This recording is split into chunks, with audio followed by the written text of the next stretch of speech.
Hello, hello, beautiful people of the internet.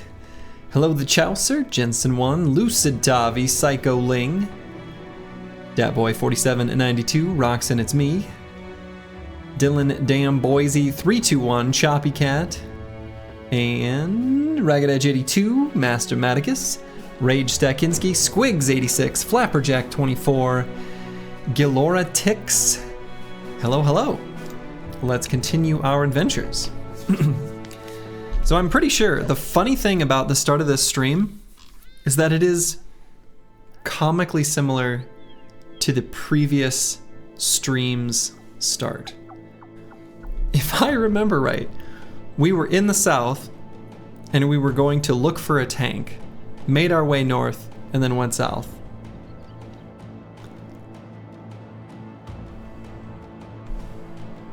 I think that's what's happening here. So we are still in the market for a tank. So we're gonna be doing some recruiting. I did a little bit of like reflecting, thinking about that thief that we got rid of yesterday. I'm a little sad about it. I kind of feel like actually I should have kept him. I don't know. Like, I don't know. I feel like I should have kept him actually, but that's all right. We're gonna work with what we've got. Tank today, Icy Cave tomorrow, Monolith the day after. You know, probably the timeline will be different from that. Tank today, hopefully, we'll see. Icy Cave today, where is it? It's up here. Yeah, right up here. Way up here at the top. Icy Cave today, and actually, I think there's no way Slurgy wouldn't be fine, right? Seems insane for it to go any other way, but it'd be cool if the guys you fire could show up in another merc company. Would it? Actually, that would be cool. So, one more level for you, Slurgy. Yeah, we'll see. One level isn't going to do much. Pre-recorded Lone Wolf Splat in Icy Cave on April 1st. Oh my god. That would be insane. But otherwise, we're going to be looking for a tank. I feel, like I said, I feel a little bit like, I don't know, should we have... Well, whatever. Anyway.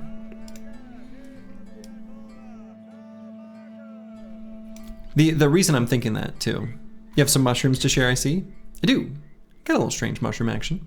One of the things I was thinking about is like, so let's take a moment to look at something I was gonna look at here. So even though we play unexplored, there's a bit of a sneaky way to know a bit about the map. And that is through the minstrel, right? So visited 18 of 22 settlements. So we know visible to us right now is 1, 2, 3, 4, 5, 6, 7, 8, 9, 10, 11, 12, 13, 14, 15, 16, 17, 18. There are 4 settlements that we haven't seen, and those are over this way. I don't think there's any roads leading off to the east. So most of our potential recruiting pool is either hostile to us or maybe on the verge of being hostile, / we're gonna let them become hostile.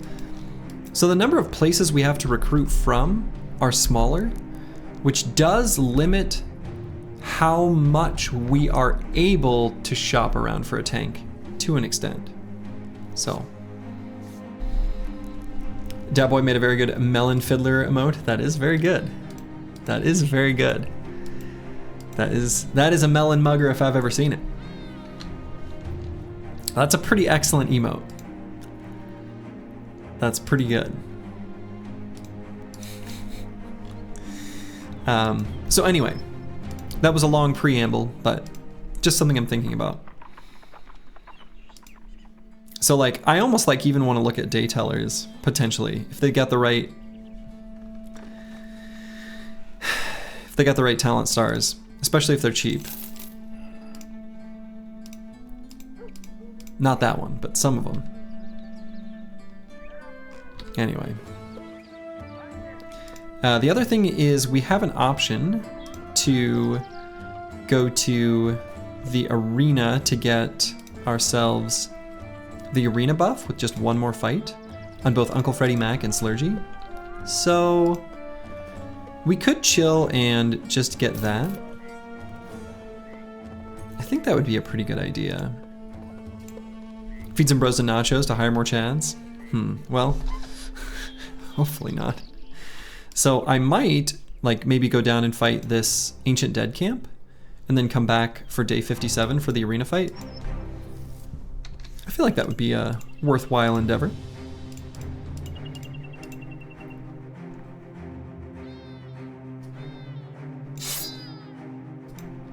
So let's go do that. Lone Wolf in arena, you're in? Good. Oh yeah, we just canceled a serpent fight. Forgot about that contract we canceled. It's only 12 of them, I guess it's not even that bad.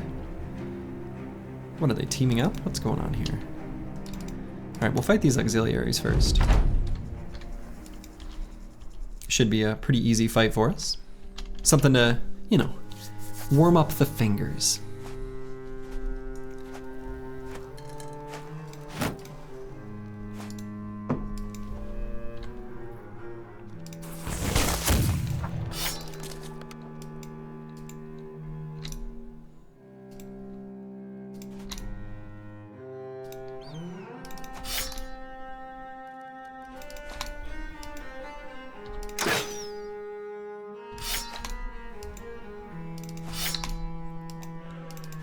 So we're just gonna get the squad all configured,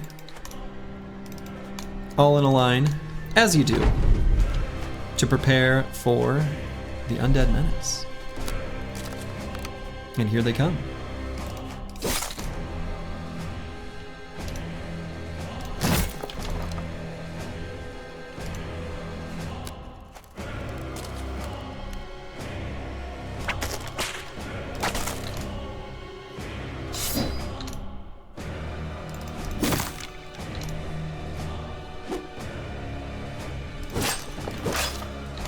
Nice attacks there by Searoy7.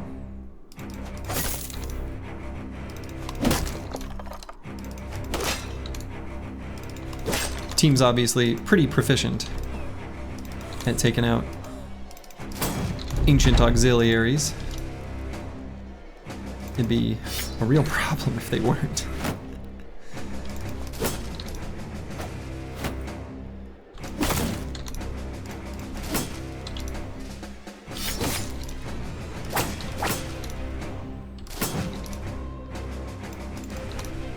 Struggling a little bit at the last second, it seems. There we go.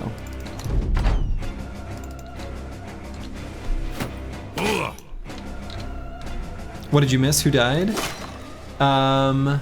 Yesterday, at near the end of the stream, we had Lord Jingo, who didn't die exactly. Lord Jingo merely transformed into a stern protector, if you think about it. Yeah, well, and also Curseword did. Curseword and Lord Jingo.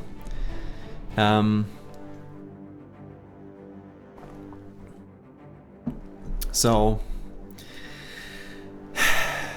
'tis what it is.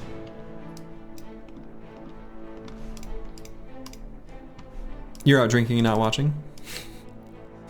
Well, it's a good way to do things. Let's see, I'm not gonna wait for daytime. We'll just fight this now.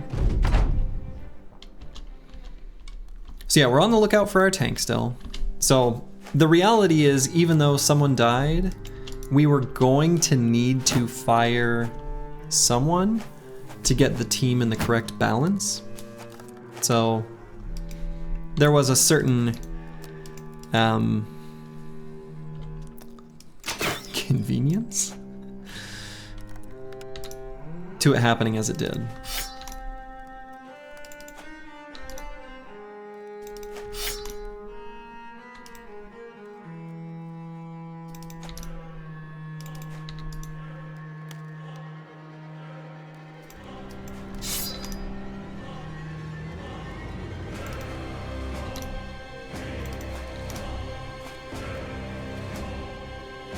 What the hell, you were towards the end of the list. This run is grinding bros. I mean, not too bad, right? Not too bad. A little bit.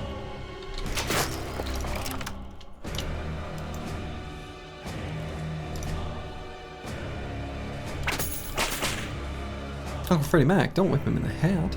Don't whip his hat. That's the only place he's got armor.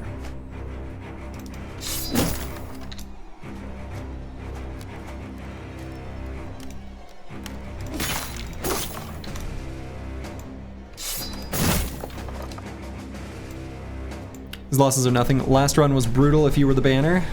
Then one of the first runs, he had a huge list of dead. Yeah, exactly. We've definitely had some runs that were genuinely a meat grinder. This isn't exactly one of those. But if you're not losing bros, then that probably also means you're taking too cautious of fights and actually slowing yourself down to a point. It's like when he abandoned an entire party in Goblin City. Yeah, that was a disaster.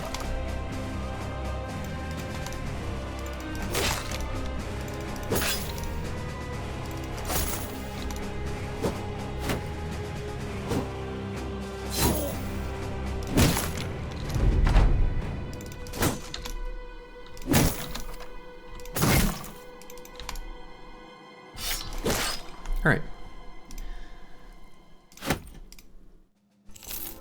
Undead Menace eliminated. So we'll return to Tanware. We'll take a look at the arena fight. Slurgy and Left to Die obituary entries name a better duo. Snex want some action. I'm seeing that. I'm seeing that.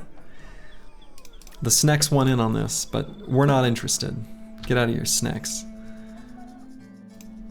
9 webnecks? No problem. We can go with this fight with our same group, actually. Sink Naza, Slurgy, and Uncle Freddie Mac.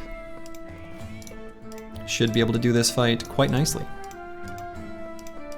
All we gotta do is kill some Snex. No problem.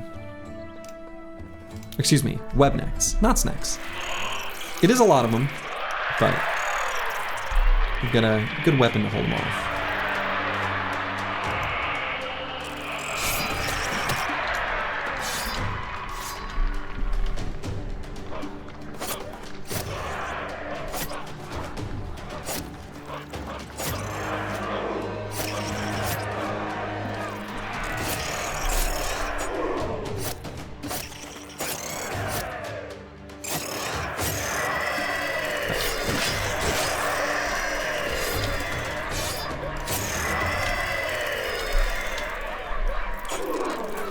Oh, that webneck got in such that he was able to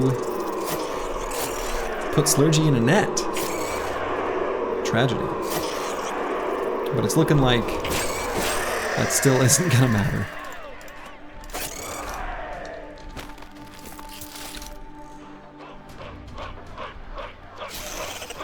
He gooped you? Yeah.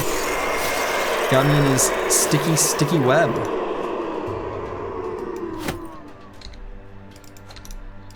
I guess I'll let them rally. There we go.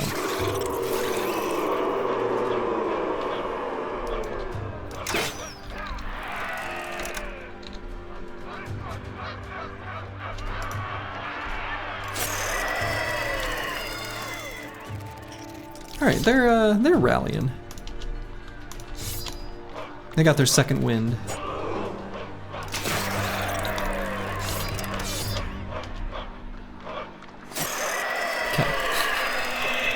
Goodbye, Spooters. That was a pretty easy fight for our number 5.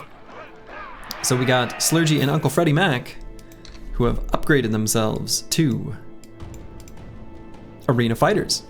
So a nice little boost of resolve on the Spear Bros is very welcome. That's a pretty important stat for them, since we need them to be able to withstand, you know, Orc Warlord screams and other such things, and not drop the spear. They gotta hold that. They gotta hold that up. It's pretty important. Hello, Corvus Korak. Hello, Dylan Damn Boise 321.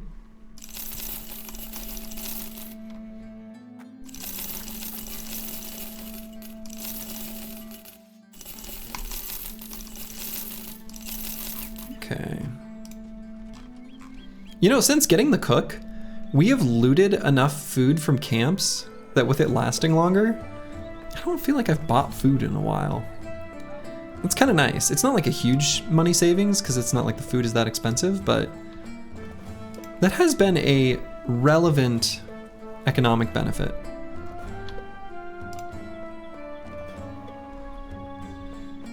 All right, I don't think any of these backgrounds are worth looking at for a tank. Not even worth considering.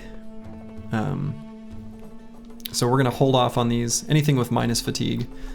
Fatigue's nearly as important as melee defense for a big forge tank. You got enough for a Kaka and a few doggos now? Yeah, the problem with doggos is actually just places to buy them. I may have made a mistake in that this noble house doesn't like us, and I think, is that the only kennel on this map?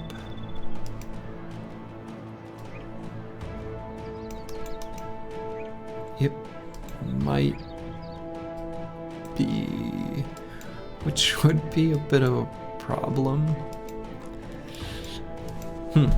Well, we'll have to use other accessory slots, I suppose. That's not all the cities. No, there are 4 more we haven't seen yet. So there are 4 cities. So there's a road going this way and this way. So there's at least one over here somewhere, I'm assuming. And then there's a road up here, which should lead to some more cities. But there's only 4 that we haven't found, so probably more kennels to be found. Maybe. Hopefully. I mean, we'll see. We'll see. So we're gonna make our way north. We're gonna look for those cities, I guess, to try to find our tank. We might maybe stop at the Icy Cave first. I guess it depends on what route I decide to go on our way north. I don't know. We'll take a look at this place while they still don't hate us.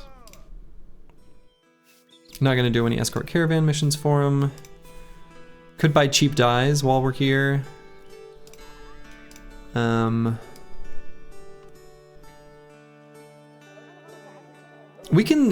I think we can spam certain types of lowborn for tanks too. Like we can look at monks. We can look at butchers. I normally wouldn't bother with a vagabond, but the fearless could be good if he's got the fearless. That'll make up for his potential lack of resolve as a vagabond. So since we've got the free slot now and we don't have to fire someone to do it, I think we can just start looking. That ain't it. Gurno, do I look at a caravan hand? Sure. Nope.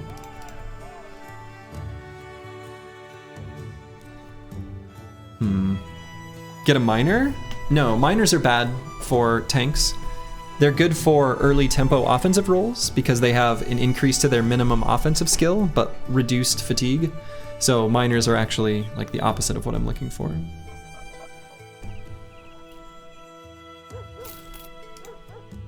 I think he was being facetious. Oh, well. Messengers or gravediggers might be okay, yeah. Shit, Elmer's good.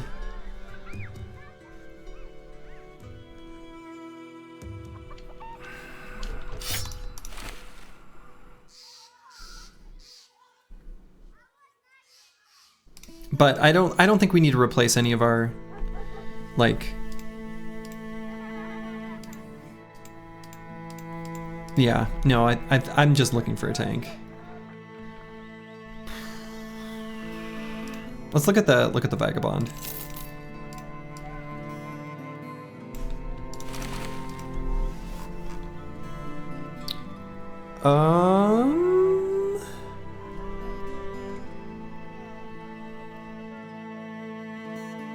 He's not bad. So, huh.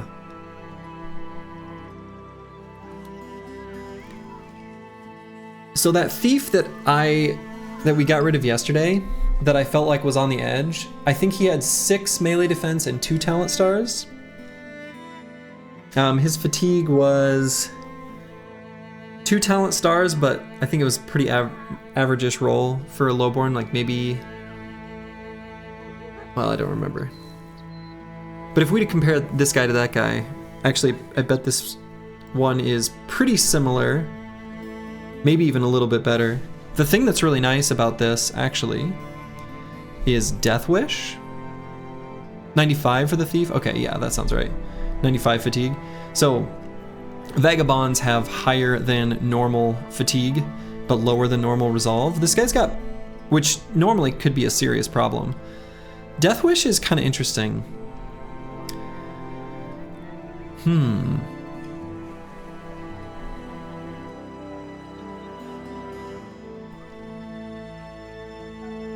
He's gonna end up with pretty good, but not insanely good melee defense.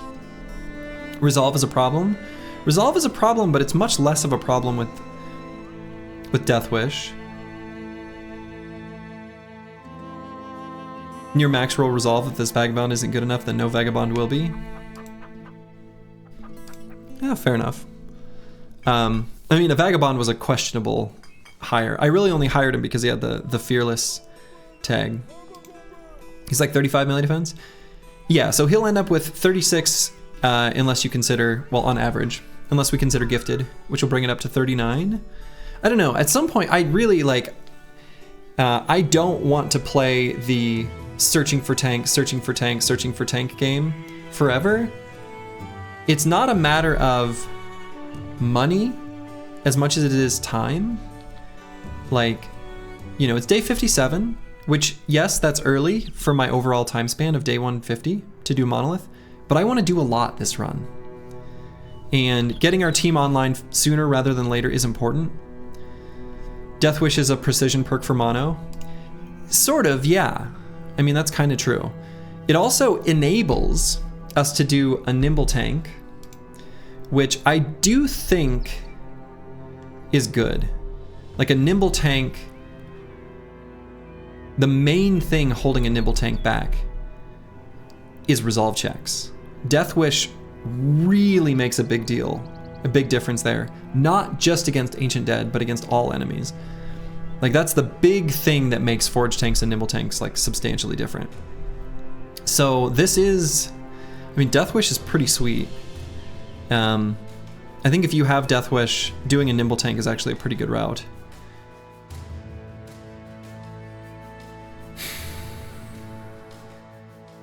I like his haircut.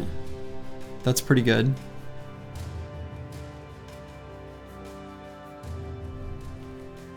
And otherwise he's night blind, which is kind of whatever.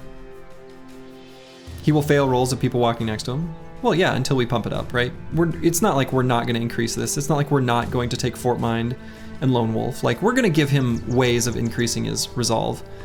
Like, make no mistake. Like, that's going to happen.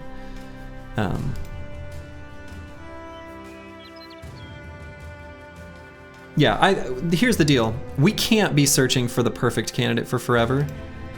We don't need the perfect candidate for forever. We have good enough brothers overall. I've already probably done too much Chad searching.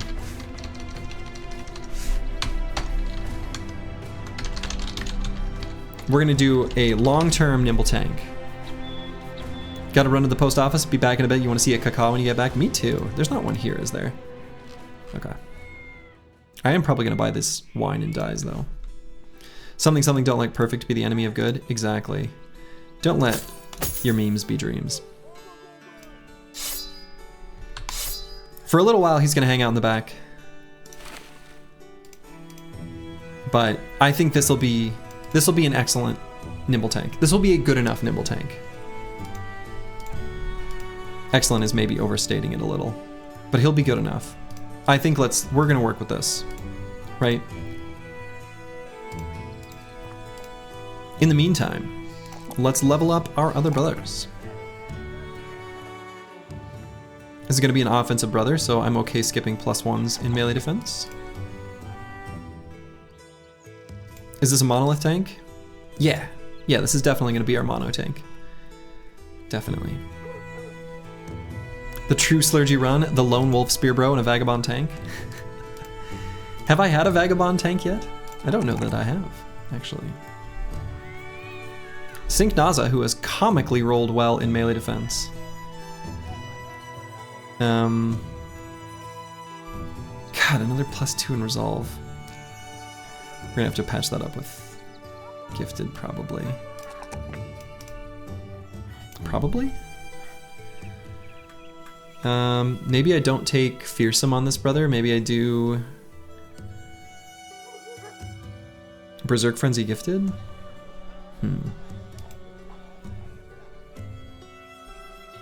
Sure.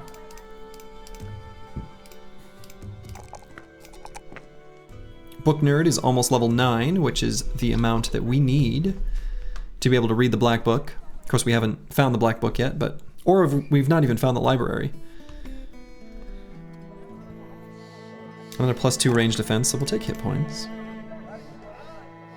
Might circle back and grab Pathfinder on this level. Kind of want to grab Colossus, but I also know that most of the squad has Pathfinder, and it's really nice when everyone can move together, so I'll grab that now.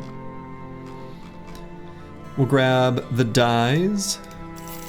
We'll grab some wine for purposes of reselling. And then we'll make our way up, and I guess maybe I'll kind of just go straight towards Icy Cave, since I'm not going to keep searching for the tank. So we can bust some of these camps that we neglected to fight earlier. Seems like a good thing to do. So do we need more red paint for the drip? Yeah, we should start working on our drip. That is important.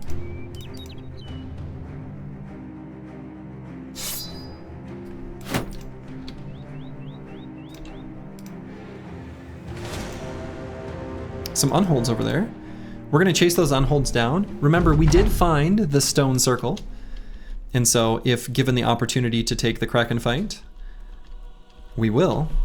So if we get enough unhold hides for the crazy lady, we can deliver those to her so that we can proceed to the next level of the quest line, which is to get Shimmering Ashes.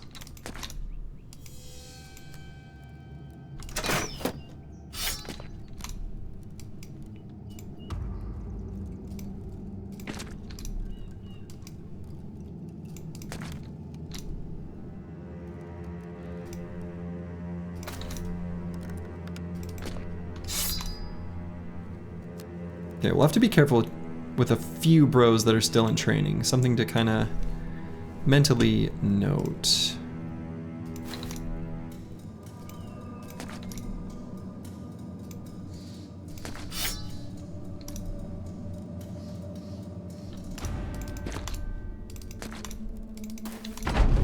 Okay. Slurgy, oh yeah, we need more red paint for the drip. I already read that. I already read that message.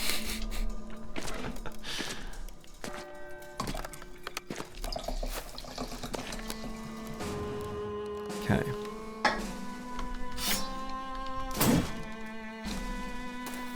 Let's get to smacking these ancient dead. Giving them a piece of our mind and our weapons.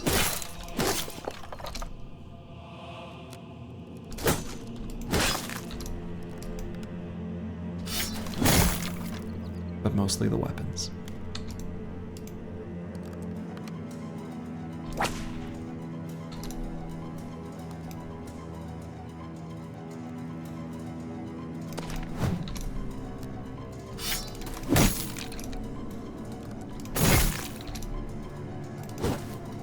Whoa, there was an enemy there. I wasn't paying close enough attention. That's funny. There's some synergy up there.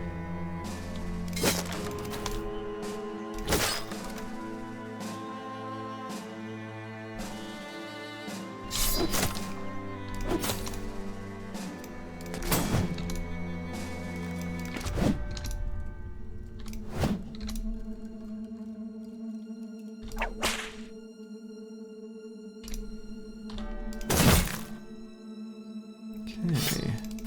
So far, so good. Did enough damage. We shouldn't take too much back.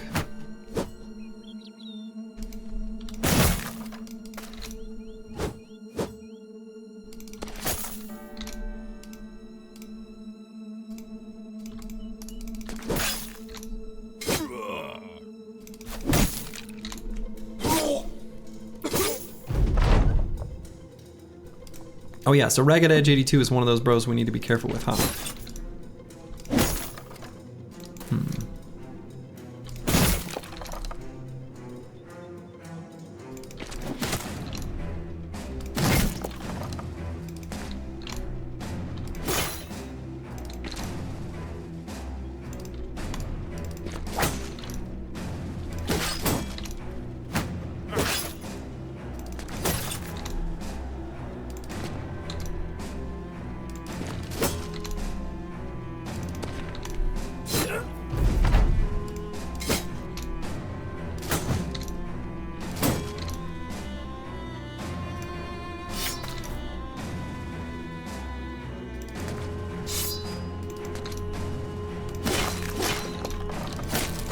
There we go. Any other bro we want to send into early retirement? I don't think so. So every bro we have is quite good, like good enough. The only bro, the only reason why I was strategically firing was mostly just to get the team in balance, to fill in roles that we were missing. The tank being a big one. You get the Kingsguard event, very nice. Very exciting. I've never seen it. But we are, mostly I did it to look for, specific types of brothers. And the only thing the team is kind of lacking, but not enough to forcibly fire someone, is we've only got 2 ranged brothers. We have 1 hybrid that is like really more melee frontliner than thrower. And then we've got 1 brother who's a frontline gunner, who obviously is not, a thrower at all. And they're kind of a frontline damage dealer. So that part isn't great. We would like 1 more thrower, but not enough to fire someone, basically. Frontline gunner versus Monolith. Yeah, I mean, they're not going to do that in Monolith. That's fine. They'll just be a fatigue neutral in Monolith, which is, they'll still be really good at it. All right, Dark Paladin 037. I think here on this level we should pump up some more hit points. Aren't a lot of these polearm bros very mid? They're good enough though, right? I mean, yeah, but you can do all the game's content with mid bros. So let's do that. We've got enough ultra chads on the team, believe me.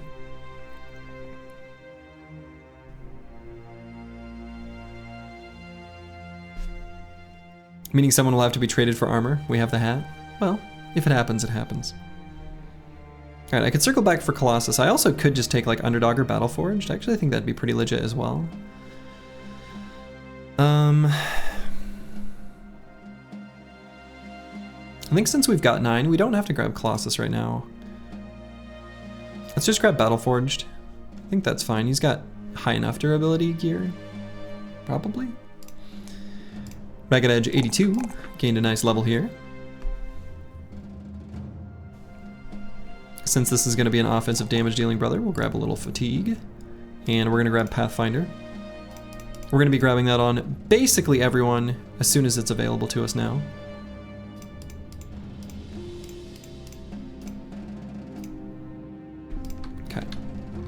And then we're gonna continue our way north. In fact, I might click on... Oh, wait. These on holds. Right. Come back here on holds.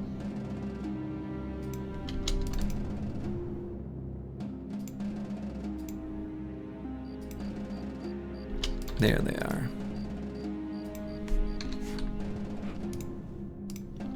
Here, on hold, on hold, on hold. Excellent. Just 3 little guys. Kind of obnoxious terrain here. Ugh. Do I just push forward? No.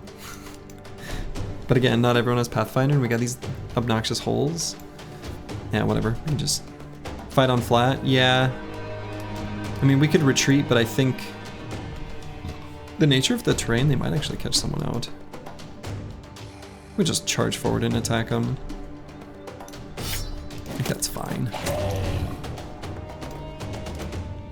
There's only 3 of them. So.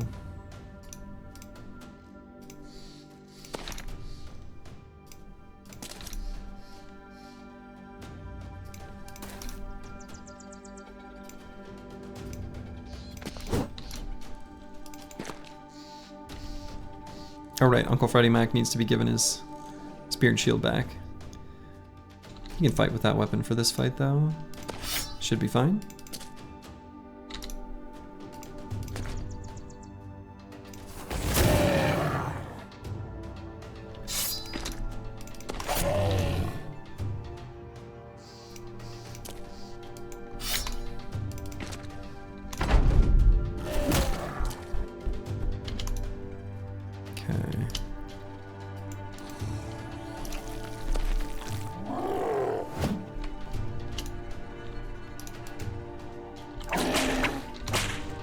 Okay, I'm a little bit worried about just getting jumped on by that on hold, actually.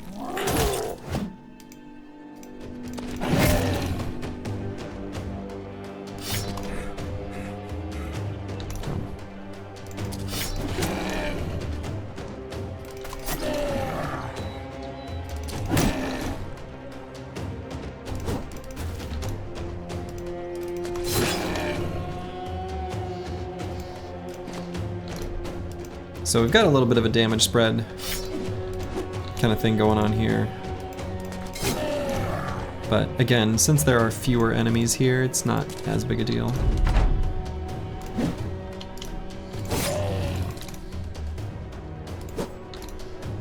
I guess if you don't hit them, I guess it becomes a bit of a problem.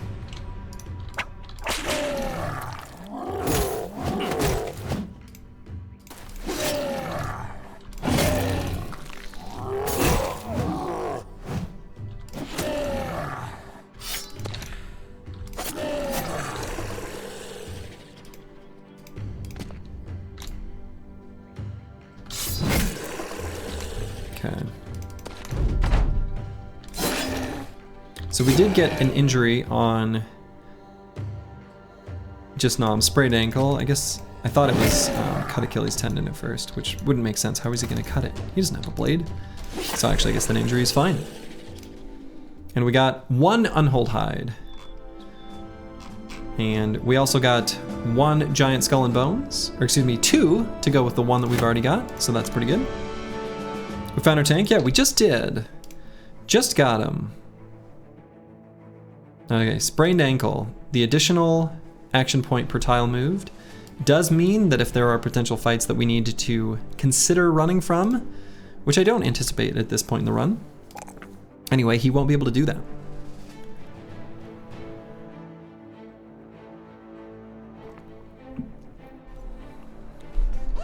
And so, it's going to be a balancing act between these 3 stats on level up. We're going to be choosing some of each column kind of thing. I think resolve is actually slightly more important to us overall.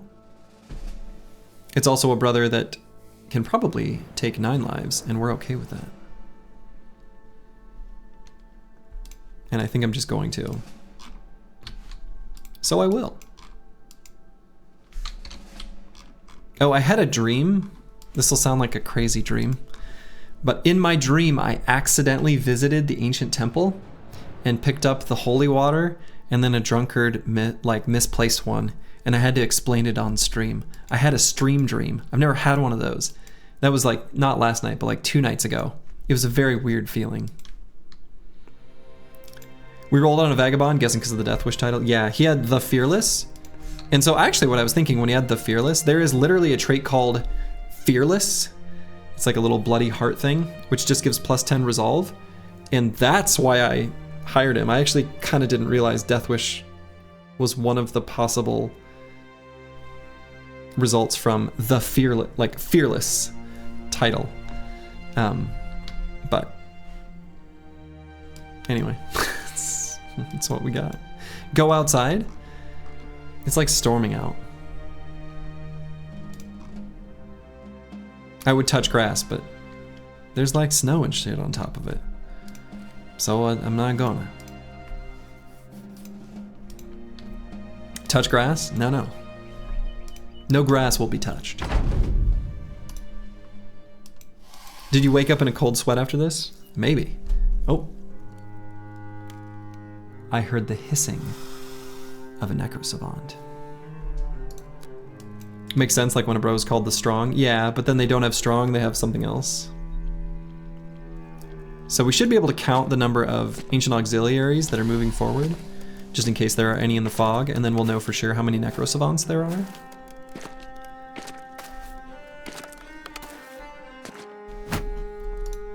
That was a cute little shield wall. Looks like it's going to be 2. So there are 2 necrosavants.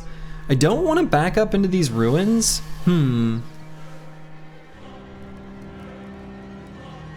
That's right, Choppy Cat. That is an accurate emoji story of what has happened. But yeah, I don't want to back up 2 hexes because I don't want this terrain making it harder to move behind us. You like sitting here? Yeah, the ancient auxiliaries are going to be able to move forward in shield wall, which I don't like. I think there are enough of them that even though it sort of sucks, I think I am still going to back up. Not 2 hexes though, just 1. Well, I don't know. I guess kind of a mix, depending on where they are in the initiative order.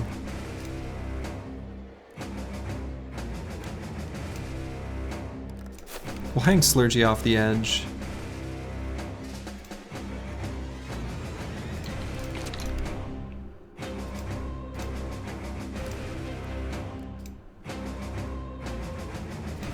They might jump on Mac Poopy Pants too. Or Sync Naza. Hello, Russ in ZA.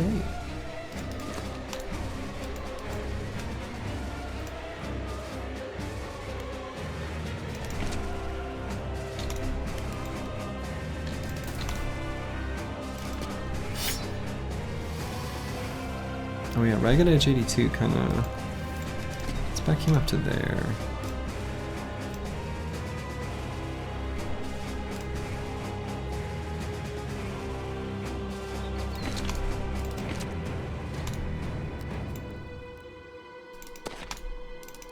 Okay, I think this is pretty okay. We gotta protect our new vagabond, yeah. We do.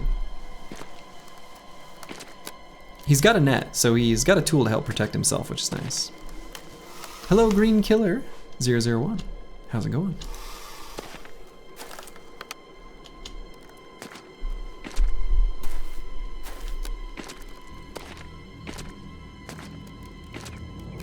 Alright, so the Ancient Dead have trudged forward.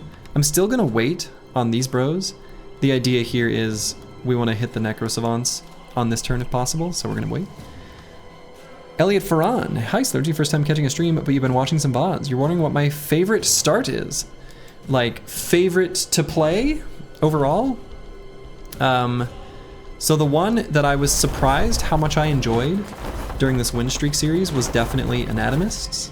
I found it to be a lot more fun than I expected. The one that I've done the most is actually Deserters. Because when I was planning on doing this Winstreak series, that was the one that I anticipated would be potentially the most problematic, which I still think is true.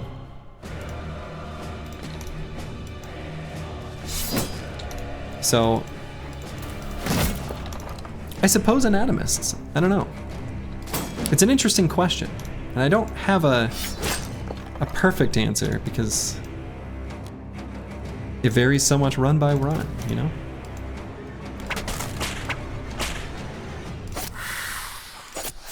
All right, both of these Necrosavants, by the way, are full Necrosavants. They're plump. Okay, no. All right. So.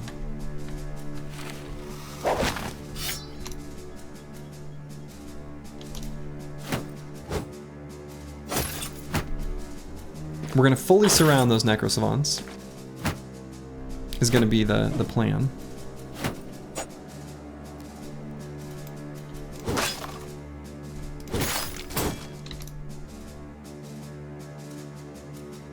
Or in cases where we can't, give them a attack from reach.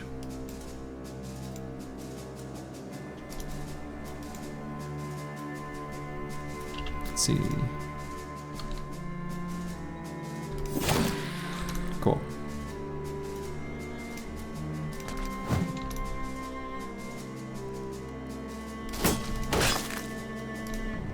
Hey Slurgy, first time viewer, came over with the Dat Boy raid. You're new to the game and you feel like bows don't do a lot. Are you doing them wrong, or do you suggest another ranged bro setup? Well, yeah, bows in this game are maybe a bit weak. I feel like early game though, you still should find them to be effective, especially as a new player. But the primary ranged setup that a lot of people are going to use is going to be a thrower. So throwing weapons, especially once you have the throwing mastery perk and duelist, are absolute damage nozzles. They do so much damage. On those same brothers, you can equip a bow just to have, you know, better target selection in case, you know, you need to attack something far away. But yeah, throwing weapons are going to be doing a lot more damage. So if you find that bows are lacking damage for you, give throwing weapons a shot. You won't be disappointed. Plus they have really good accuracy things going on.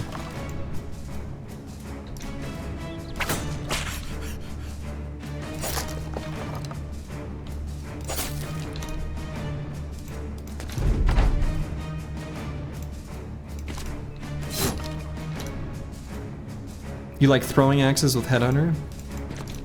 I mean, that's cute. It's not ever gonna be as much damage as javelins, but it's cute.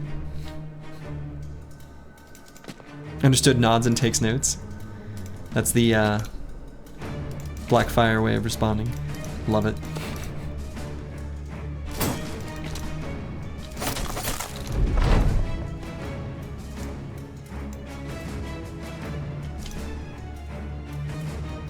Yeah, throwing weapons have really good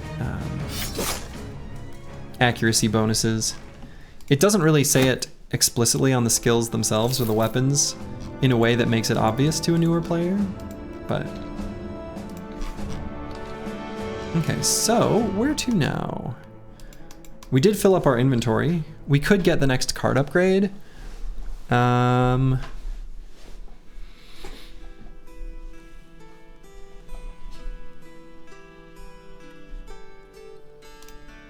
Okay. I guess we've got enough money. Okay. Cart's always a good call. I mean, this is nice. It's nice to get that one. I feel like the 20,000 one, for the time frame, you know, of the way I play, is a bit hard to justify, but the 10,000 one I think I still can. Alright, I hope there aren't necrosavants here. I mean, oh, okay, there won't be. There's goblins. Let's see, both of these boys do have 9, so I think we can do this just fine. I'm gonna switch this guy back to his spear and shield. Let's move these boys to the edge where the enemy isn't gonna get scatter bonuses, so they're less inclined to attack them.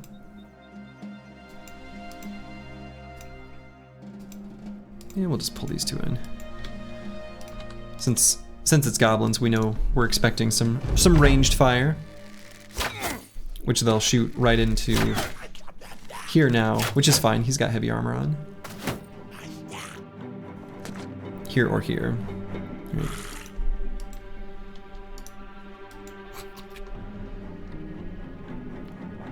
But we can push Uncle Freddie Mac forward. Give him the old shield wall.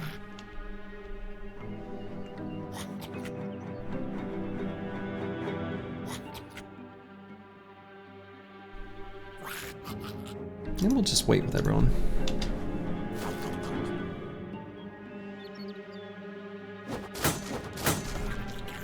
Let them throw their bolas into him.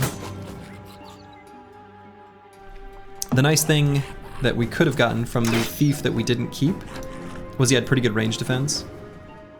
So we could have made use of that. Oh no, what am I doing? I don't want to push that brother forward. Oh god. Pay attention, Slurgy. Ragged Edge 82. Should not be going forward. Alert. Should not be going forward. Same with Just 9. I'm just gonna send him back. He's only here on the battlefield to gain the experience of saying he was on the battlefield.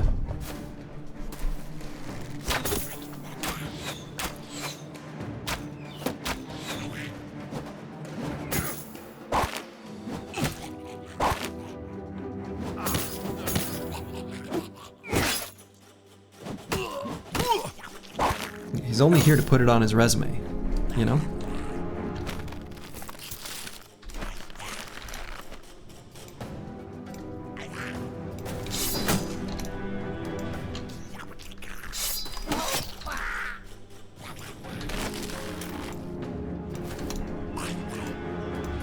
So we're just gonna send him back.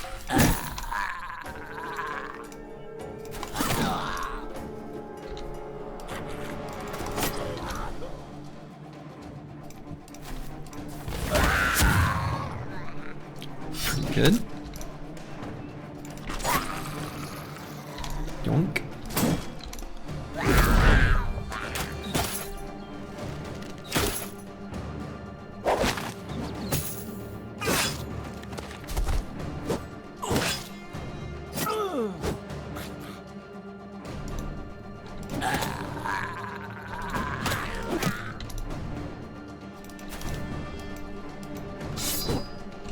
Jerk got a puncture a moment ago.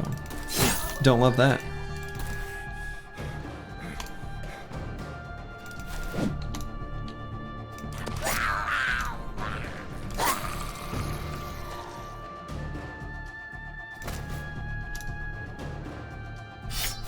Okay. And that's all she wrote for the goblins.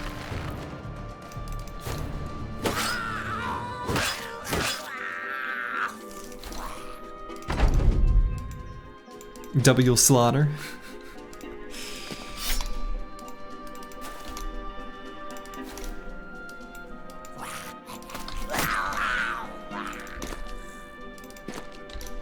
Okay, we'll let them take themselves out. Excellent. All right, got that card upgrade and filled it right up.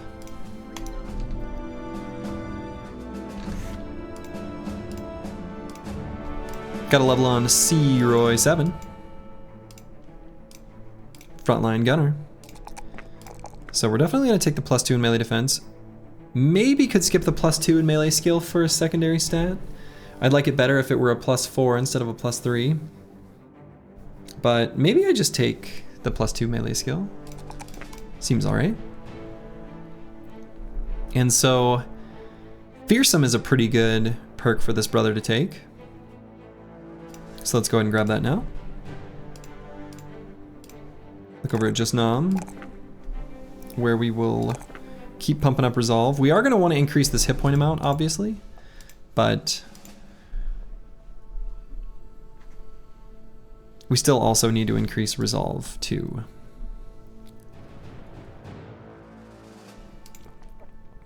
So let's grab Gifted, perhaps.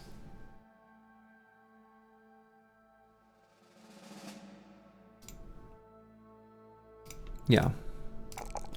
And we're going to increase hit points and Resolve on this level, I think.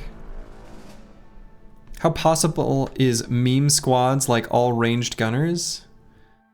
I mean, define possible. You could do... The thing is like, for the most part, in a game like Battle Brothers, the viability of a weapon is often more a function of the enemy than your own brother. So, everybody makes mistakes. So like, that kind of squad is gonna do incredibly well against certain types of enemies. Goblins and orcs, for example. I think all ranged gunners, sure. Like, I mean, someone's gonna have to take melee contact, so I don't even really quite know how to even think about that. Okay, ancient statue. We have found it. It is, unlike the previous runs, not on the exact opposite corner of the map as the Black Monolith. Nestled right in the center, the Black Monolith is, of course, way up here. So, cool. Great. He deserved the whip, but we still need bros. No, we don't want to get rid of Drunkard on this brother. We're happy for him to keep it.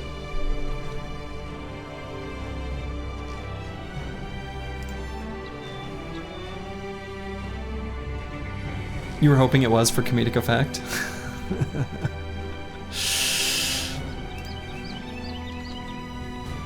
It would have felt correct, I suppose. All right, so they got ambush trade routes here. That's good. We can sell stuff.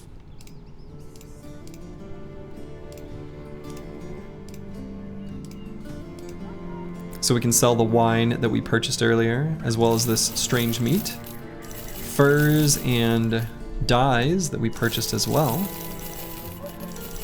Should be good. And we're gonna sell all of this ancient dead stuff. And do I have a dagger on everyone? I don't know that I do. Everyone with a free slot. We'll put one there, I guess. Here, okay.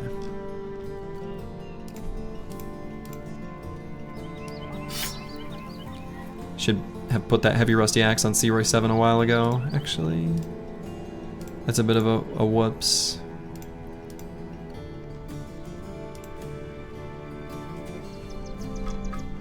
Okay.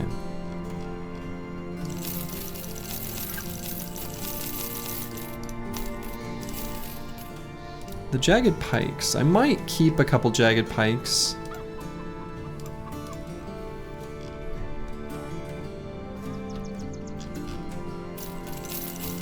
Maybe like one.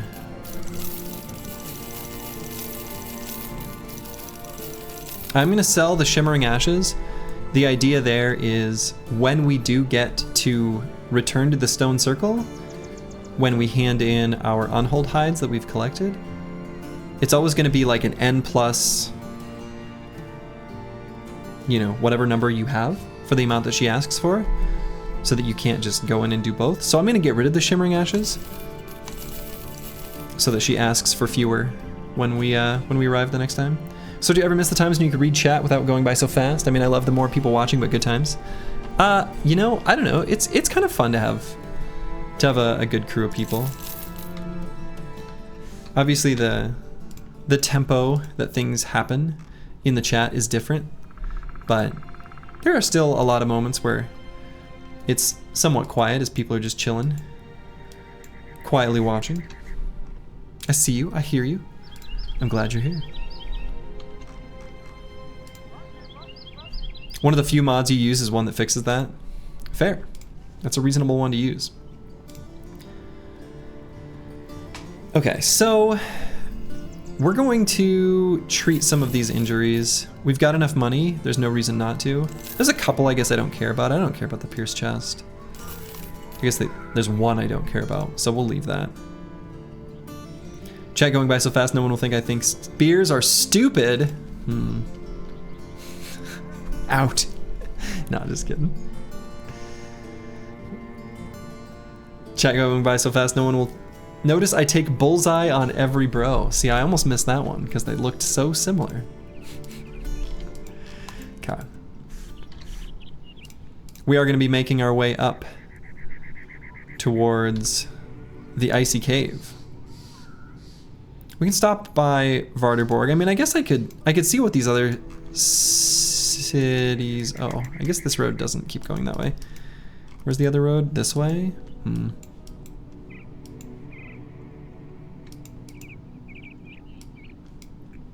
Well, we can explore some of the nearby territory.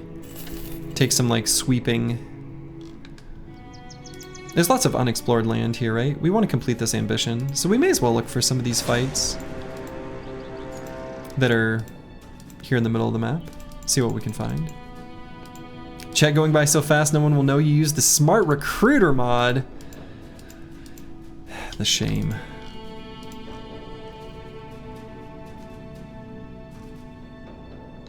Chat going by so fast no one will know you don't know how to mod the game. Luckily modding in Battle Brothers is unintuitive and weird, but also very easy. You literally download a zip file and you put it in your like data folder, and that's it. That's the whole way it works.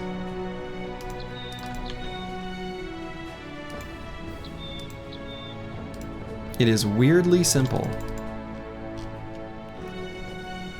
Oh, okay. So here's one of the cities, or towns, or military settlements, or whatever. They're looking to hire fighting men, blah, blah, blah. Cheap tools here. A couple old folk, old fogies. Kill marauding greenskins around Camersmark. So Camersmark was, yeah, that city we were just at.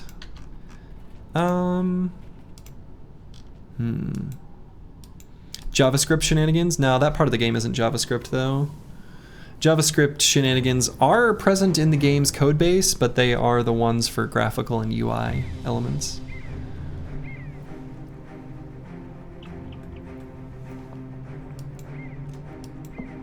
What are the odds that we finish this run without seeing any new content? Well, the new content is 2 new legendary locations, and I'll be damned if I don't search out the map to find them. So.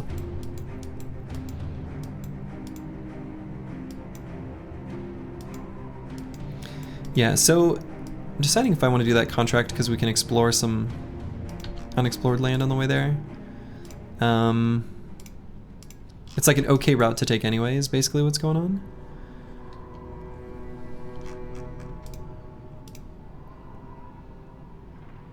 I don't often do these contracts. I might. I think that's a sensible route for us to take, actually. I guess I'm kind of traveling through forest though, which maybe isn't great. Lower viewing radius, move a little slower. Yeah, whatever.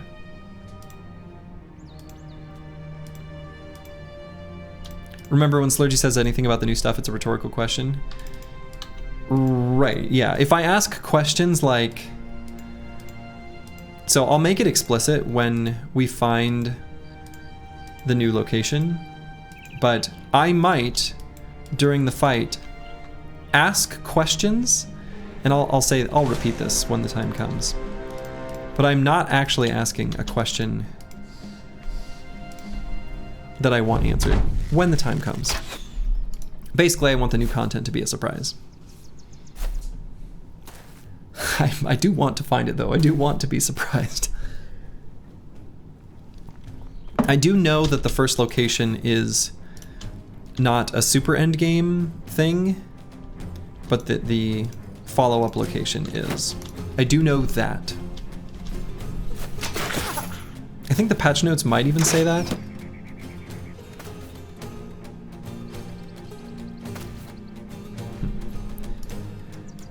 Briggy leader is nice. Yeah, we don't need anything from Briggy leaders anymore, though. So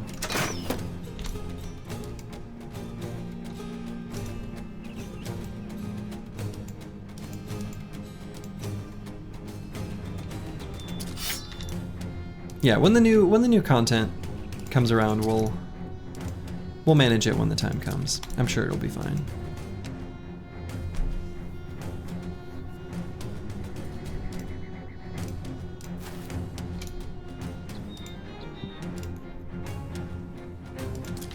I have faith. People here.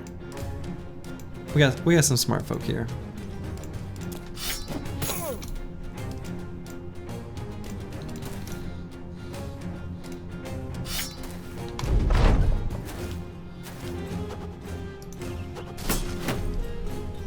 He has the closed mail coif 90 with -4. Yes.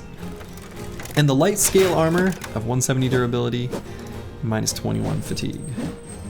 Yes, that is what he's got.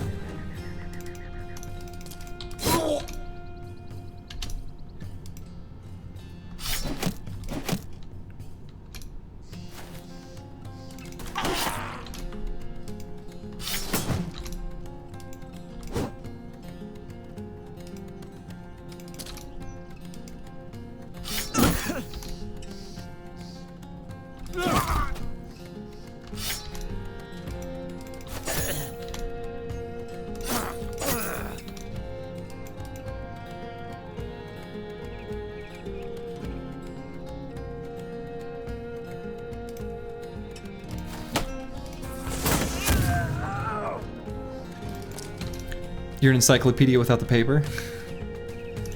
All this is from the wiki, you don't trust him. No, those numbers are right. Those numbers are right. I don't have them memorized the same way I did when I was a kid with video game stats.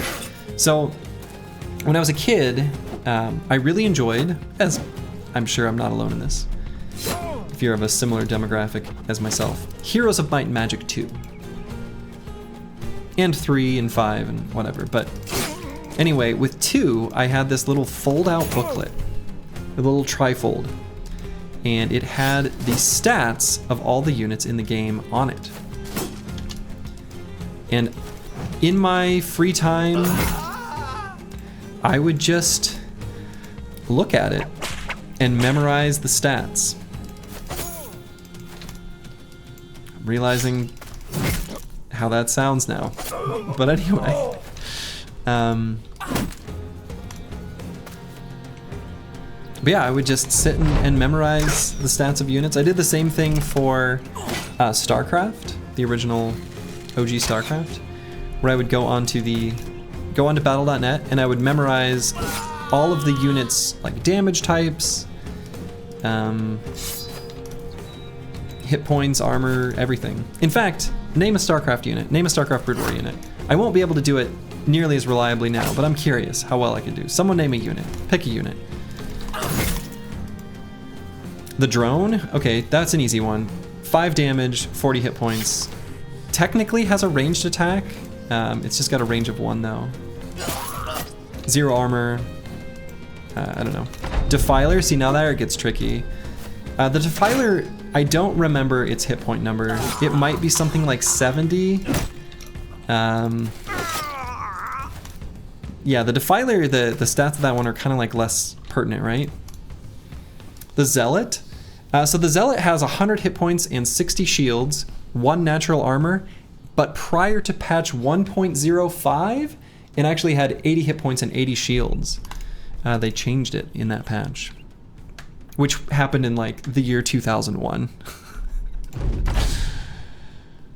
Marine with shield? There is no shield. You're thinking StarCraft 2. But the original Marine has just 40 hit points. 0 armor, 6 damage, normal damage type. Kerrigan's Chrysalis? Oh boy, see that's tricky, that's tricky. Do you want a tiny hint of where to find the first new location? No. I do not. It is possible that that answer might change in the future, but no. I do not want any information on where to find the locations.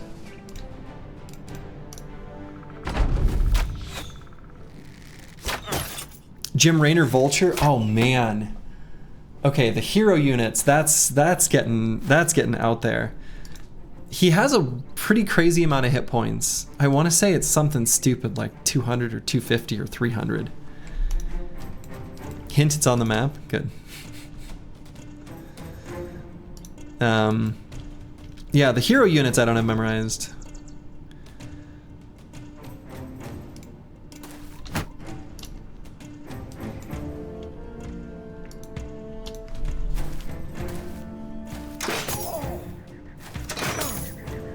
Well, is that even true? Doesn't Kerrigan, the original Kerrigan, doesn't she have 300 hit points? It's really high. That might be the number.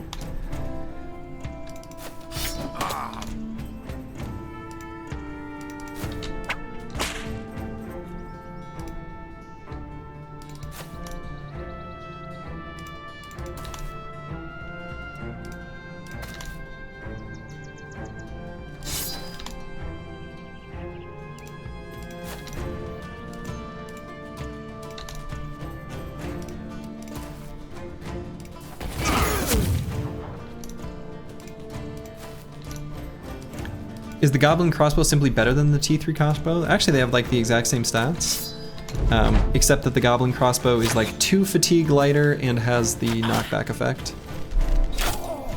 What about the Zerg larva and the larva hatching into something? You know, actually, interestingly, that one is a relevant number to know for actual gameplay. Oh, what does the larva have? It has like an obscene amount of armor, like 20 armor or something silly. The larva might have like 15 hit points. That could be wrong. It might be higher than that. But an egg has what, 200? 200 health? You guys are picking tricky ones. But I guess I shouldn't have expected something like... I guess, I don't know, someone asked like the Zealot, right? I thought the normal crossbow also had % hit chance. Does it? I think so. In the shoot bolt skill. Oh, like in the skill itself? Then in that case, maybe.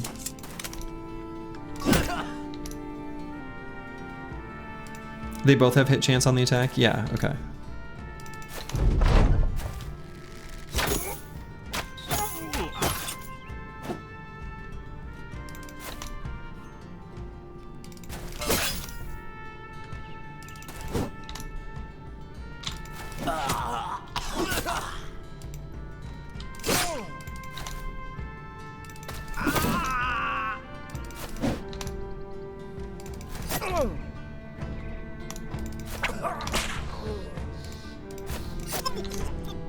Okay. And the enemies are defeated. Nice little experience pinatas there. The team's getting stronger. With every fight, we gain in strength. Imagine not finding the new location. Hello, just now. By the way, you've joined the team. You are our final, asterisk, hopefully, recruit. You made it as our tank that we'll be running with. What's your opinion on whips? Chains and whips excite me. Whips are fine.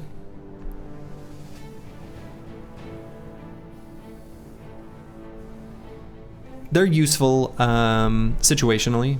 I don't tend to use them too often. Sometimes I'll take a brother that I was going to make dodge quick hands that I'll turn into a cleaver bro, and then I'll be appreciating the whip with quick hands. So it's never been more hype. Good. Good, good, good.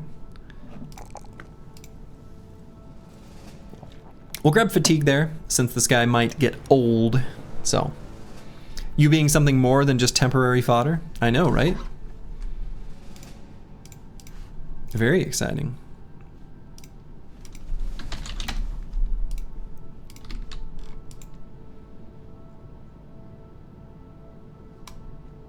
Alright, so I guess we'll make our way to Varderborg. Oh no, no. Whoa. We still have to make our way to Kammersmark to destroy these marauding greenskins.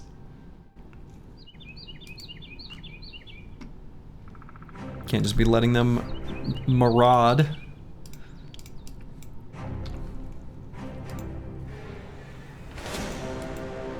What are you and how did you get here? Well, you traveled a long way. You were pushed out of your town by war, wandering the world as a vagabond. But when a gang of thieves took all you had, including your shoes, you knew you needed yet another change.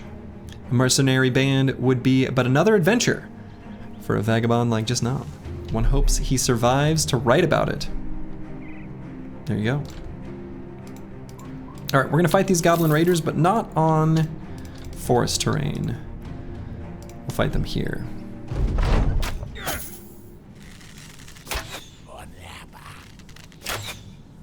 Pretty harmless little group.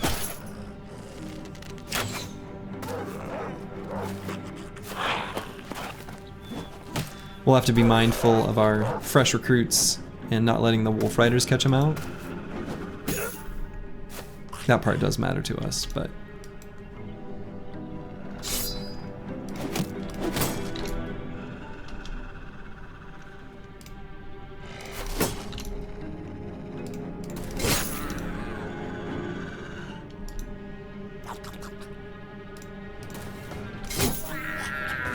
Heavy crossbow has 5% chance more 5% more to hit chance than the spiked impaler. Is that true though? It might be.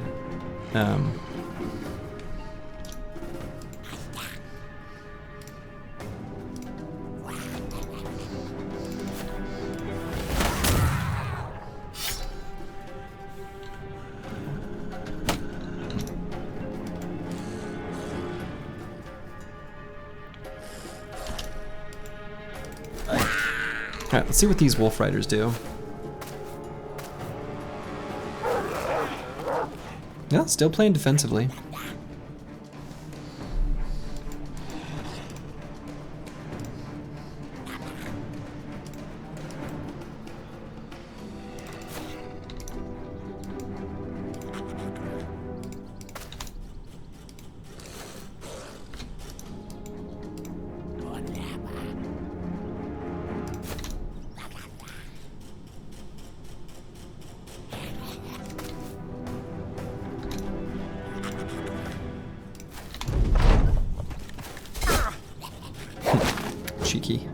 Cheeky little goblins.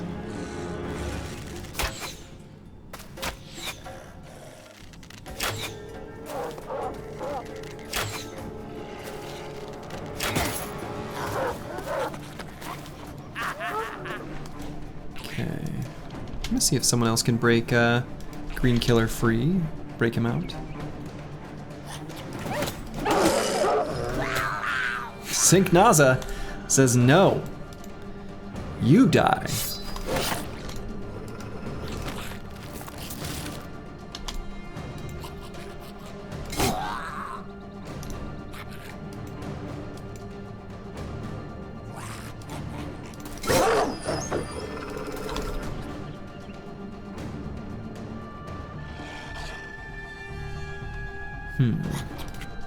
Could put Uncle Freddy Mac here and just do a shield wall. Kind of feel like that's okay. Tie those two wolf riders up.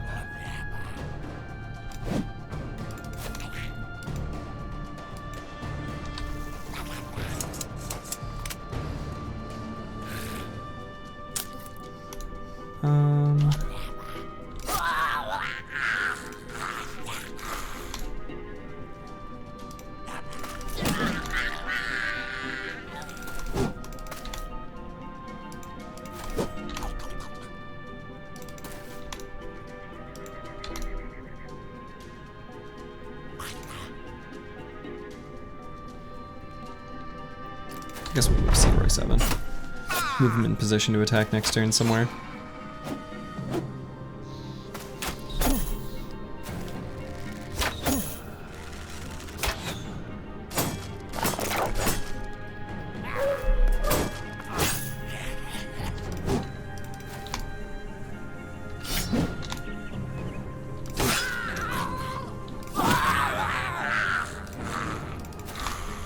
Does Direwolf Pelt debuff count when enemies bounce off a spear wall? Yes.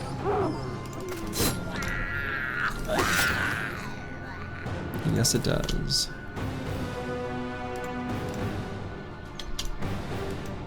To the best of my knowledge, anyway.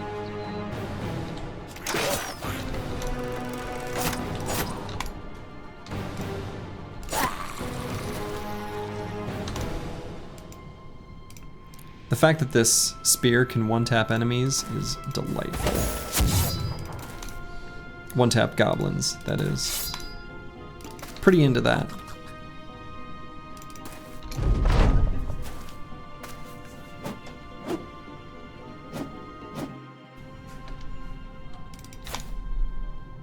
Enemies can't even hit our lone wolf. Can you believe it? You wish there were dog talents or bros that specialize with handling dogs? Well, you'll be happy to know that there is. And it's not even just something in Legends. The, what is it, Houndmaster? I think that's the name of the background. Anyway, those bros, when they release dogs, the dogs come out as confident. And that is something that is only true of that type of bro. So, you'll be happy to know that that does exist.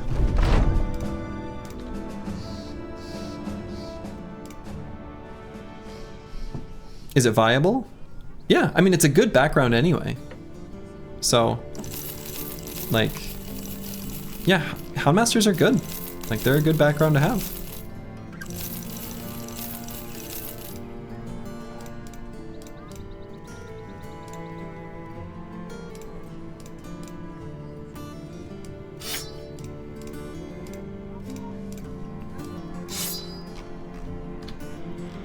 Okay, so we're gonna sell all this stuff here, where they've got the ambush trade routes.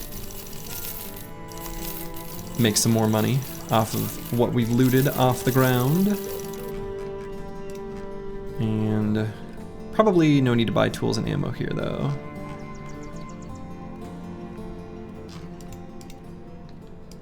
Takes more notes.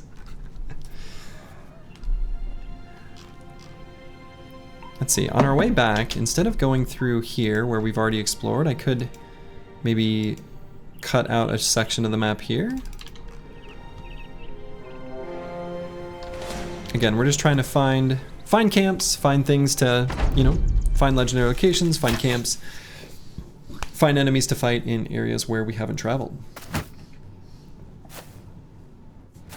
If you have 12 hand, nah, you can't put dogs in the bag. You've only got one accessory slot, Roxanne, it's me. This isn't like an airplane carry-on situation. In Legends you can, yeah, fair. You can do anything in Legends.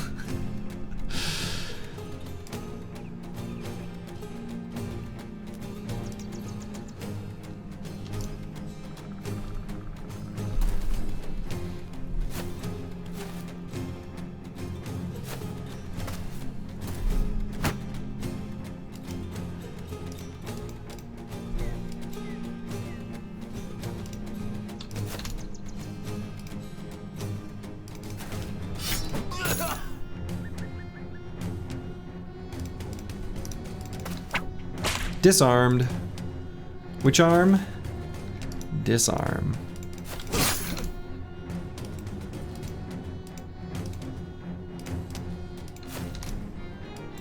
Need a mod for an orc origin? Would be like raiders, but unique perks for orcs?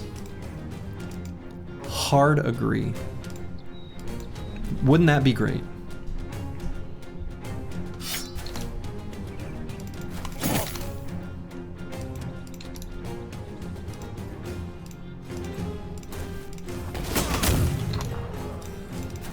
Couldn't agree more. A goblin and orc start would be incredible. Like, keep the game mostly the same. I think there's ways you can make that an incredible experience. I really do.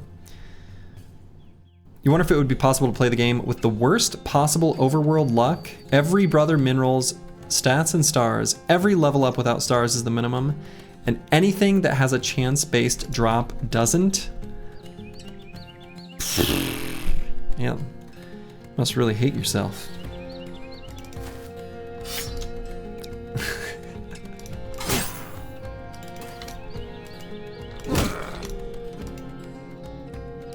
But yeah, the question of, is it possible?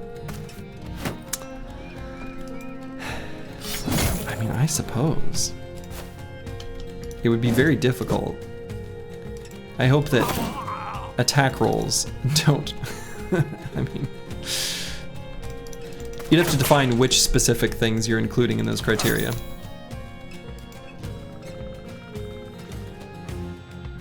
Which I guess you did, but you know.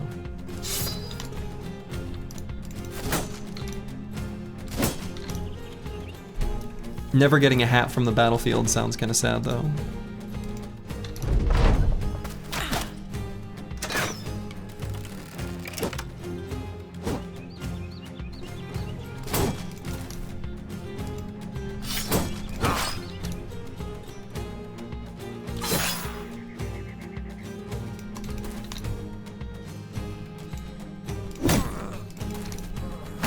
Bonk.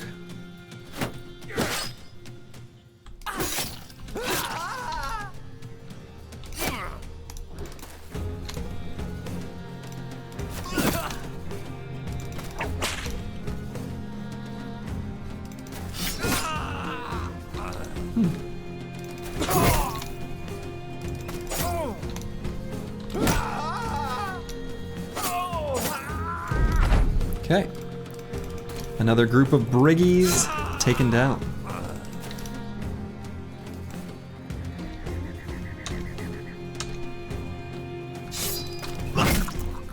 All right.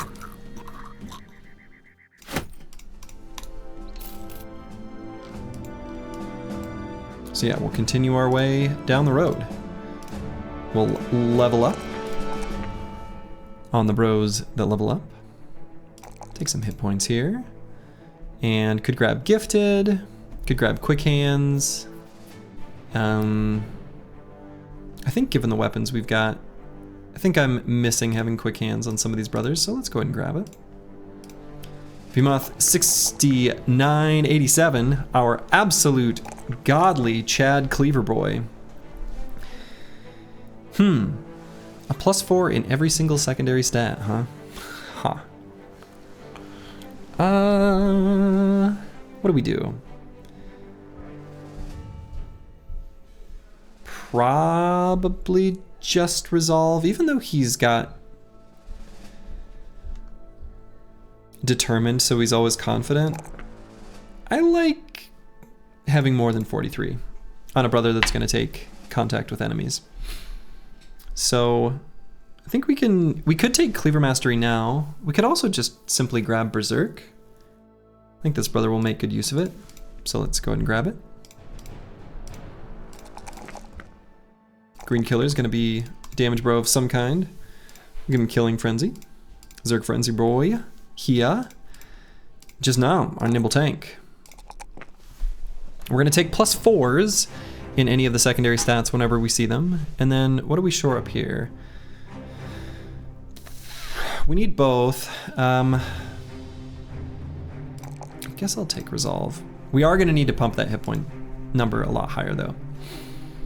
And so we'll go ahead and grab Shield Expert now. Toss a Kite Shield on him. Whatever. A little awkward, but fine.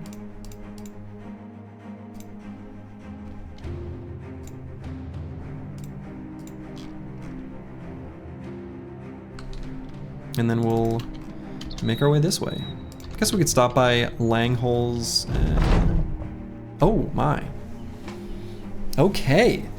We found a crazy old lady. Now, if you do tell me my fortune, old woman, there is a slim chance of a named dagger So we're gonna see what we can get. We didn't get one. Are those goblin pikes better than regular pikes? They are more useful from an AP perspective. So these brothers, we would rather they just use their big, chunky two-handed weapons. But since we don't have polearm mastery, being able to move 2 hexes and attack, even with a slightly worse attack, I value higher than the pikes, where I can only move 1 hex and attack. So on Blackbeard, since he's got polearm mastery, we would use a pike over a goblin pike on him, but we have a billhook.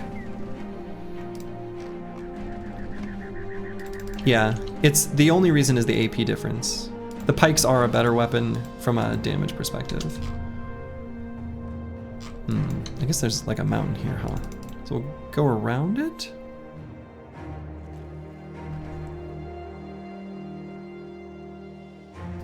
Yeah, the extra bleed is nice.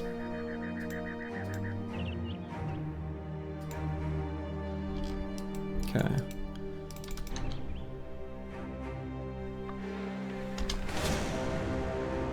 We found ourselves a Briggy camp in the forest.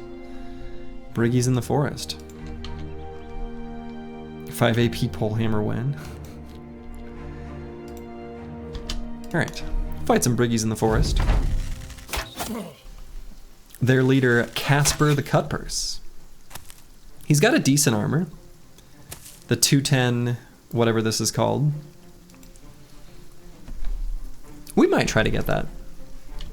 We also kind of like his helmet. So he'd be a good enemy to try to dagger down.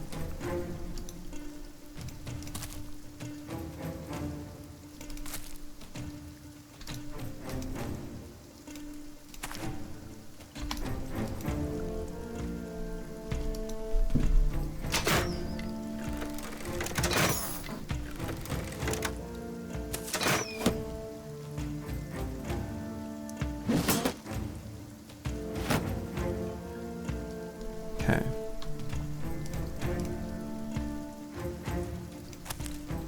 So we're just gonna charge forward with air body.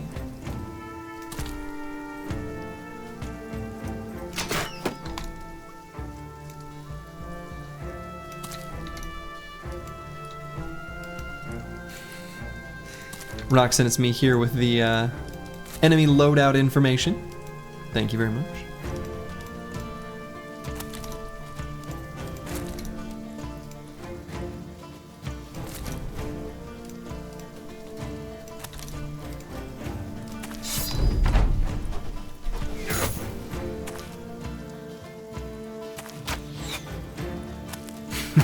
Nerd. You see a dead man in a tin can? I see the same thing.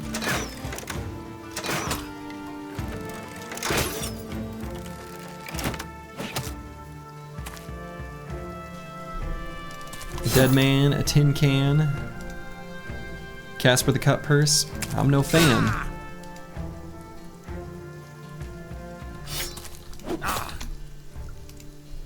And as long as we prevent his ability to have ran, then the tin can of the man shall be ours. Big fan.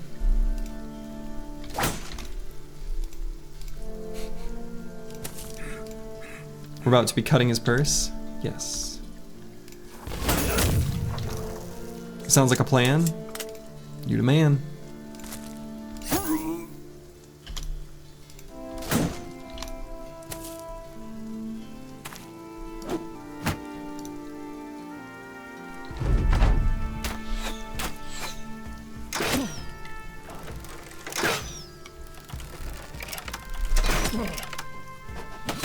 We did scratch his armor.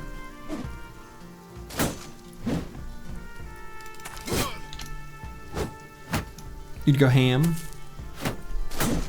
Good.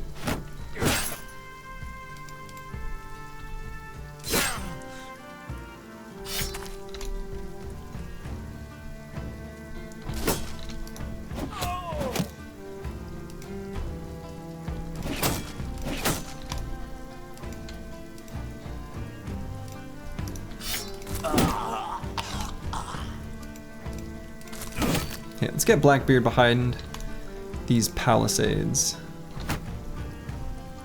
He's kind of getting wrecked a little bit.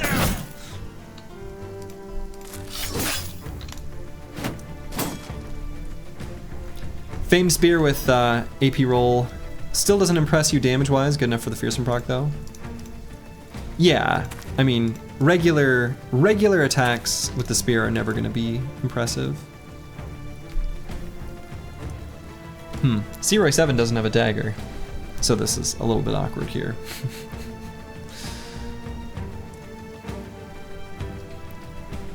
We'll just chill.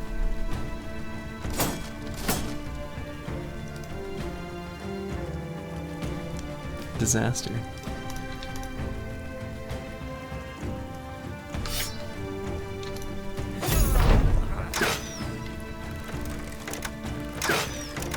Smash shield. Maybe once we start actually daggering him down, we might. Not ahead of time, though.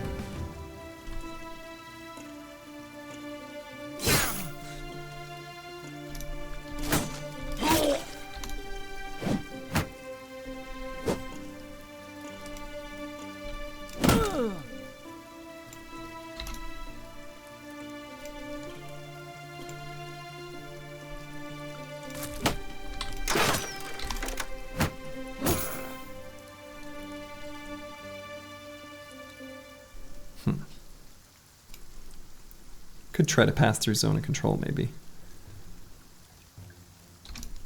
I don't think I'll bother.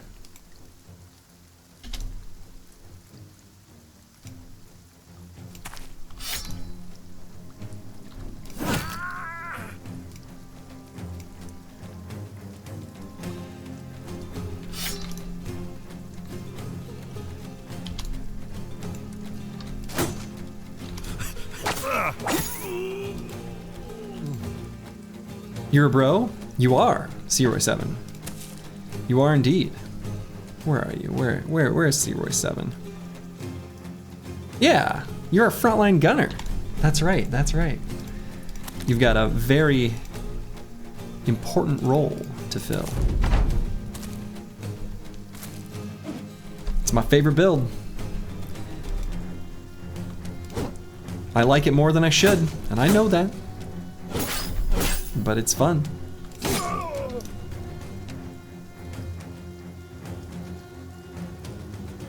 Alright, probably I'll have Blackbeard. Well, maybe not.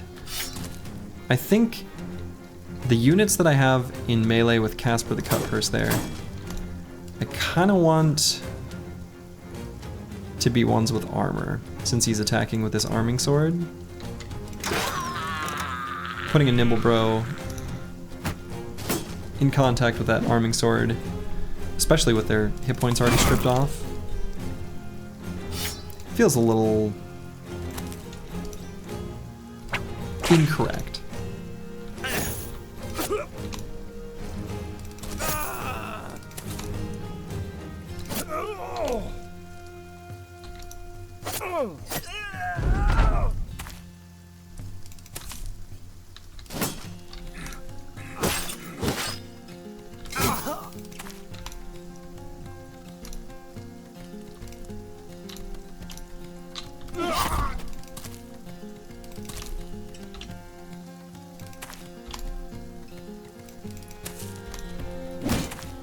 Shield push. Alright, and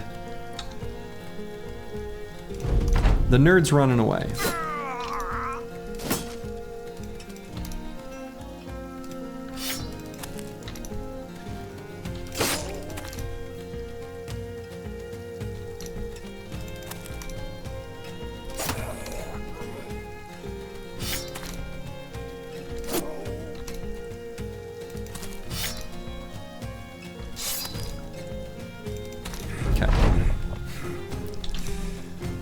Let the daggering commence.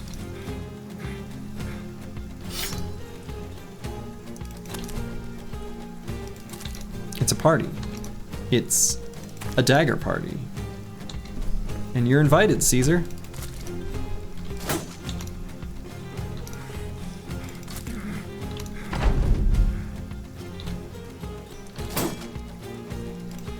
party just for you. All your friends are invited. Brutus. I don't know, some other ones. Who were some famous Romans alive at the same time as Caesar? I don't know.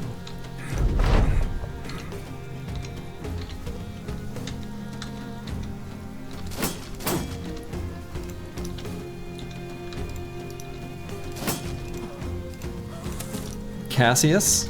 Okay, Cassius, sure. Cicero, Mark Antony. Yeah, Mark Antony, right. Pompey. Okay, great. Anyway, they're all invited.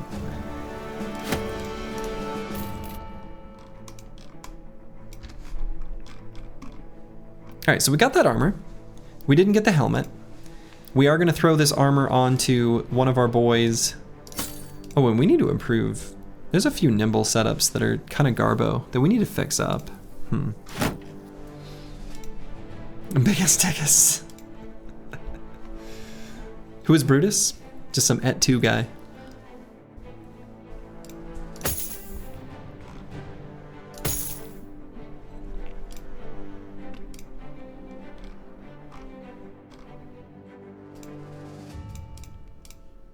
All right, and our broadcast Briggy has hit his final level. Do I go with fatigue here? Is that insane? Kind of, but we'll do it anyway. So, final perk, what do we pick?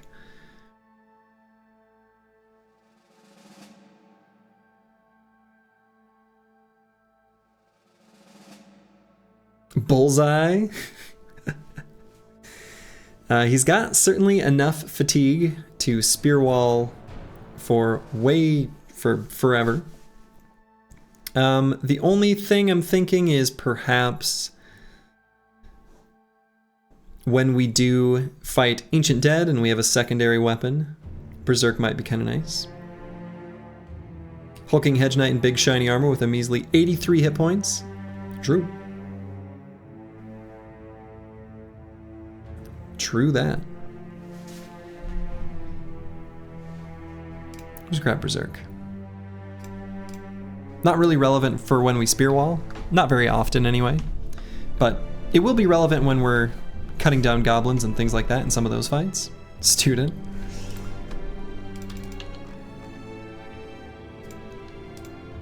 I actually don't know what happens when you choose student on level 11.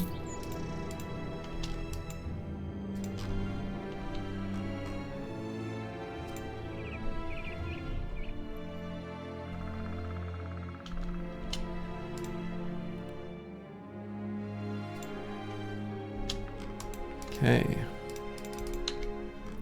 I think you just get another perk. I mean, that would be my guess. Oh my. There's a camp. Let's bust it, because busting make me feel good. Looks like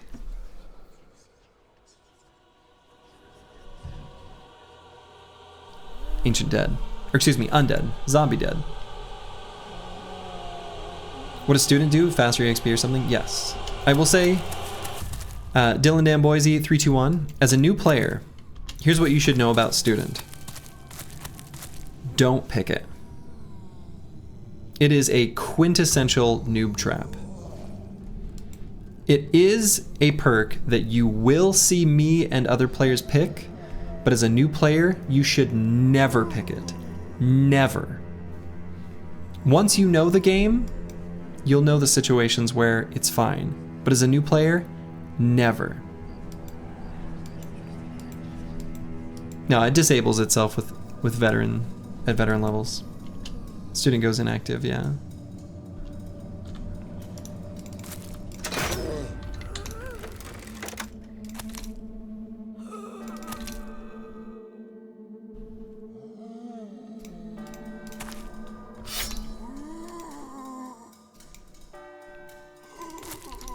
Note taking continues. Good.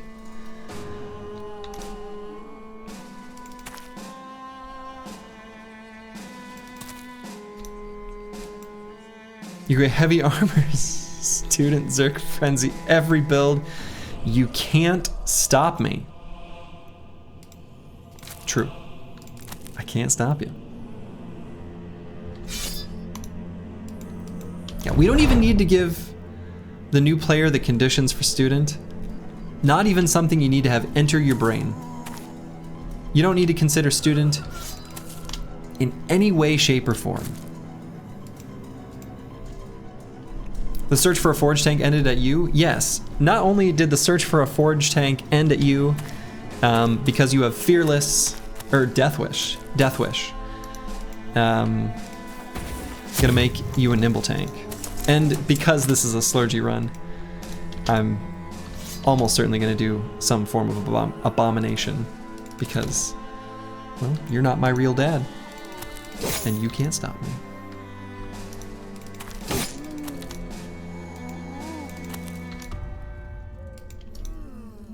Rally the death wish. Rally the death wish.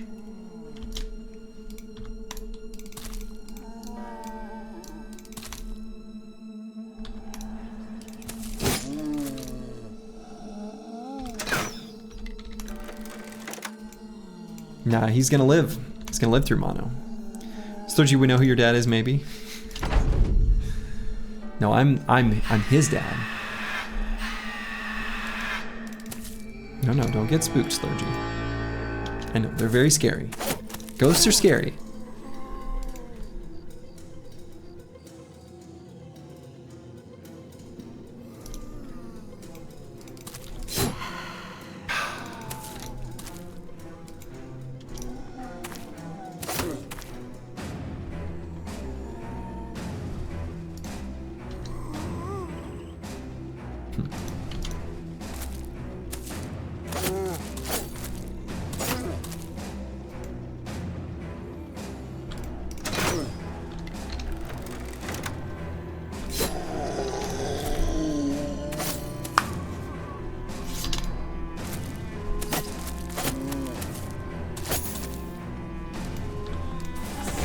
Alright, so we are going to be watching our spear's durability. We want to make sure that we absolutely, under no circumstance, lose our oversized spear. If you know what I mean.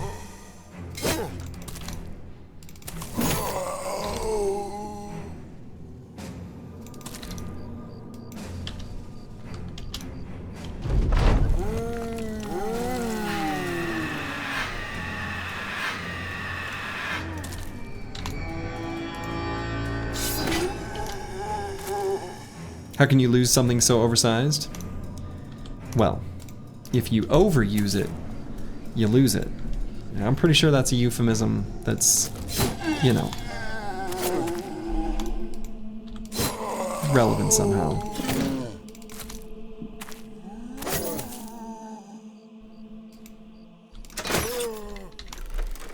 When it falls to lower bracket. Yes.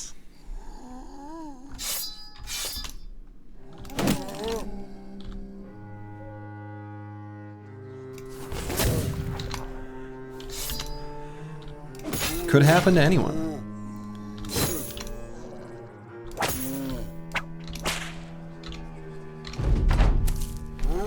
Could happen to you.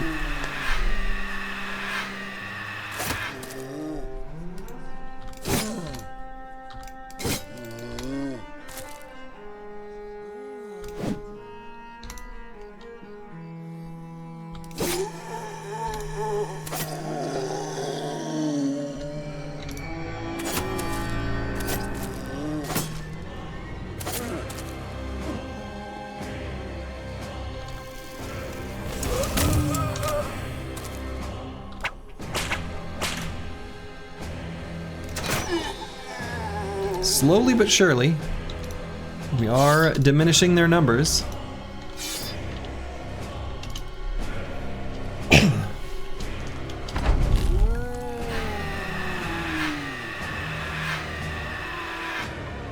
(14% armor pen roll on the Nomad Cleaver, and it's only slightly better than the Barb one. Yeah.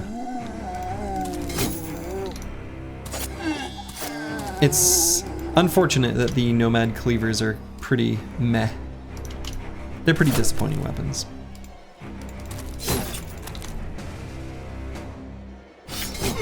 Like, they're good for naked enemies, which, you know, Berserkers are a thing. And like, you know, unholds and stuff. But yeah, it's only an okay weapon.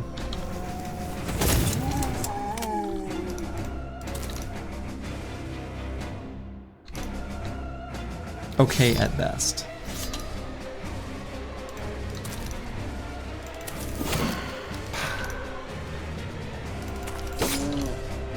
What did you miss? We got our tank. Did that happen before you left or no? Might have been around the same time. Right as you were leaving? Okay.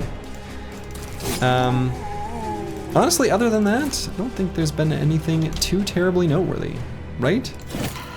Seems like every time I say that, someone chimes in with something noteworthy though.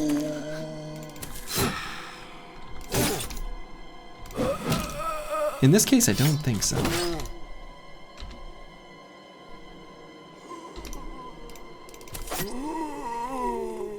Still on the same ambition? Still on the same ambition. We're getting close to completing it though. Oh! Well. We have completed it. There we go.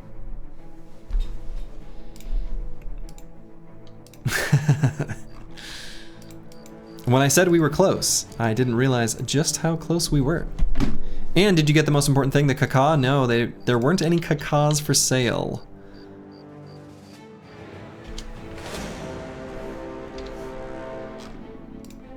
Yeah, Slurgy's a big boy now with a big spear, level 11. True. Big boy with a big spear, level 11. Pretty nice.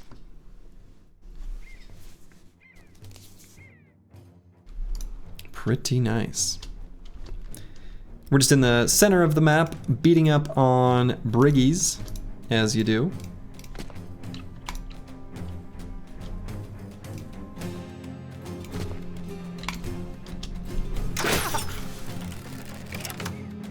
Find those other 4 towns. We found one. I think just one. Just one town. There's one that's in at least one that's in a section that we're not going to quite yet. It's in like a little area of the map that I just don't feel like we have any business going to right now. But certainly in the near future we will.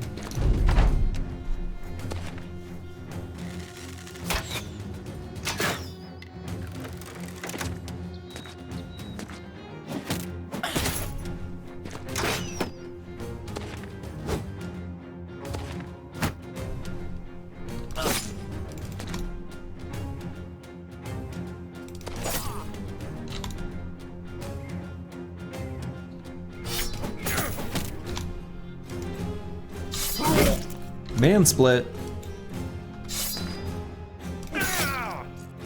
Ooh, almost got him. Almost got him.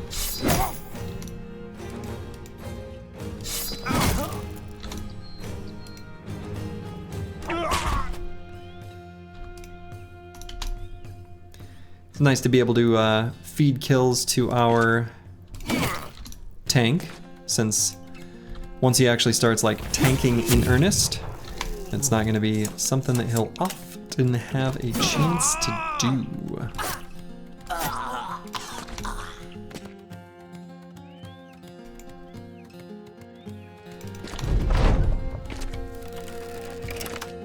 These poor briggies never stood a chance.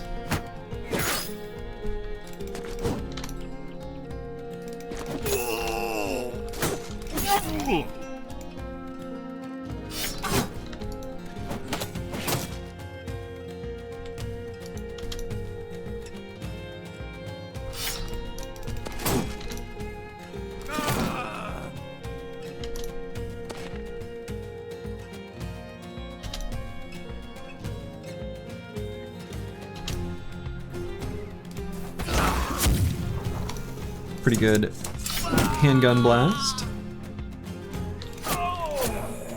Hey, take that, you nerd.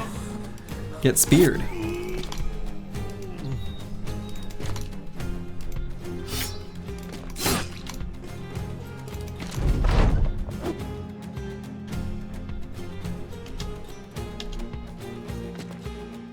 Well, that Briggy is trying to run away.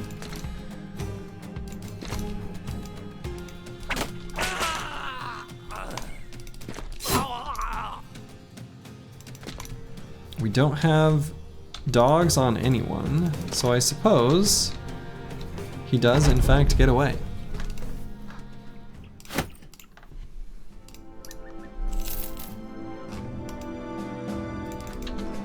So we're gonna make our way back to Skjoldgard. Skjoldgard. Where we're gonna return rich. All right, Uncle Freddie Mac. I'm kind of feeling like some hit points would be good here. We don't actually need more fatigue than that. Not really, but some more hit points would be quite welcome.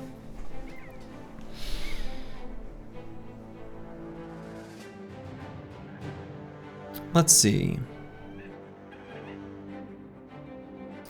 Your favorite musician must be Britney Spears? Mm-hmm.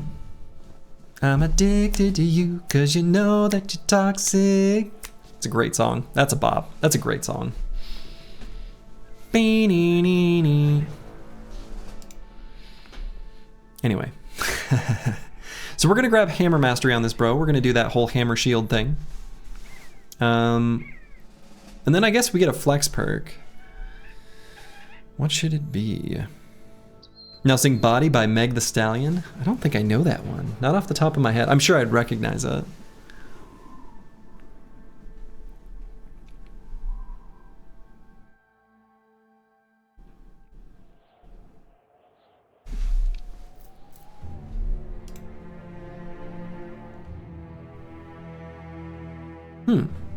Really not sure what perk I'd like it to be. Just think Twitch is gonna delete the sound from that whole bit because Slurgy's a good singer. Thanks, but I doubt it. I could do an incredibly hopeful Battle Forged for Nimble Forged, hoping for some sort of future named gear. That's kind of stupid, but let's see. How's the guitar practice going? Was that this past weekend? No, I'll be doing a performance at VGM Con with a friend on April 12th.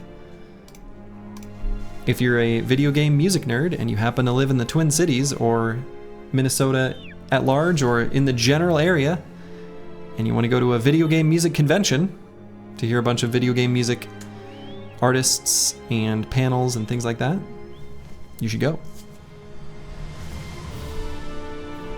But yeah, I've been practicing. It's been good. It's been fun. I'll be flying back from Bahrain that day. Oh man, nice stream Twitch. No, I probably won't. I'm not gonna fiddle with tech. I'm gonna be so focused on just like playing the right chords, playing the right notes. Have a link, Slurgy?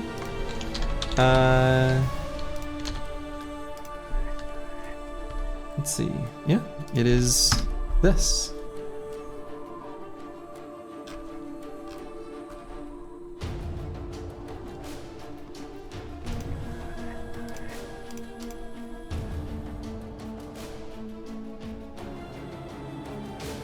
So yeah, I mean, I don't want to grab Hammer Mastery on this level because I don't have the hammer yet.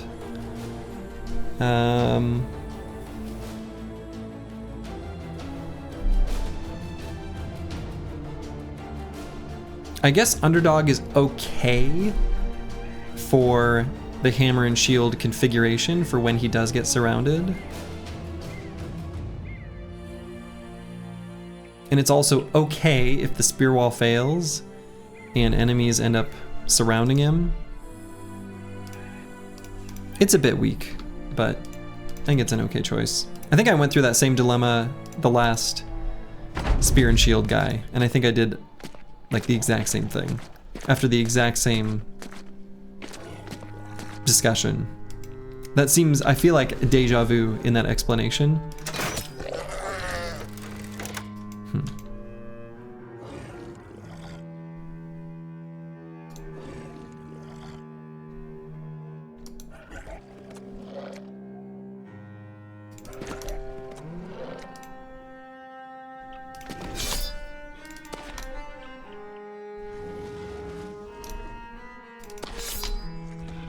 Okay, so we're leaving a single hex of vulnerability in the center there.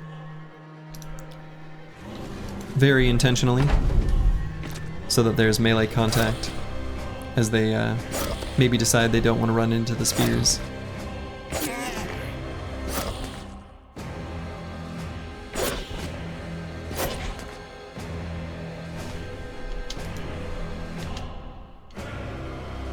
But yeah, I have performed solo sets at VGM Con in the past. I do want to do one again next year.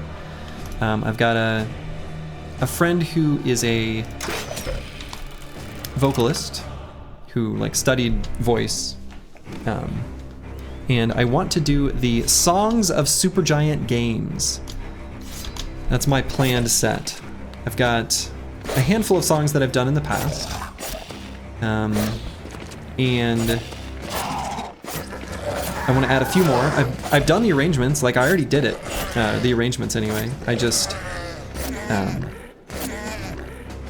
the past couple years were a bit hectic life-wise with getting married, and I like got a job, but it was, then I had to get another job. So things were just too busy for me to feel like I had enough time to spend practicing and stuff, so. It's a 5-hour drive for you?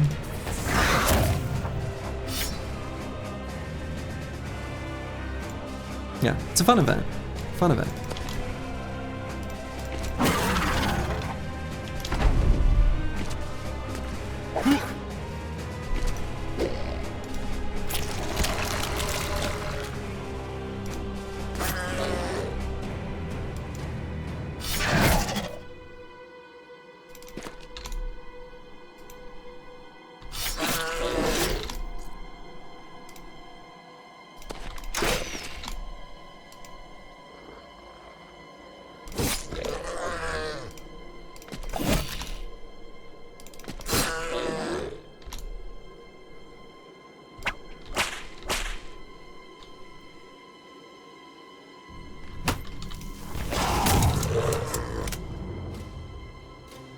Let's see.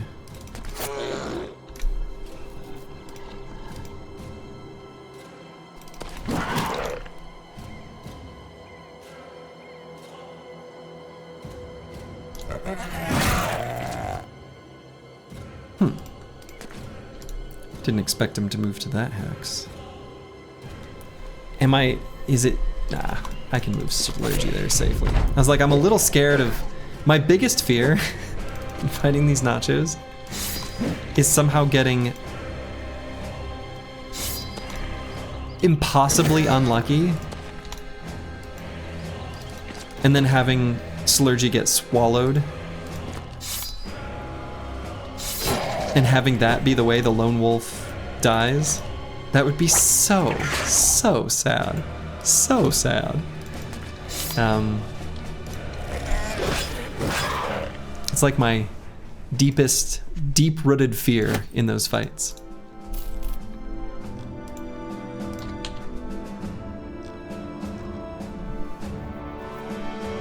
All right, so we've returned to Skill Guard, and we can sell things here.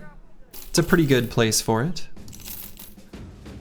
We've got a double mail. Should we throw that on an armor piece? Throw that on like the reinforced mail hauberk. It's got reinforced mail, and now it's got even more reinforced mail. Yo, dog, I heard you like mail, so we got you more mail kind of situation.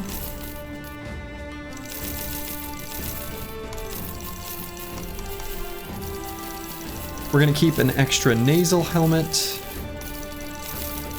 Otherwise, I'm pretty confident we don't need any of these things.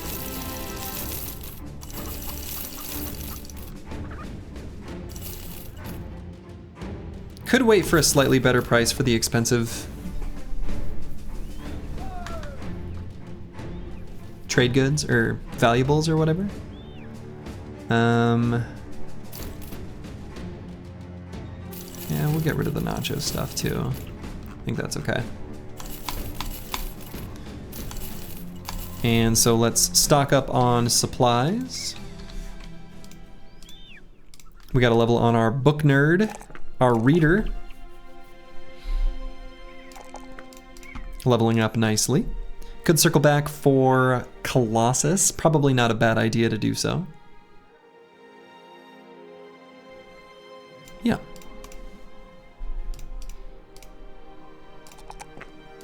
And then just Nam, our nimble tank. Finally a +4 in melee defense. Has so far been rolling +3s, I think, every level. And let's grab Colossus.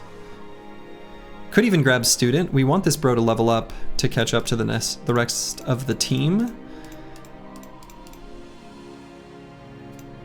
Could do that on Ragged Edge 82 and Just Nam. Just Nam, I think we've got a pretty clear path for how we want to level him, so I think I am kind of inclined to go Student. Especially since tanks, you know, are slow to gain experience since they're not gaining kills. We're gonna be babying him a little bit anyway. I didn't check out the weaponsmith and armor. Okay, right. I guess now I know why. And there wasn't a caca, right? Yeah, no. No caca.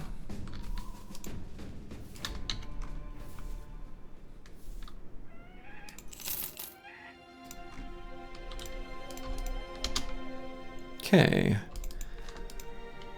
Another city here. Makeshift barbarian camp. They've got terrified villagers here.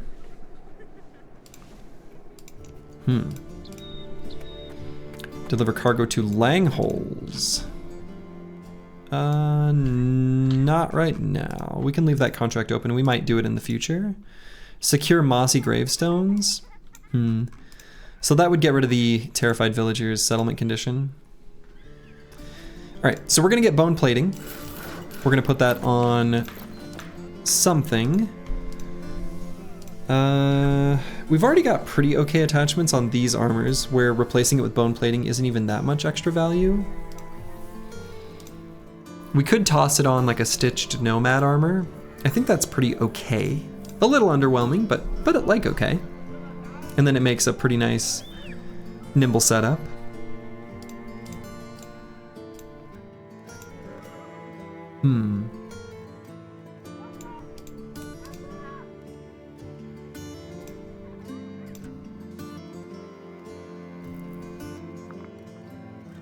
Sure. We'll just do it now. We'll get more. There are more unholds for us to find. No caca for sale. Again. I guess there's nothing else we really want to do there. There's a road going up this way. We are going to make our way over towards the icy cave. But let's head up here.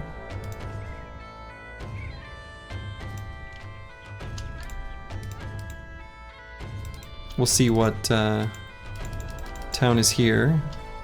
Okay. All right. We got a new ambition to choose from.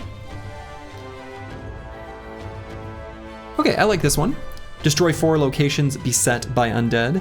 That will, of course, get us the undead trinket. Similar to the orc trinket, it gives you some special fancy stuff. We'll go ahead and do that. And they've got a kennel here. Hell yeah. So we're gonna stick around until daytime so we can get some warhounds. Those will be very useful for our future fights against undead, where, you know, we can take them out as soon as the, you know, as long as the doggos are safe. For goblins, and it's also quite useful for a few of the legendary fights like Goblin City and the Sunken Library. Saved, yeah. Very much saved. And so the last city that we don't know where it is, let's see. Visited 21 of 22 settlements. it must be that there is one settlement that meets where these two roads meet, somewhere in the center of the screen here.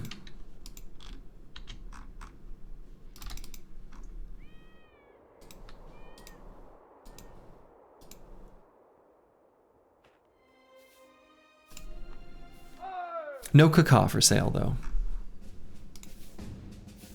Relatively cheap tools. We don't quite need the tools.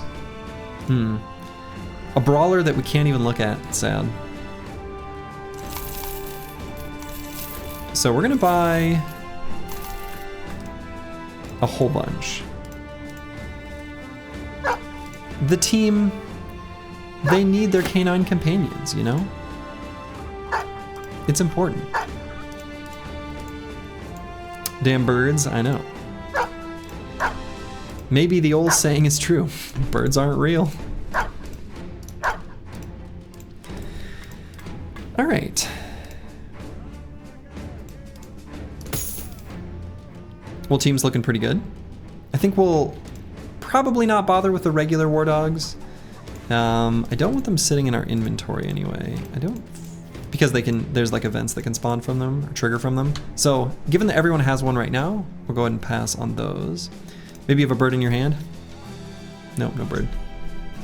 Well, wait, no.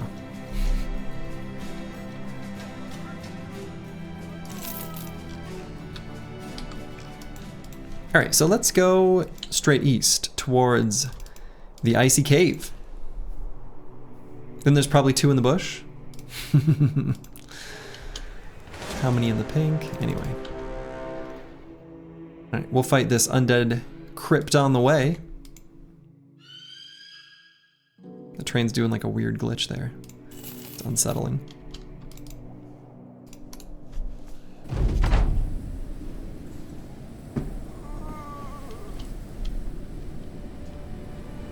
All right, so given that they have, you know, a necromancer in this type of camp, they'll be using the possess ability, and so I'm gonna spear wall on the first turn with Du Bois.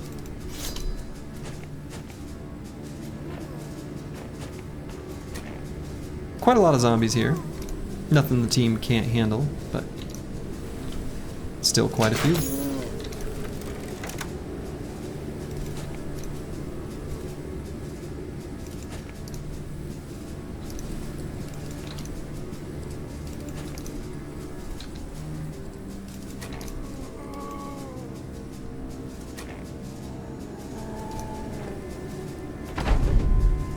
Maybe there isn't a necro here. I thought there was always a necro in this type of camp. Maybe there are certain spawn configurations that don't have one. I really kind of thought they always did, but that is apparently just straight up not true. Huh. Well, the more you know. Like a little rainbow behind a star.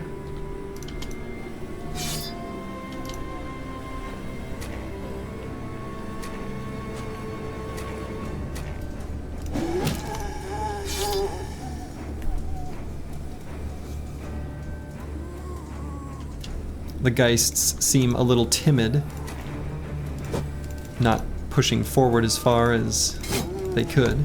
They're scared of us.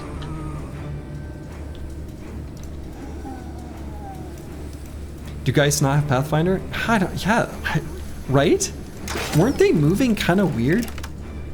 Like it was like they were, it was, right? Do they not have Pathfinder? They fly. Okay. Yeah, like they're moving. Huh, okay. Yeah, I don't know.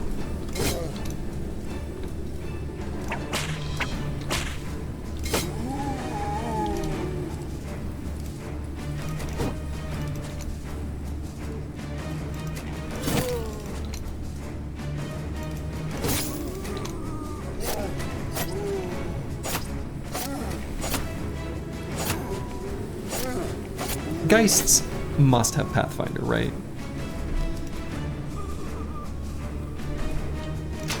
It could be that like their calculation couldn't send them through because the zombies were too deep, and that's why they I don't know.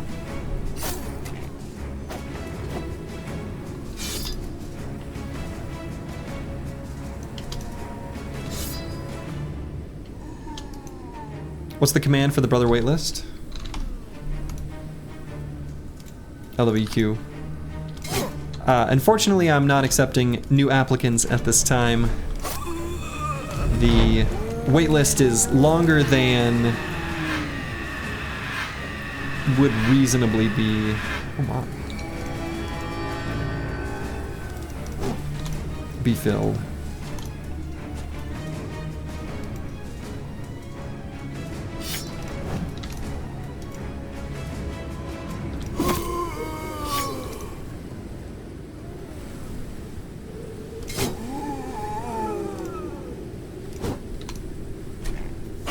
Spooky ghosts, yeah. The team is apparently afraid of them. Cowards. You're on the queue.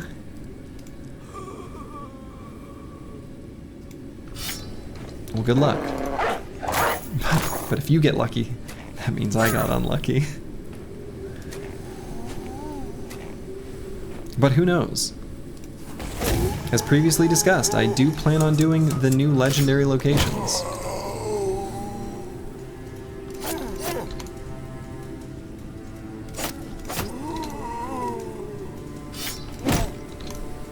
What's the command to join the next run? There isn't one, and I haven't decided what I'm doing after this one yet. I will need to make that decision.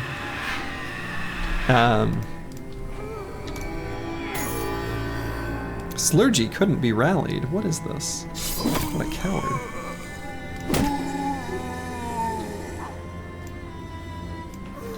The next battle brawl? Sure, yeah, I do plan on doing another battle brawl. Right. So there is that. But that's, you know, a smaller event from a timescale perspective.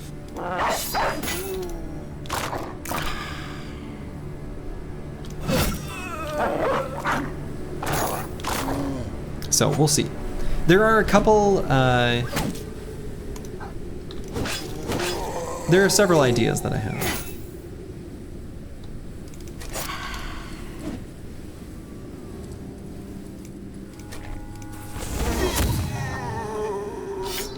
Obviously, I have to just restart the Run Streak series and change the rules to all legendary locations by day 200 or something.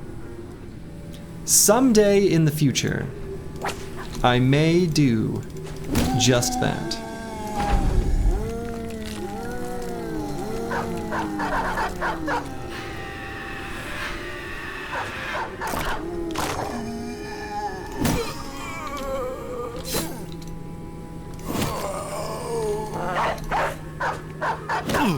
Or something similar, right? But after the conclusion of this one, I will do something different. Exactly what that something is to be determined.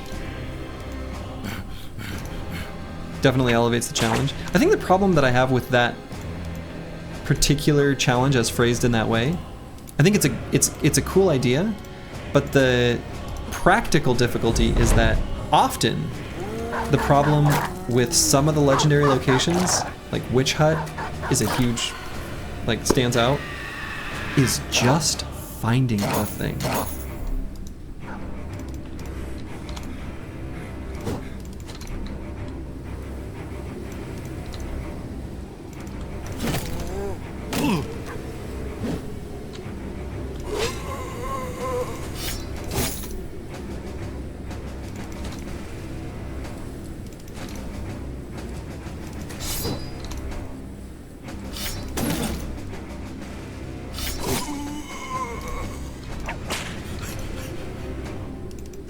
Slurgy's decided he's done running away. Sounds like you're afraid of losing. I mean, true. Not incorrect. Brig if true. Losing lots of time, but also losing. Afraid of both. Afraid of both. Alright, we did get one of these cute little leather neck guard attachments. These ones give durability with no penalty to their fatigue, which means they're nice to throw on nimble pieces of armor that are otherwise relatively efficient. The plated nomad males are good choices, as are the leather lamellars.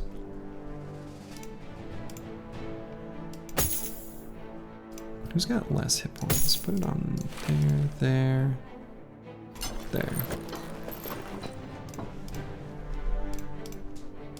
Dark Paladin 037 has leveled up. Our Drunkard is still leveling up nicely for melee defense.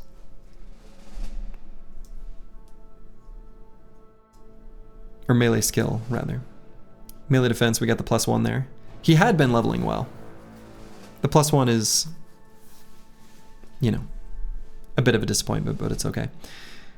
Given that we are in the north right now and we may be fighting some Barbarian Chosen, let's go ahead and take hit points in probably Colossus. Either Colossus or Underdog. Either one would be fine. I think I'll just grab Colossus on this level.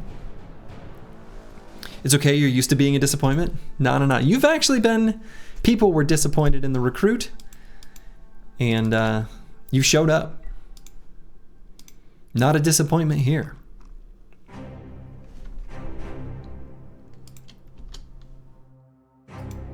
Alright, we got a pretty easy fight against some barbarians. We'll go ahead and take it.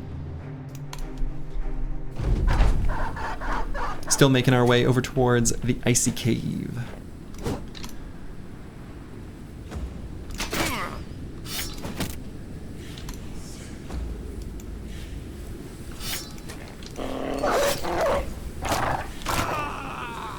Good boy.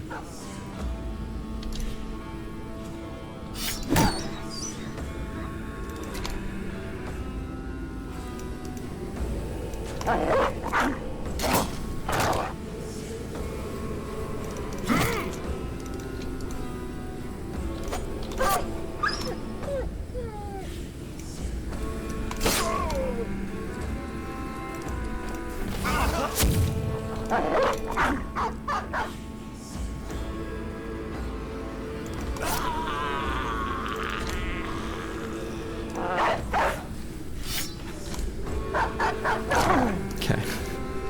Not much of a camp. This is definitely picking on nerds for their lunch money. But hey, every penny counts when you're building an empire, right? We've definitely got a inverse Robin Hood situation going on here.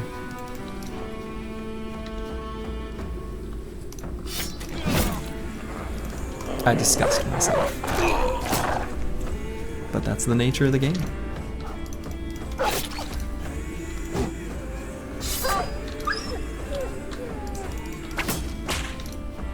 Inverse Robin Hood, so you're just a standard corporation / enterprise? I mean, yes. I'm just a regular business. Call me, you know, I don't know, what's a boring business? Procter & Gamble.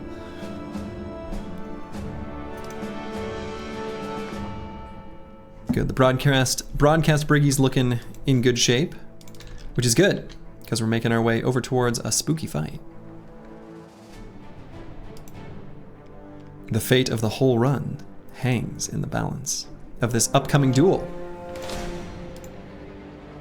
Once we fight in the long lost keep.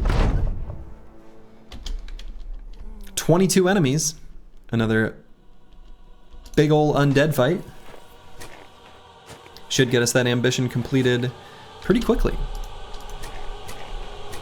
Surprised you're risking the Madman with Slurgy and not the Squire. So the original plan was to do the Squire, but I think I took enough defensive perks. I have so many layers of defenses. I have such incredibly good armors. I think the spear is insane. The probability started to kind of go a bit nuts as far as how likely it is that we'll succeed, that I've decided it'll be fine.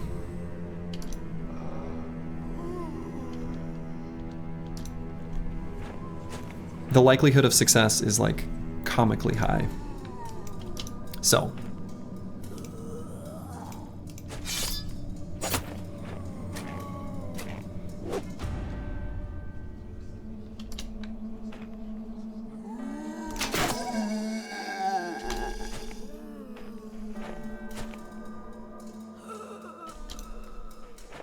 And it feels like the right thing to do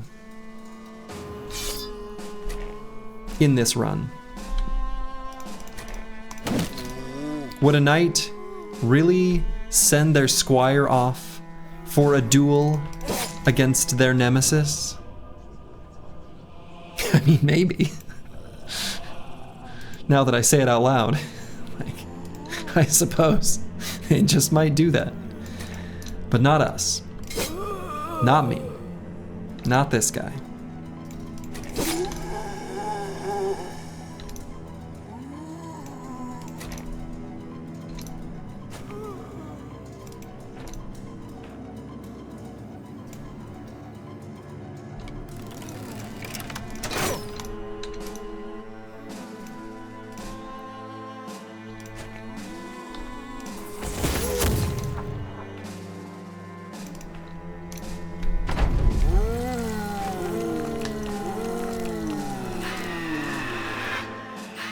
You are a noble knight? I guess.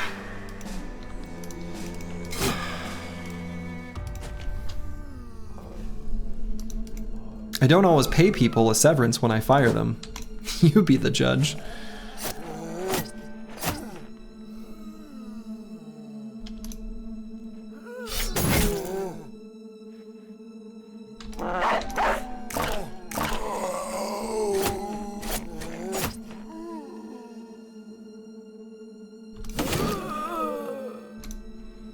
Some are noble and stingy. True, but then are they truly noble? Frugality is one thing, stingy, something else entirely.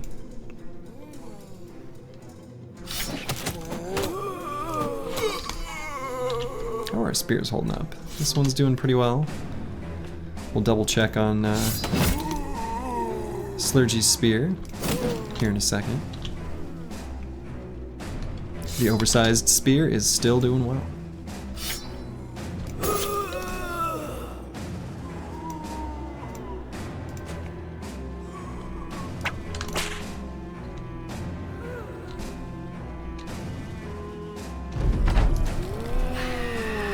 Oh, come on. Slurgy, you can't be spooked out. No, come, my dude. What's all that about? There's no reason to be afraid. These are just zombies. They're wimps. They're just a bunch of like dead nerds. They already died. What do you have to be afraid of them for? If they died, they obviously weren't very good fighters. Like, come on. Duh.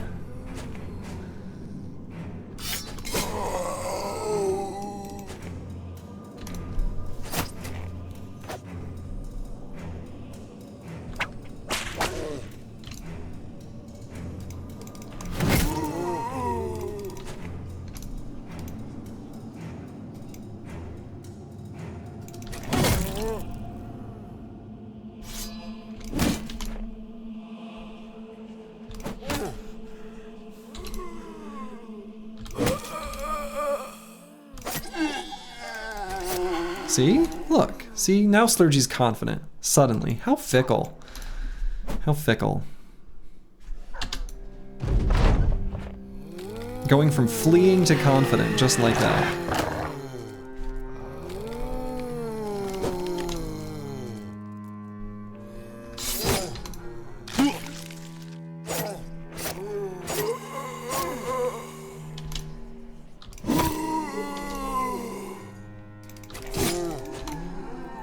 Maybe it's supposed to be some sort of metaphorical representation of this run, of this whole series, where Slurgy does still fear what could happen in the fights against the undead.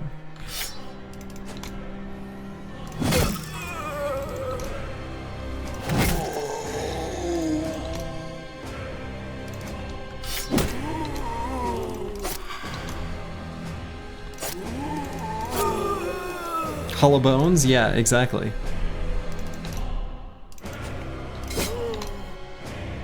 The tragedy at Hollow Bones has ingrained itself deep into my memory.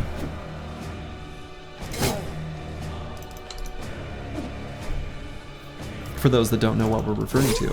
In the Peasant Militia run, I took a early fight against a army not too unlike this one, a little smaller. It was still pretty early on too, but you know, regular zombie dead type fight. And it didn't go well, to put it very lightly. It was a disaster. The company was able to recover and eventually do fine. But boy, that was bad.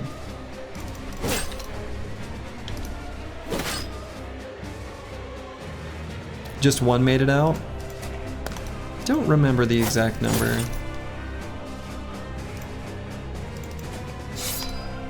We did have a Goblin City disaster where just one made it out. In Oath Takers. That was something.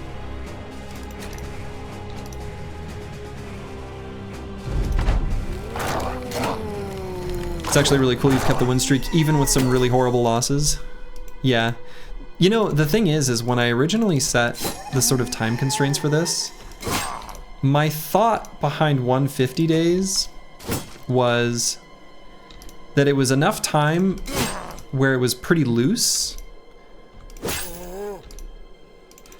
but it would still let me recover if, or rather, that it wouldn't let me recover from like a TPK. However, I proved myself wrong. Especially in that Oath Takers run. All right, so we got a cleaver. Now this one's not exactly very exciting or very good, but Al Sabag's cutter is fine. So one potential use for it, I'm curious. So the two-handed cleavers, unfortunately, are a little expensive to use. Goes down to 12.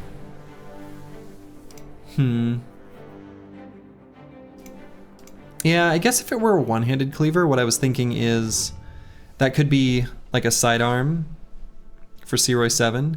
That could be his, you know, melee weapon, but I don't think so in this case. Another bad cleaver, at least we got it. Yeah, I mean, weapon skills build up -3 fatigue is good. The other thing that this rolled was shield damage. So like, or wait, no. It's max fatigue?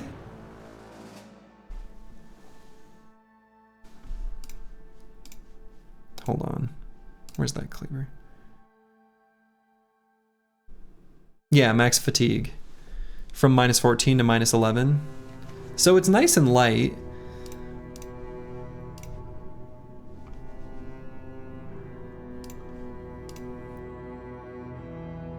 It could potentially be given to one of our nimble damage dealers.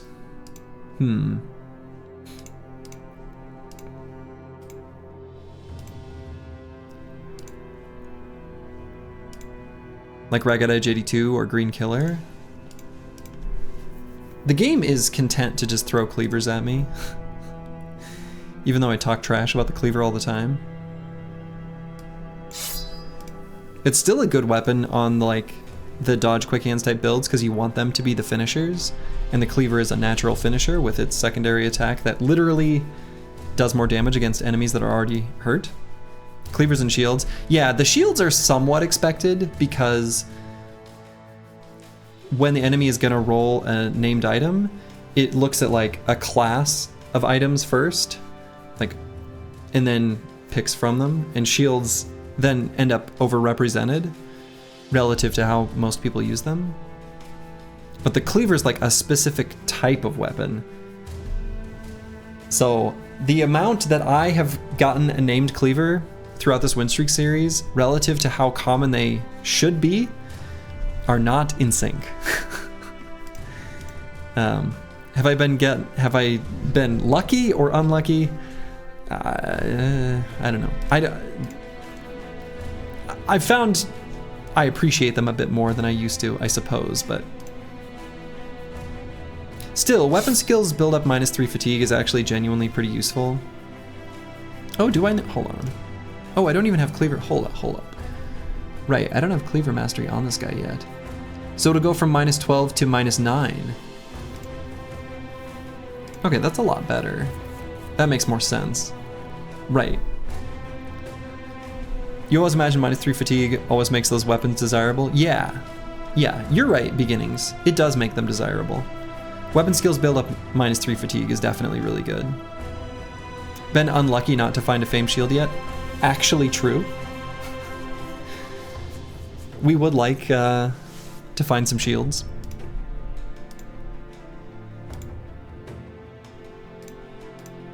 Yeah, so this bro is definitely going to take Cleaver Mastery. We may end up taking it on more than one. Interesting.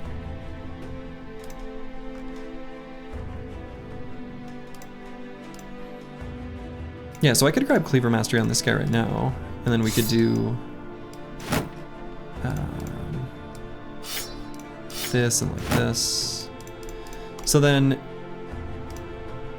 yeah, this Alsa Bag's Cutter makes Cleave go down to 9, and then Decapitate down to 13. That's actually pretty good. That does make it kind of interesting as an option for Searoy 7. By the way, thank you for hosting the tournament a few days back. That was really cool to see, some close fights. Hey, you're welcome, Beginnings. I'm glad you enjoyed. It was really fun to run. It was really fun. What's the highest damage potential on head? Someone told you 2-handed Cleaver head hit twice with max roll famed, while someone else said triple head hit on net enemy with max roll famed Catal. The highest possible damage? Like in one turn? The highest possible damage on one enemy in one turn without any extra AP, just not 9 AP? It's a naked enemy? Do they have armor? Are they undead? I have a lot of questions. Are they already damaged? The beautiful thing about Battle Brothers is that question doesn't actually have like a clean answer. I consider that a feature, not a bug.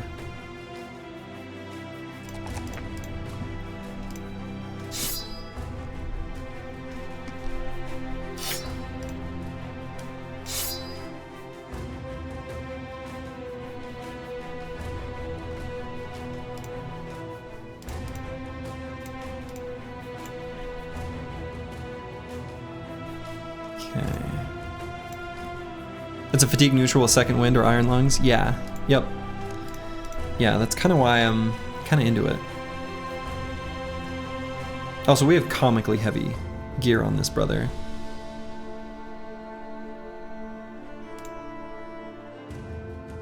So, okay. All right, Behemoth 6987. Nice. This brother is going to be using the damage cleaver, so we'll go ahead and do fatigue here. And did I already? Oh yeah, I chose Cleaver Mastery, that's right. So then we'll go back to Searoy 7, and on this brother,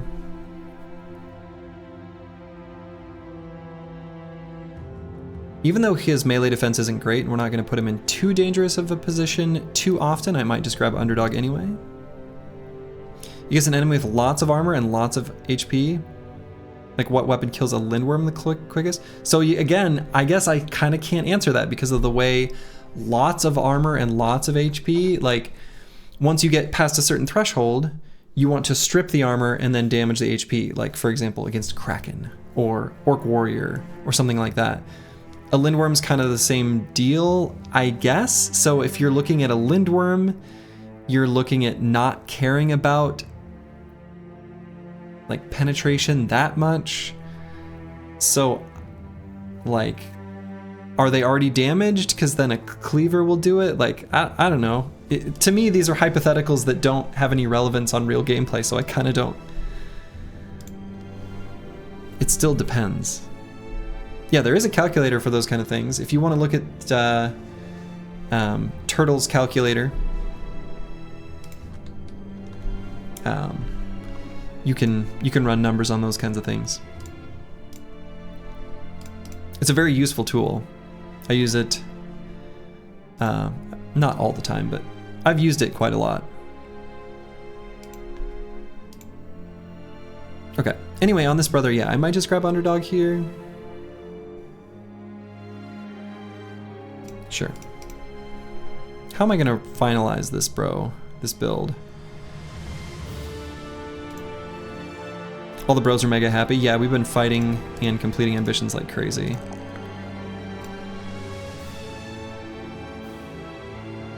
Cleaver Mastery? Yeah, I mean, that's what I'm thinking, right? So, Cleaver Mastery plus Fort Mind? Cleaver Mastery plus Gifted? Probably just Cleaver Mastery and Gifted.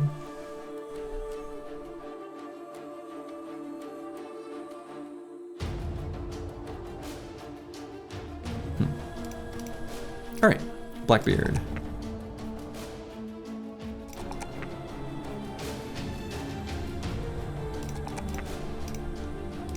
Let's grab Pathfinder here. That's kind of a easy no-brainer pick on this bro.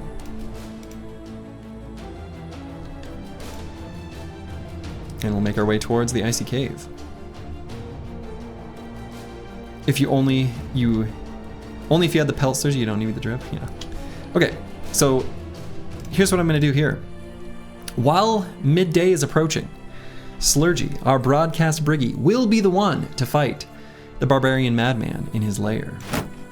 The plan here, we've seen it before.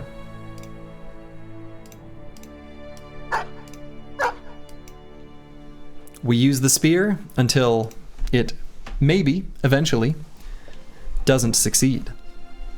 At which time, we swap to the two-handed flanged mace. So do you move the cam? We can see the black cabinet behind you now. Just notice that. I don't know. If I moved it, it's unintentional. It's not a cabinet, actually. That's a Murphy. That's a pull-out bed. That's a whole-ass bed against that wall.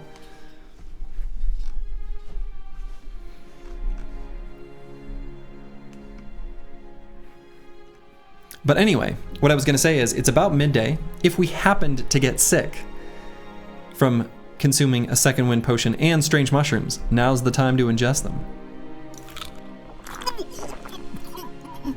Okay, we got sick.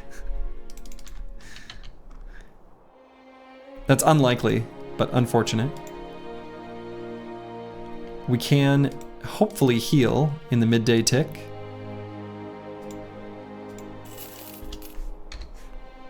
But didn't. Well, that's annoying.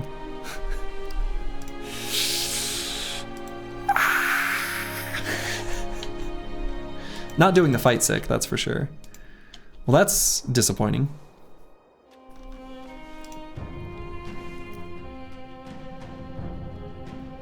Maybe shouldn't have done that.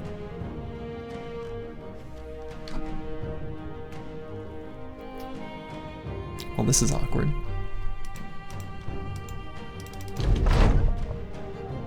Syncnaza, the hybrid, gets fat. Had gluttonous, got fat.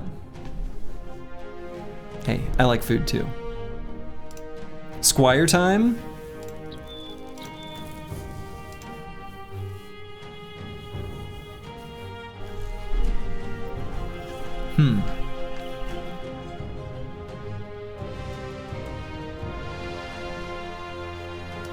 Too bad we ingested the second wind potion in that case, huh?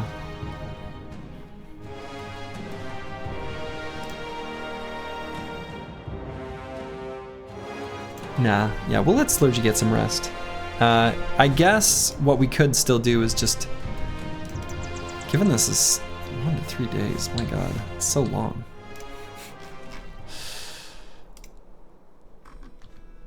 Wouldn't be a terrible idea to replace the cook with the... Given that I feel like we've got our final roster that I want to keep, maybe it's not a bad idea to Get the surgeon.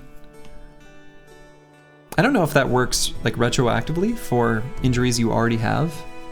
I'm gonna guess no. We kind of want the surgeon anyway though.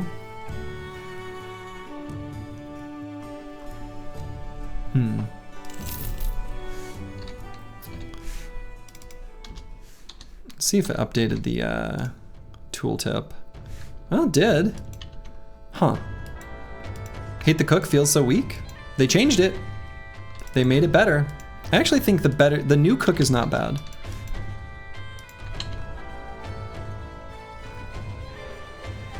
Six on holds, man, we want to fight those. I don't want to lose the effect of these potions. Sucks. I want to fight those on holds so bad. Okay, chase us on holds. We're gonna do this. Slurgy on the bench.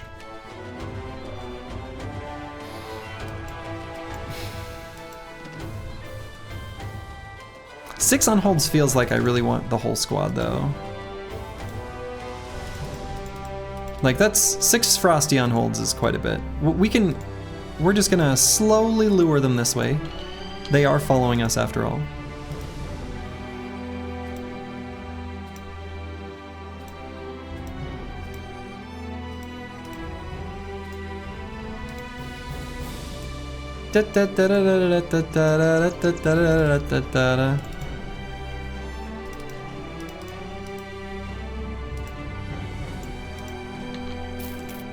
Okay, let's see if sickness went away. Hey, it did. Okay.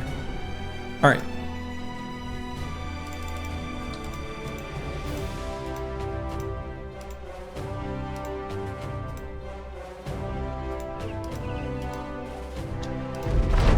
Okay. Let's do this. But first, I'm gonna go to the bathroom. And then we're going to have the fate of the whole run potentially hang in the balance. Be back in 1 second.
All right, I am back. The stakes are that high now? Well, because we're going to send our lone wolf, and if the lone wolf dies, the entire win streak that has taken me an entire year would end. So, yes.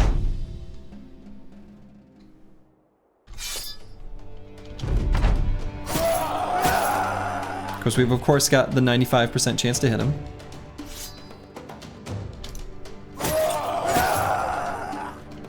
Eventually, we expect this will fail.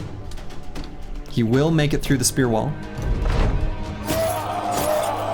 At which time we'll swap our weapon.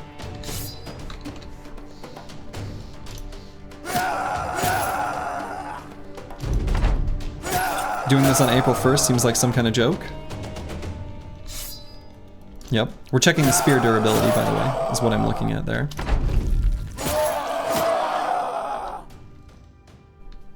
Once it falls below 25%, it could,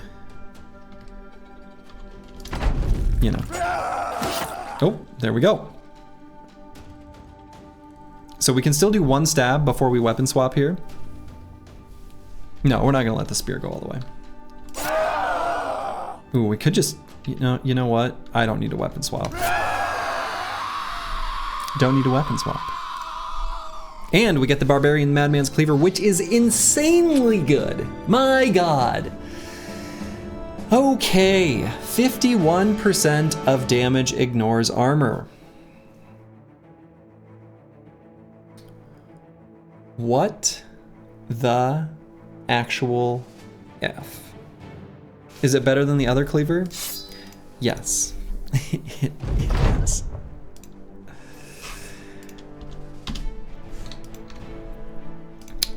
Okay. That thing is good, that thing is good. This thing is so good. It's not always good, but this one's good.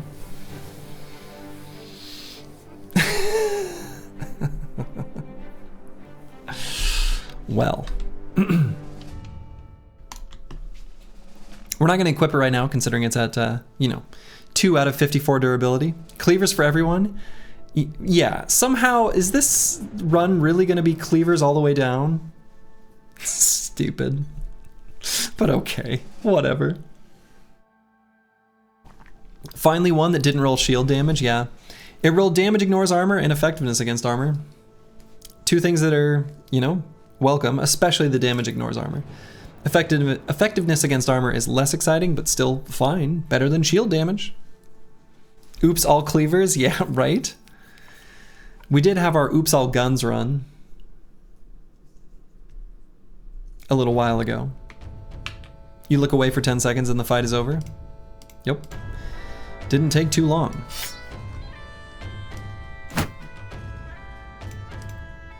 Well, okay.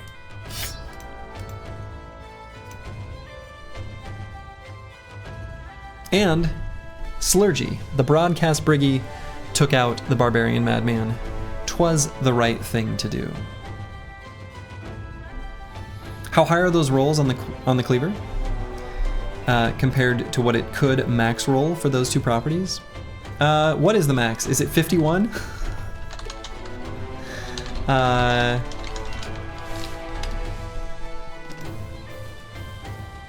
Yep, literally the max possible. Literally the highest ignore armor roll possible. So.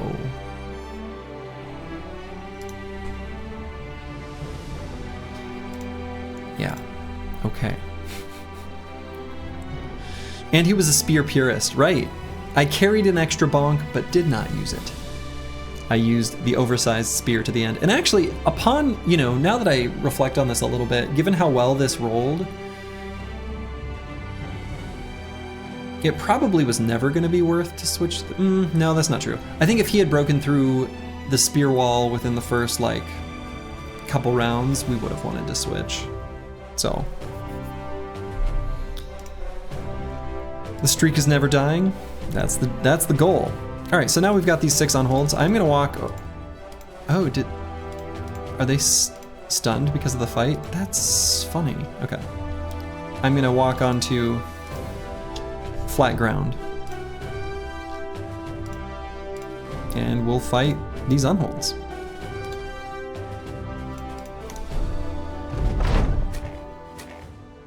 Six frosty unholds is quite a bit. This is, not a fight without risk, actually.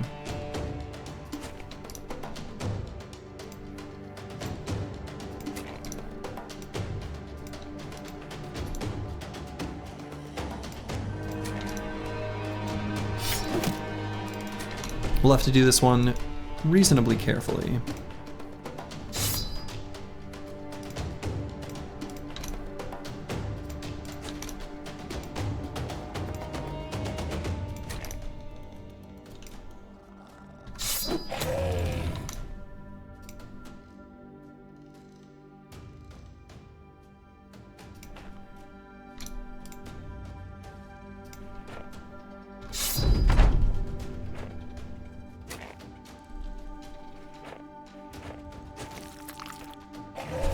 There we go.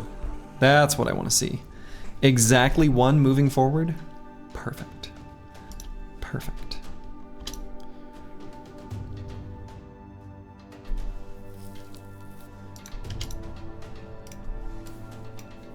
So do I move Uncle Freddie Mac to here? Slightly risky. Move up here and shield wall. They'll just throw him. Give him the old over the shoulder. But I don't want to move him here. I guess I could put him here and let them charge. Shield walling. I think that's fine. Let's do that.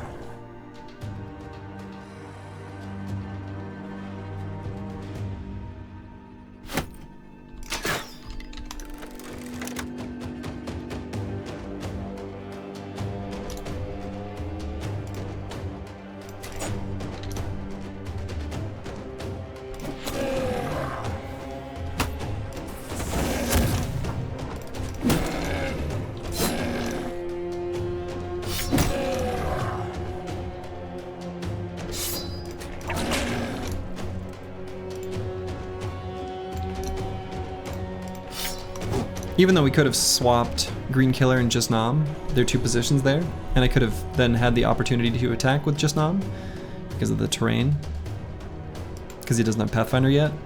I didn't want to have him that close to these 3.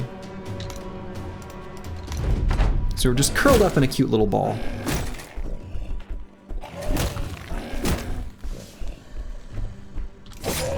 And we're going to finish him off 1 at a time. So Just Nom did eventually get surrounded anyway. Or, not surrounded, just engaged. My boys are otherwise engaged.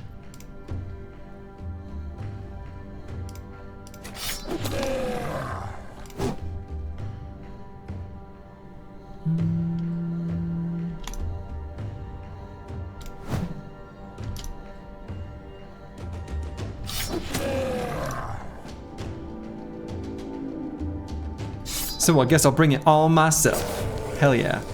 Lord Emperor Posh King Marza. Caught the reference. So good. Perception Check by John Carty? Whatever his name is. So good.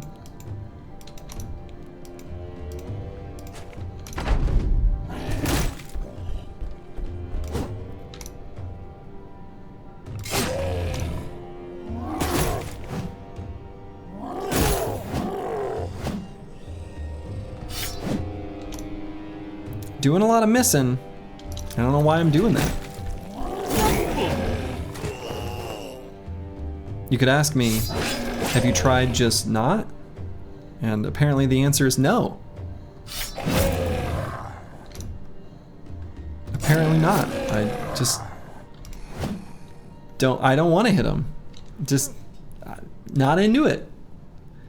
What do I need to hit these 95% hit chance attacks for? I don't care.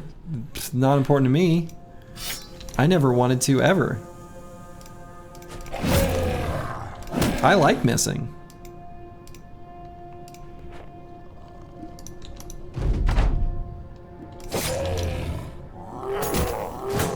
This is reverse psychology, by the way. I'm hoping that they start hitting.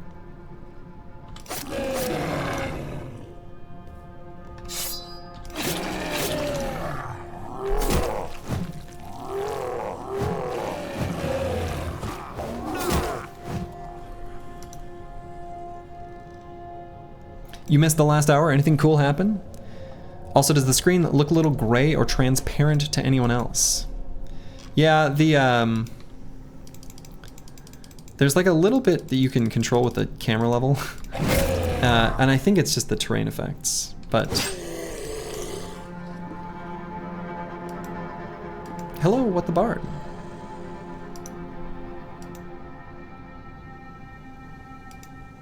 But yeah, as far as did anything exciting happen? Yes. Our broadcast briggy, Slurgy, took out the Barbarian Madman. I would say that qualifies as exciting.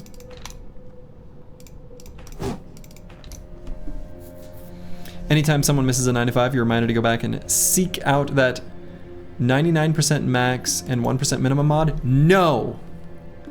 No. that ruins the game. I will stand firm on that statement. Do not. That trivializes the game, and once you figure out the game a little better, you will realize how it completely ruins the experience. That is one thing I stand very firm on. Having the possibility existing at a somewhat reasonable level for negative outcomes is incredibly important to the game's balance. If you could always hit those 95% chance attacks, spears would be even more overpowered than they already are. And it would ruin the game. It would become trivial, and boring is not good.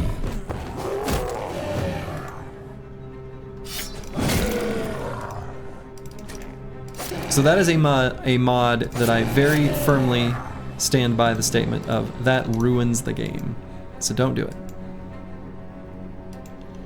That's what this is said about your mods, but your 18 Uber Chads with 700 armor each has the last laugh. I suppose. The last laugh they will have. Sorry, you'll get the 90% max, 10% min for both of us then? That would probably actually be a better overall experience.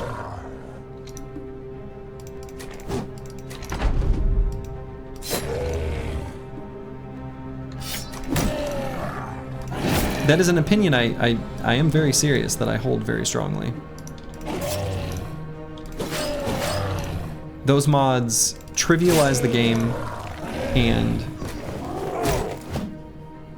the disappointment of missing the 95% chance attacks is somewhat tongue-in-cheek.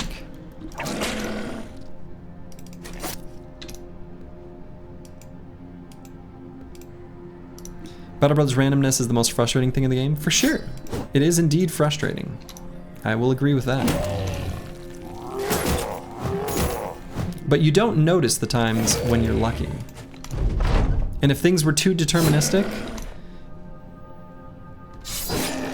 I think it really would genuinely kill a lot of the enjoyment out of the game.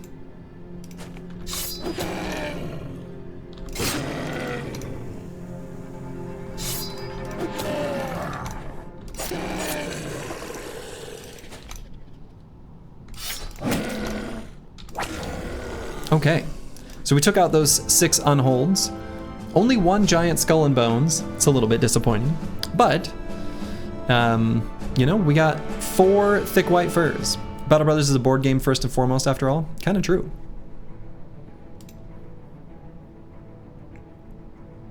Honestly, a 90% max, 10% min would be interesting. Not sure if enemies would mostly benefit, or you. Probably enemies, actually. Since your rows are gonna have higher stats than the enemy. So that would make the game harder. And it would totally change the meta. Like, spears would no longer be good. Meta, whatever. I would have to change how I play. I took a dog off someone. I need to give that back to him. Blackbeard, thanks for letting me borrow your dog. Okay, so we are gonna give Behemoth 6987 this cleaver. I guess that means the door is open for Green Killer to have Green Killer, or I suppose it could go to Blackbeard or Green Killer. They both have boatloads of fatigue. Fatigue being the most important stat, or most important stat, being a pretty important, you know, stat for being able to use a two-handed cleaver. Green Killer probably is who I'll do, since Blackbeard's already sort of progressed down a different path. Was the Madman Cleaver good this time? Oh my god. It literally max rolled damage ignores armor, so yes. Yeah.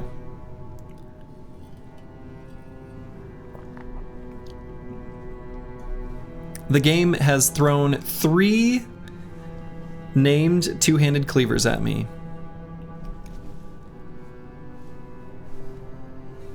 Unbelievable. Too easy, gotta restart this run?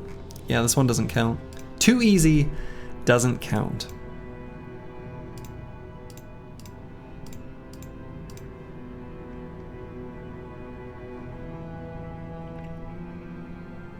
Speaking of meta, last time we saw speedruns, people were doing something ridiculous like 30 to 50 monolith. That's not a thing anymore, right? You can do, yeah, I mean, so you can do much faster than 30 by farming zombies infinitely.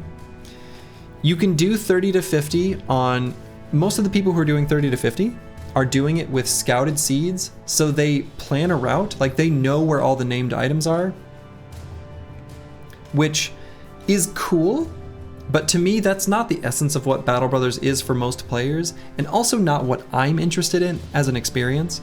I think true mastery of a game with randomness is demonstrated by being able to still achieve success in multiple iterations despite whatever adversity the game naturally throws at you, which is why I'm playing the game as I am, right? That's why I find win streaks in other roguelikes so interesting. Slay the Spire, Faster Than Light, etc., etc. So, if you're trying to do a speedrun, it becomes less of a strategy game and more of a puzzle game. And I like puzzle games, but I prefer strategy games. That's my take.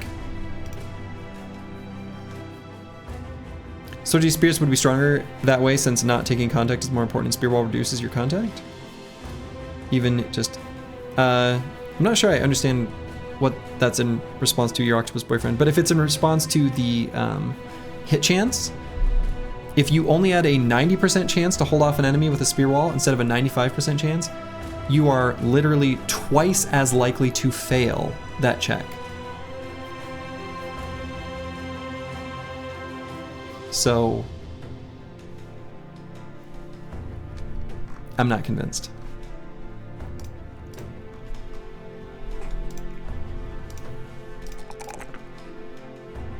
All right, Ragged Edge 82, I guess, could be potentially using a cleaver as well.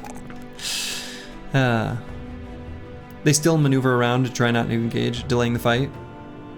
Sometimes, depends on what you're trying to do with them, yeah. But in any case, the 99% max would ruin Spear Wall because it becomes impenetrable. It would become way overpowered. So I'm inclined to believe that if you lower the percentage, the inverse happens. If you could reach 99% success rate instead of 95, then the Spear Wall is like impenetrable and the game is totally trivialized.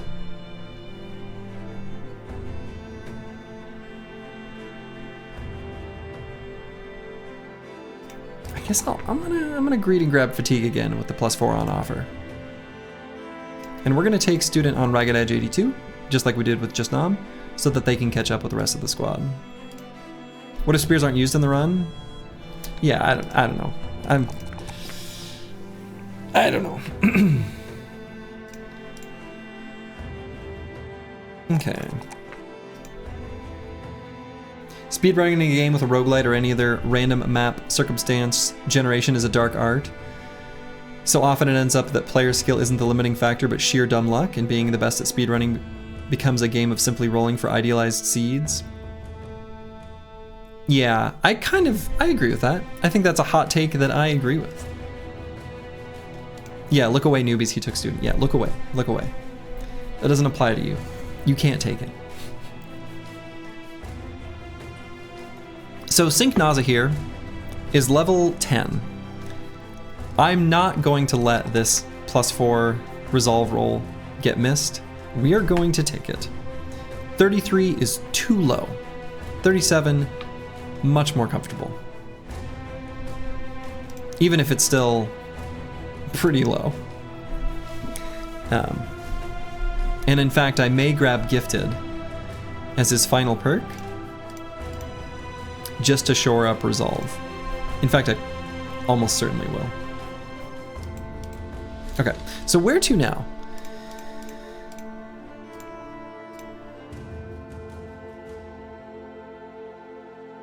You don't know if that's a hot take, but you agree. Player skill is still a factor, but at some point the grind becomes against the RNG/seeds and not as much about improving your skill. Yeah. That's why, that's why I like the win streak, which is still luck-based. It is. But I feel like it is a lesser factor, right? Like any of my own personal win streaks in Slay the Spire, I was definitely, at least to an extent, blessed on those runs. So. The team has a few injuries. We do have the surgeon, so it'll get fixed up a little quicker. I wonder how quick 2250 for the next seat. I'm gonna try the blacksmith in this run. I think I am gonna head back to Hammerguard right now so that we can stock back up on tools and let the team heal up a bit.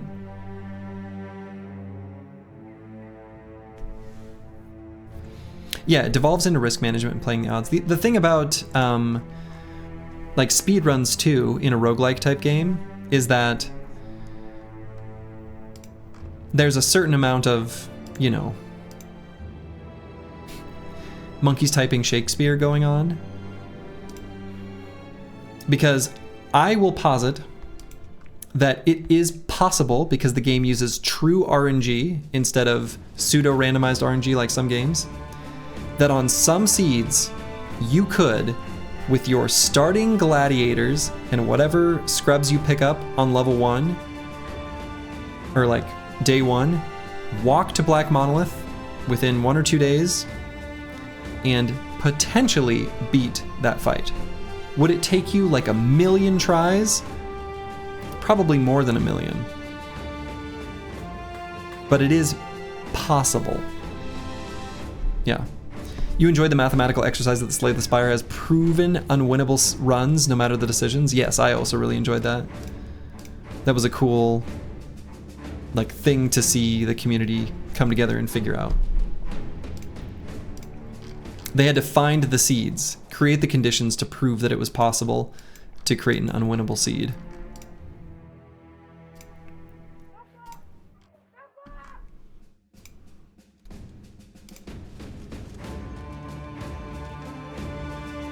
Beat Black Monolith with fists and butter knives, exactly.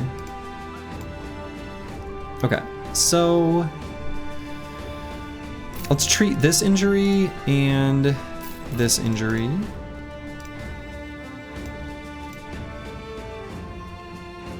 I don't know why I'm even looking at the recruits, because I guess I don't care.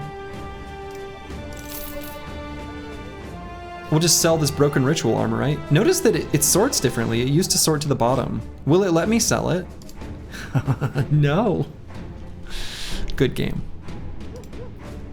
All right. They changed that recently. I was gonna buy it back if it did let me.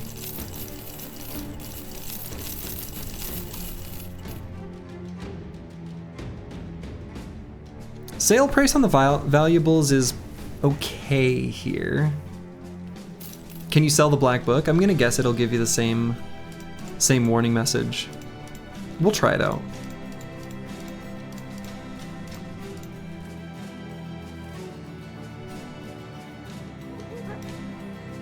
Yeah, we found the tank. We did indeed, the real Morph Dusseldorf. His stats are currently lowered because of this fractured elbow. But we're actually gonna do a nimble tank because, well, he's got Death Wish. And the Slurgy special is irresistible. All right, so we actually have enough. Oh, I can get a dog with armor.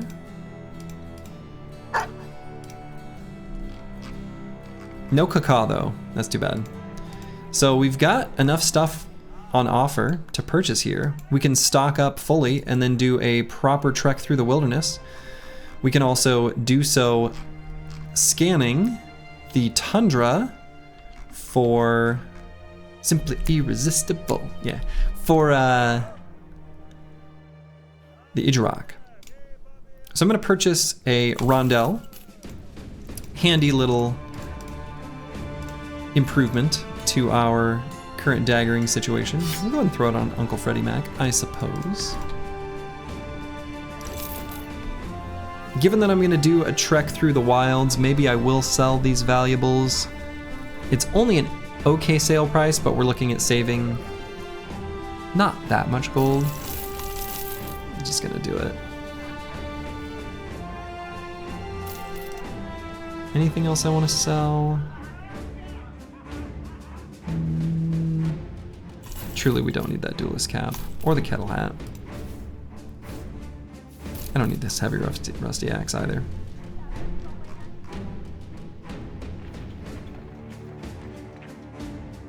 If they had a fighting spear for sale, I would consider buying that. Same thing with the warhammer. They don't, so I can't, so I won't. Yeah, famed hunting time, exactly. If they had a Saleh here, we would purchase that as well. But they don't, so I won't. We're gonna buy all the food. We don't have the cook anymore. Let's see, where does that put us? 145, okay.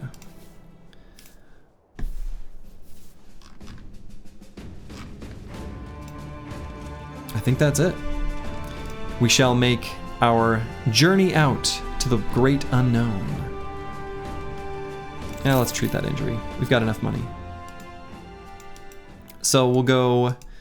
So now is when we need to start keeping track of where we are exploring in the tundra. So south of Hammerguard and then east is where we'll start. And we'll fight some undead.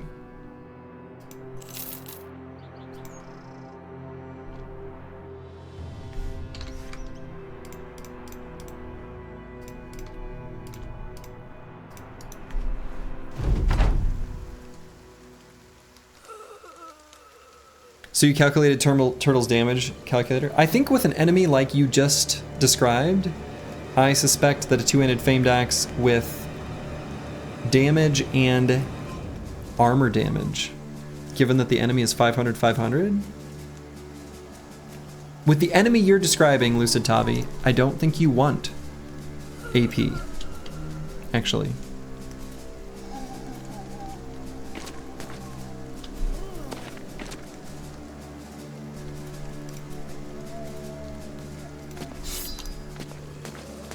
Mansplitters more than famed? No. You can get famed that are better than mansplitters.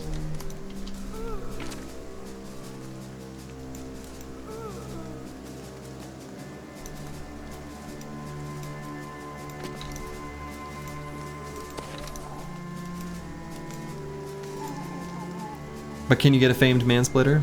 No. No, you cannot.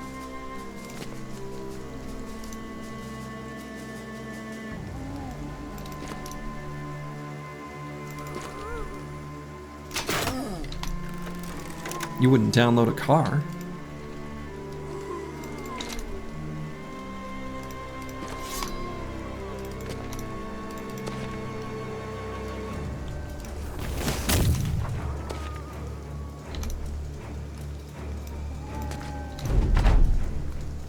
All right, Geist's running up. You get a famed Slurgy though, in the flesh. You would download a car? I'm gonna tell my mom on you. I can't believe you would do such a thing. How naughty. Now there was a, I don't know what it was an anti-piracy something. Campaign of some sort from long ago. Where, the best argument they could come up with was you wouldn't download a car. Obviously we would. I would definitely download a car. That sounds awesome.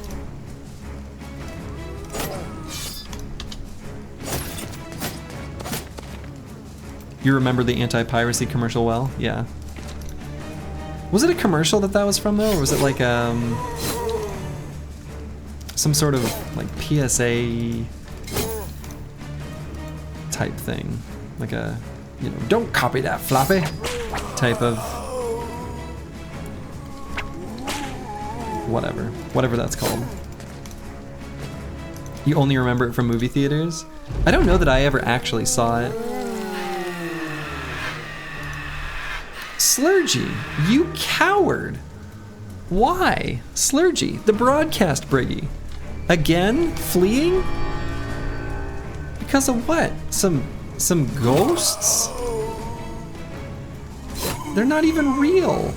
They're fake.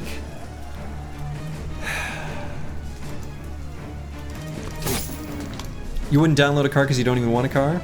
Unless you can sell it, rather get a motorcycle, bicycle, or public transit. Fair enough.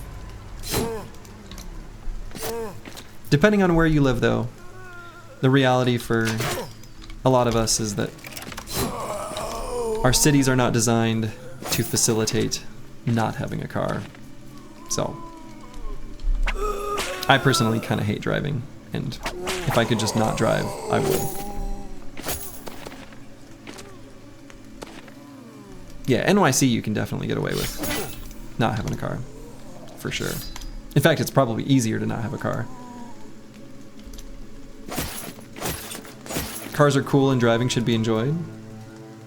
I mean, if you enjoy it, then yes. But if you don't, I don't really care for it.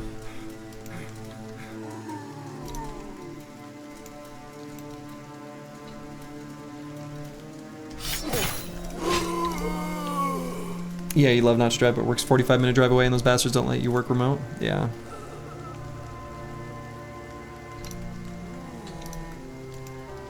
You gotta get your team building in.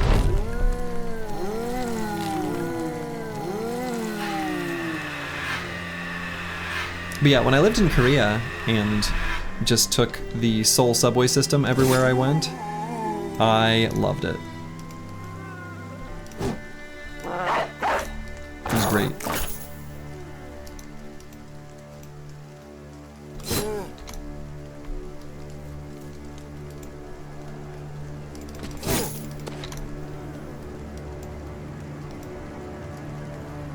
Yeah, our overseas friends don't understand Texas is basically the size of one of Western Europe, right? I mean, I do think there is a certain amount of loss of sense of scale of the US, but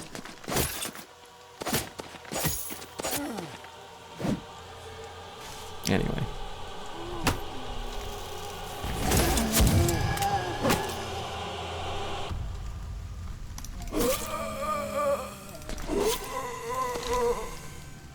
Green Killer beheading some zombos. You love to see it.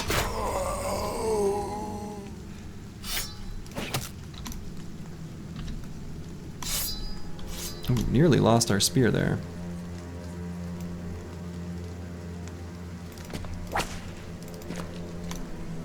You have hybrids to get to work from home on Monday, Friday, which is still nice, but still dumb you have to go in the other three just because they have sunk costs on all the building space. Yeah. Yeah, that sucks.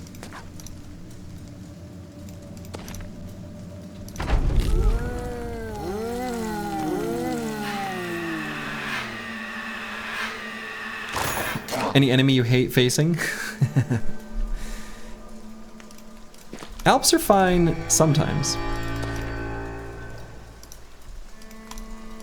Whoa. That was weird.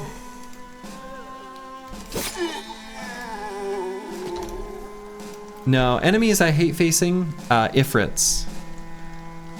Ifrits are the one that... It's not that they're difficult, though they can be. It's that the fights are painful and the rewards just aren't there. Ifrits are probably the least enjoyable fight, I would say. You don't like Hexen with Shrats? I don't feel like that's as bad, actually, because the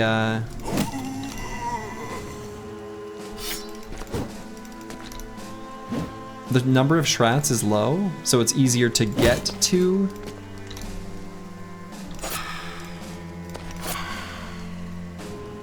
The Hexen?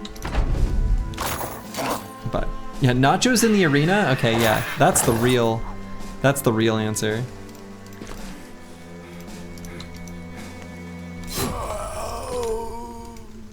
Too soon? It'll be too soon for forever. I've got like I don't know, PTSD or something from that.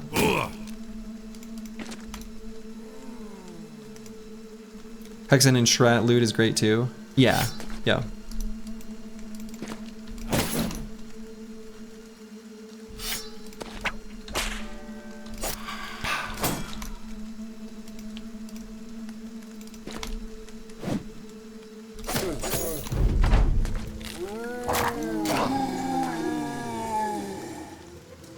Famed setup, Katal max roll on damage and AP can kill the same enemy you put in 4 hits. Yeah, you must be doing something wrong. My guess as to what you're doing wrong is you probably accidentally have a defender preset.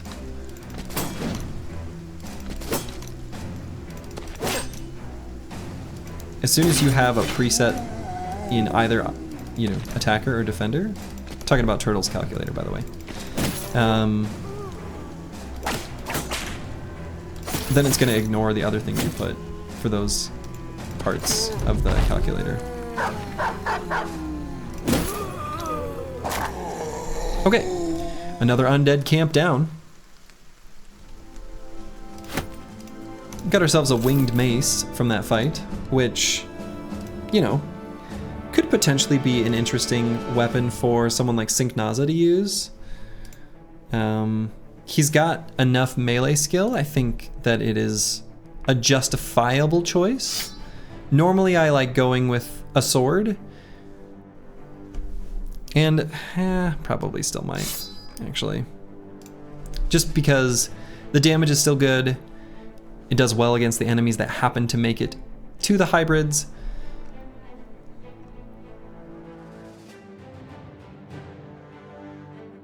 Yeah, I don't know. Winged mace is a nice weapon though.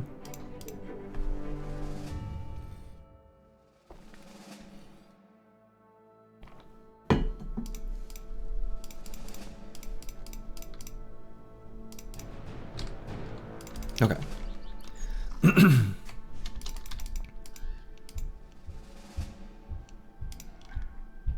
So we are looking for the hunting grounds still. I mean, we just started looking, but we're still looking.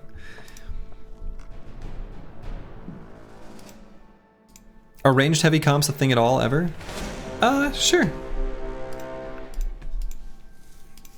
The problem with ranged heavy comps is that you can only carry 300 ammo. I mean, there's retinue and things that you can do to increase that.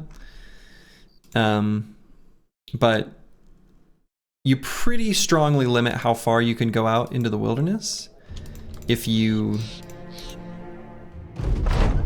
have too many units that use too much ammo.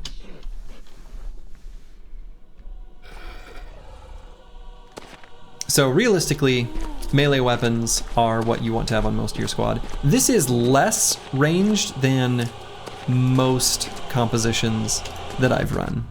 So, all right, we got a couple fallen heroes here.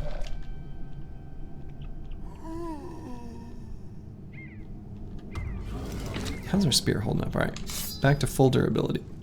Good.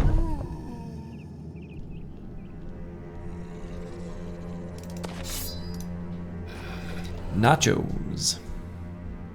Rock Sling Gang. Yeah, except the damage from that is poor.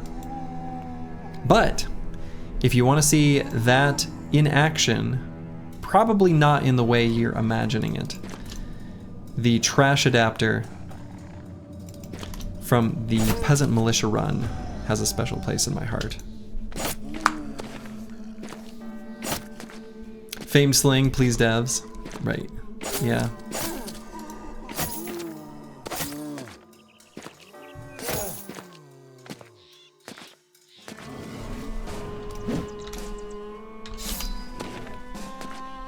All right, they've got quite a few fallen heroes here.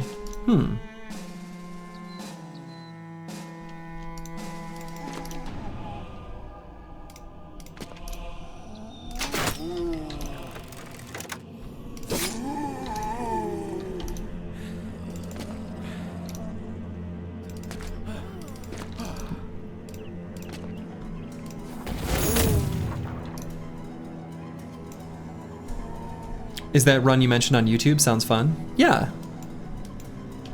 Yeah, the whole, if you look at the playlists section, it'll be from those live broadcasts. And yeah, you can find all of the historical footage present there.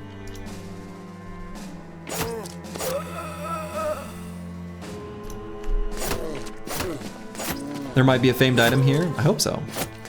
Sludgy's Peasant Militia was your favorite run. I'm glad you enjoyed it, Piglord Pro.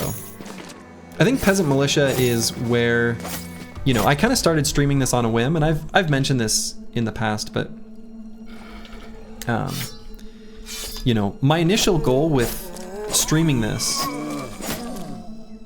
was just because, you know, we were talking about roguelikes and stuff earlier. I wanted to accomplish this thing purely for my own self. Well, okay, purely for my own self, but also like I'm literally doing it in a way where yeah, anyway, I'll describe in a second.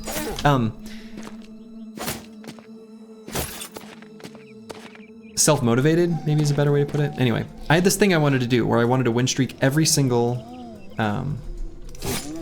origin in the game. But the only way to prove that that's real, which again, why do I care? I don't know, I do care what other people think about me. Even strangers on the internet. Y'all are lovely. And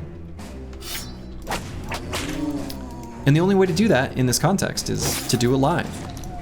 So I started streaming pretty bare bones just for that one reason. What I didn't expect, genuinely, was that a community of like awesome people would appear and that I would enjoy it. And here we are, I guess. Yeah, you're pretty awesome. I agree, Cycling. I think you are pretty awesome.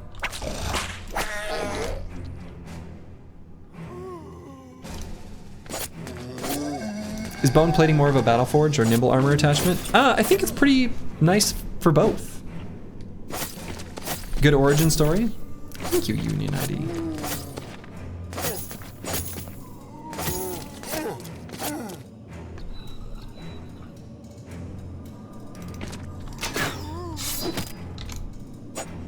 That deserves a sub? Well, thank you, Broken Exile.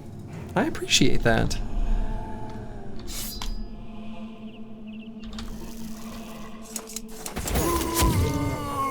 But yeah, I didn't start streaming with some sort of like grand aspirations or anything of the sort.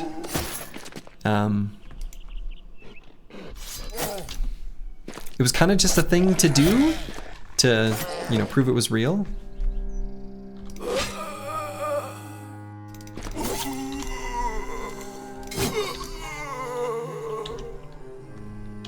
Not that that matters, because it's just a game, but it does matter to me, I guess. So. My question is, when is Slurgy gonna buy some bling with all his Bezos bucks? I'll have a rebrand like Mark Zuckerberg and start wearing whatever it is that he wears. Change my aesthetic, you know, to whatever his aesthetic is. Needs more jewels? I'll see what I can do.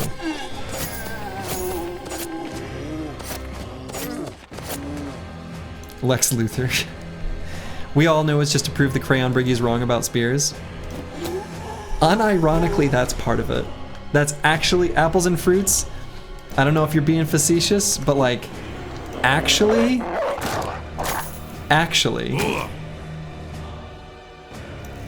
that is part of it. There is a small amount of spite that is a part of it, and it's that specific. Yeah. Anyway, that's not wrong. Spears are good.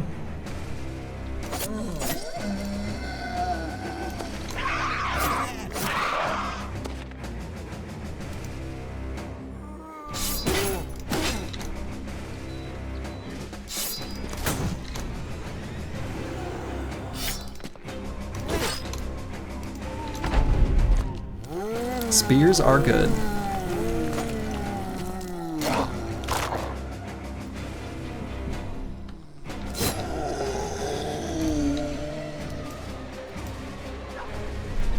It's that at age 20, every man picks something to dedicate his life to meme. And Slurgy is holding a spear. For better or for worse, accurate.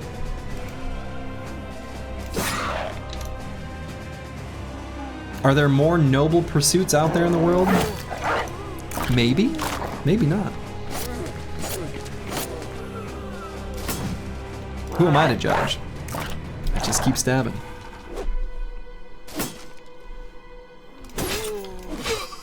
I was out there mastering the blade, as it were. Insane Killer 013, hello, hello. Did we find a tank? We did find a tank. Did we find a new location? No. We have not found a new legendary location quite yet.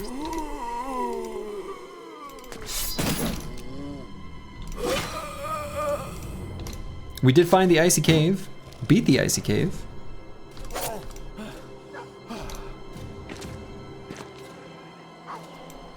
All right, looks like the nachos are running away. Yeah, we did clear one. We did clear one. So we got that going for us, which is nice. Did Slurgy take the madman? Yeah. It was the right thing to do. It was the right thing to do. Also, thank you, the Chowster, for updating the legendaries command. I saw that one. Got snuck in.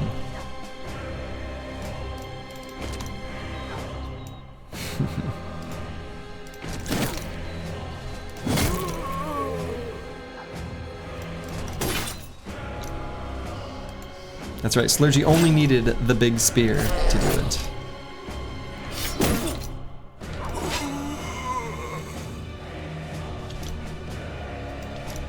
And now somehow we're a team of cleavers. The darkest timeline.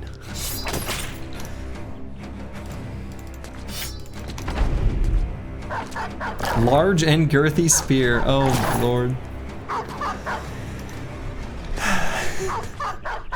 True.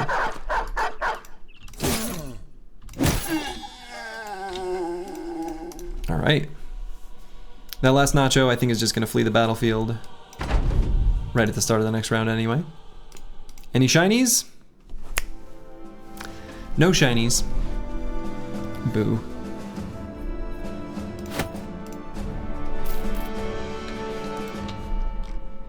But that did give us the last undead fight needed to complete that ambition. Boom. So we're still chaining ambitions.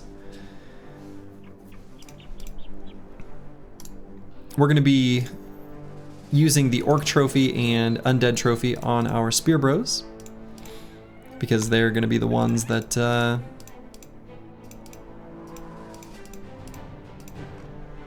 going to need them, I guess. Which one we need depends on the fight, of course, but...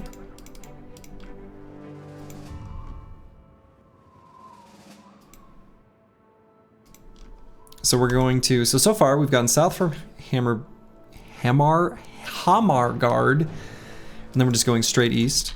We're gonna mentally note where... We're gonna do no such thing. We found the hunting ground. I was gonna say we're gonna mentally note where we've explored so that we can find the hunting ground, but we found it already. Now, the only problem with finding it right now is that we are one armor set short of being able to fully protect those that don't have nimble. So just now I'm sitting here a little vulnerable. I suppose we could just have him kind of shield wall. Make him hard to hit. He's a pretty undesirable target from the Ijirok's perspective. So I guess there's that.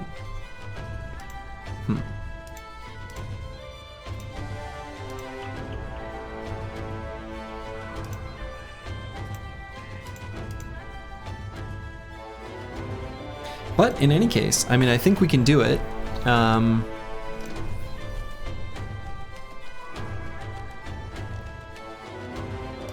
We're gonna give Searoy 7 a jagged pike, I think. We'll give him Sinknaza. Oh, we don't need the Nat, I guess. 2 sets of Javs.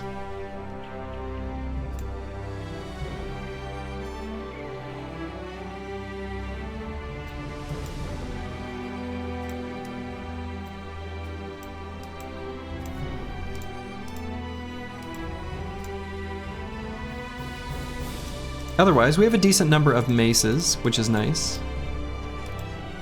The maces are important for applying days to the Idjarok. Happy company, yeah, everyone's euphoric, which is excellent. Why is Slurgy only eager? Why is everyone euphoric except for our lone wolf? Why is Slurgy only eager? What's your problem, my dude? You're supposed to be me, I'm supposed to be happy here. What's going on? Alright, so the jagged pikes and the cleavers should be able to make short work of the Idjarok. Because he's no longer lone. Wasn't he scared recently? Yeah, not too long ago. Not too long ago. Yeah, I think we're ready to do it. I mean, I don't know. I don't think there's anything I need to wait for. I guess I could put dogs on these two bros. Might be able to make use of them. Sometimes they're useful against the Idjarok. Did days get nerfed a while back? You could have sworn it was like a hair better in the past compared to what you saw yesterday in your run. I don't know what it used to be like. So I guess I don't know.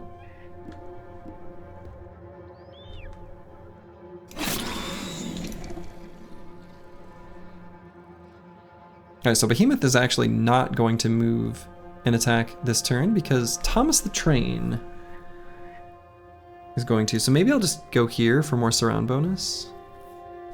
I guess that's the play.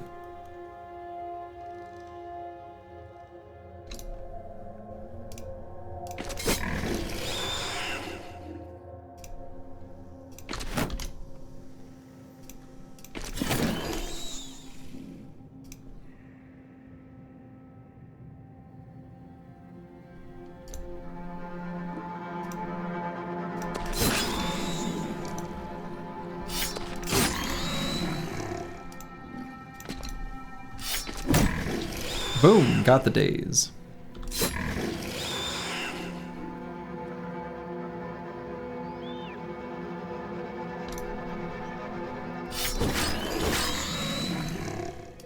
Reminder to turn down the fast mod so he doesn't go invisible.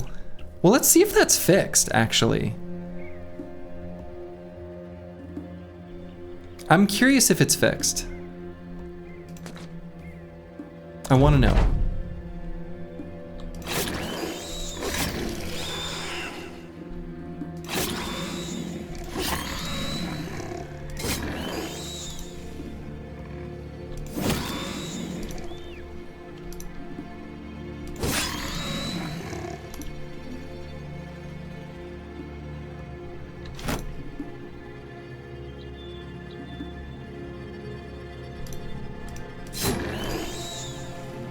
Let's see, should I attack with Thomas the Train or wait, actually? I wonder if I wait to try to get a daze after his turn. It's a bit risky. Yeah, let's attack.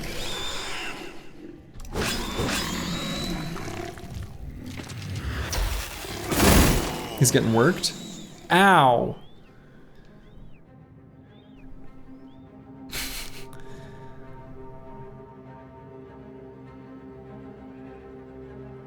Fractured elbow on Thomas the Train. I think that's the only injury that happened though.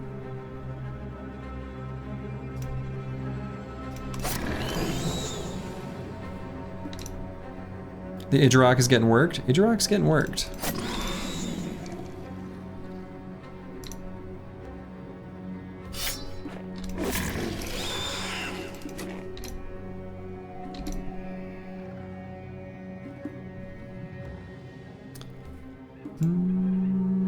Yeah, we'll move Blackbeard forward.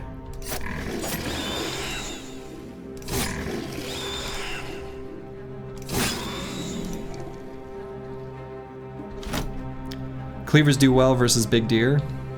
True.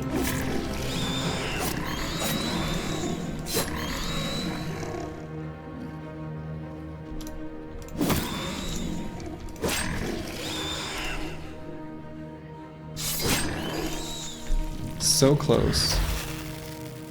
Oh, he did the little stand around and poop move. You love to see it.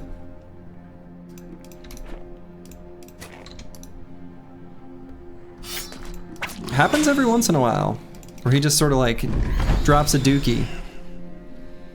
Hello, Dread Spider. No, you're right on time. For the Ejirok. 2. Fall. And there it is. Thomas the Train gives him a big old bonk, takes him out, and from this fight, we will gain the helmet and armor of the Ejirok. Lovely. Ejirok poop is good for the skin. Ejirok poop is good for the skin. You heard it here. Didn't go stealth mode, nice. Yeah, so we're pretty happy with that.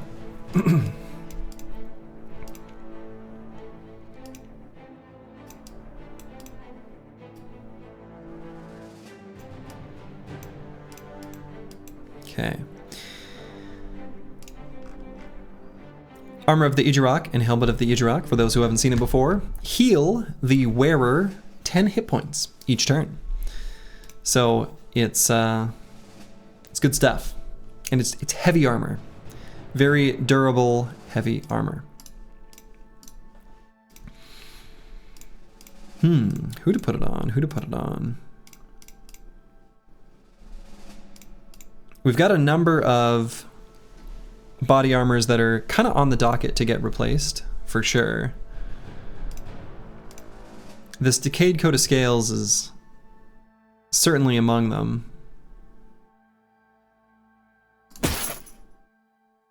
Could throw that on Thomas the Train.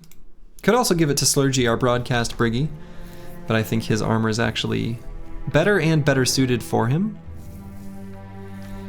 The helmet of the Ejirok.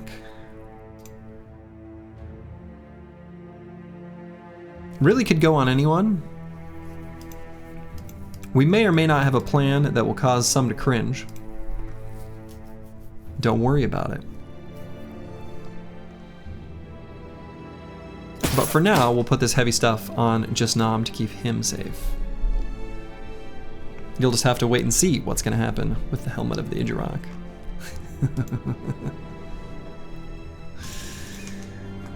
If it's the last entry in the series, we gotta pull out all the stops, you know? Naked tank? No, it won't be naked. He'll wear a shirt.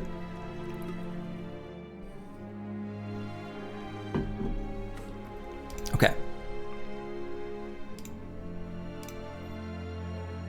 Fractured elbow on Thomas the Train is a pretty damaging one for this kind of brother. We can still make good use of him. We'll just have to acknowledge that he has it. Assassin's Robe Ejirok incoming. Not Assassin's Robe. Not Assassin's Robe. Too heavy. Too heavy. Okay, so the world is our oyster. We can still make a pass through the wilderness looking for this new legendary location. We can look for some unholds to fight so that we can return the quest reward to the, where is it? It was down here in the bottom right somewhere, right? Where's the swamp? Where's the stone circle? Yeah. So we can return those components. We can fight some goblin camps to prepare the Goblin City option for us. Edge of the map time, max fame chance. I like that. I like that a lot. I think we're going to be just looking for shinies right now. It's going to be the best power spike that the team can get. So the chance of a famed item is a function of the type of camp, with the most difficult camps, of course, increasing the chance. And the other relevant factor is just simply how far it is from the closest city.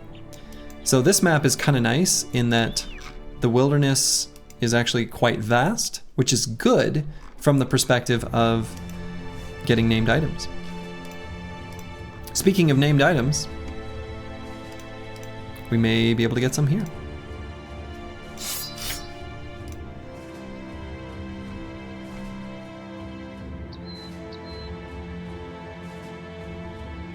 For this fight, I might just give Uncle Freddie Mac.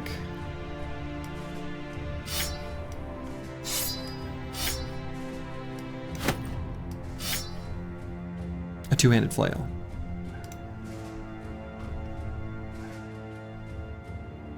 Undead camps just feel right to have fames. They kind of do. I agree with this. I don't know why I agree with this, but it does feel right when they have a famed item, doesn't it?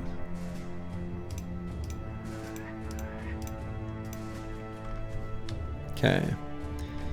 Ancient warriors, ancient weapons. Yeah.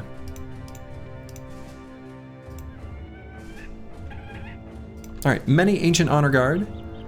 Ancient honor guard are, of course, pretty powerful enemies, so we'll have to be pretty carefully. They died with their treasures, right, exactly. But the big two-handed cleavers are actually pretty good against them, so.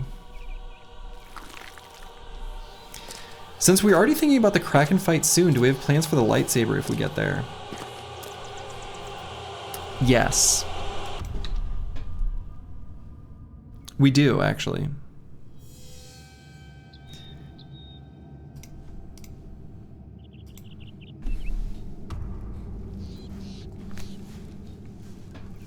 I think we'll have the broadcast Briggy use it in the fights against Ancient Dead. The other option, I guess, is one of our bros we're training up. We could potentially configure them to use it. The other thing we could do is give the lightning sword to our squire. Since they're doing the hammer shield thing. It's a bit of a waste, but, you know, we could give him a jug perk. I don't know. It's a good question. I don't have a great answer.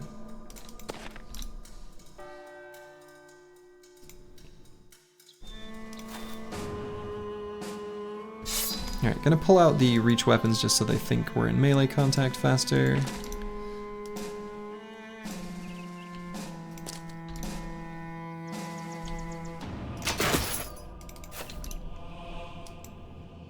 Wait, you want to do Kraken soon? It's doable this early? Yeah. Yeah.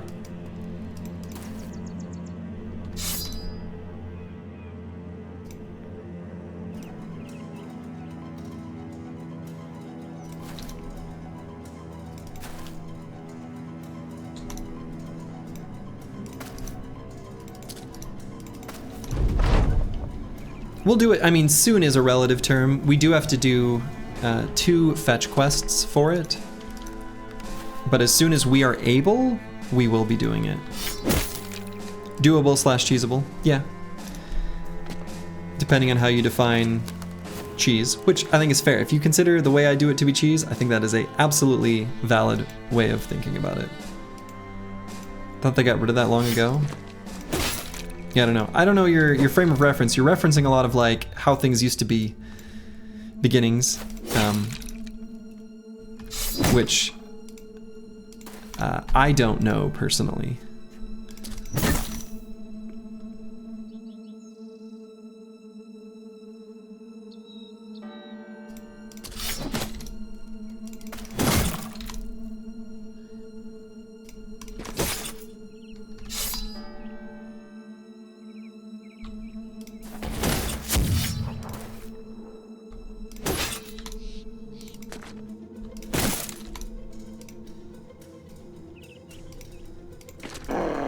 Okay. Let's see if we can take out all these ancient dead before they get a chance to do anything. Might come close.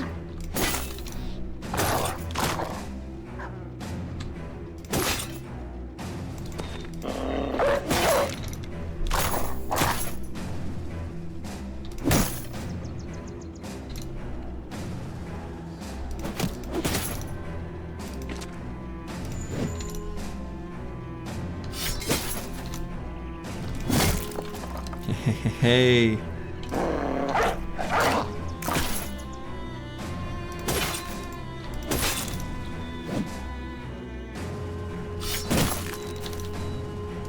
Surprised he didn't go for a reap attack. He went for a single target. Kind of surprised by that. He had the option to hit 3 of our bros. Chose to only attack 1?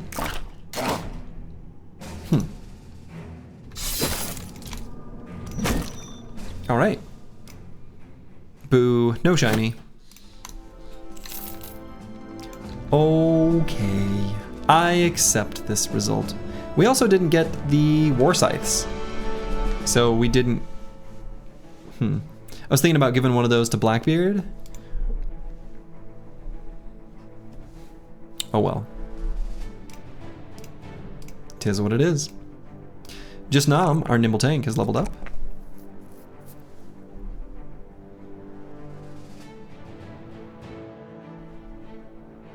Being able to do as many Indom Shield Wall type cycles before stamming out is incredibly important. So I'm actually going to choose... is that true?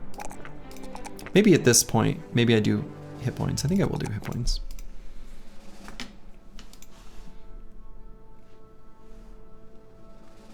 I immediately disagreed with my own decision and undid it.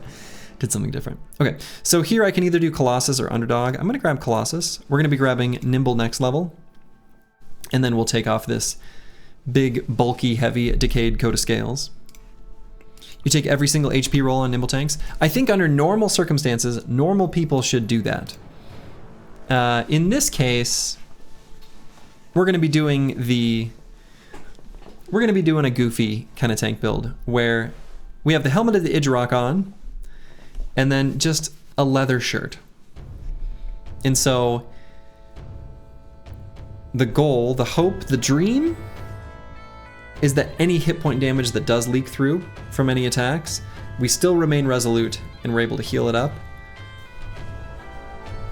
So, still gonna take most hit point rolls.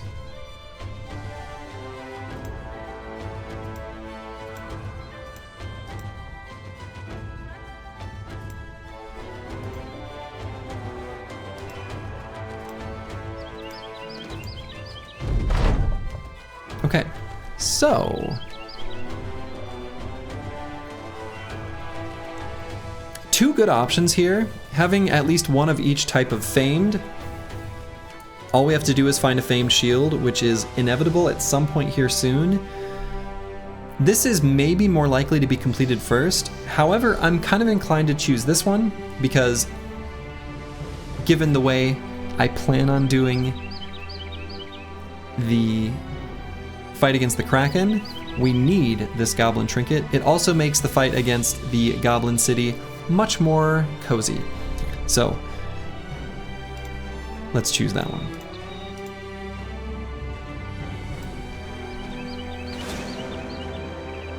Alright. Some Ancient Dead here on the edge of the map. Got some Necro Savants. So in this case, I will go ahead and equip the net on our thrower. Just a few Necro Savants, so not too bad. Could change the formation up. And in fact, I think I will.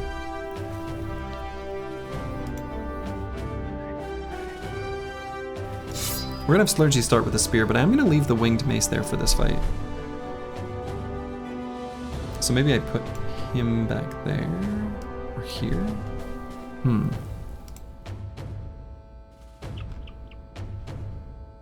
Sure. Let's get ourselves a fancy, shiny named item, shall we? Pretty good chance of a fancy shiny in this camp.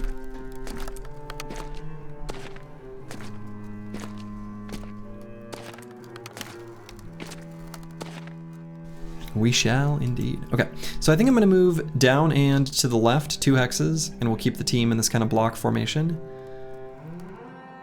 I think that'll be good. We'll have Searoy 7 giving them a parting shot.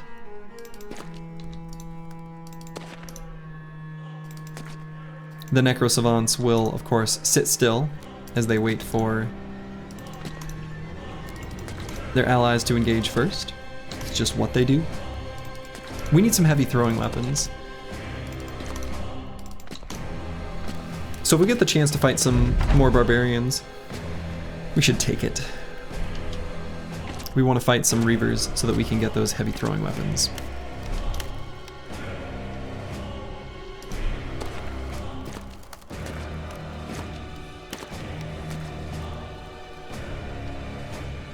Alright, so even though they have engaged, we're gonna wait for the Necro Savants to go so that we can make sure we get every opportunity to attack those and to take them.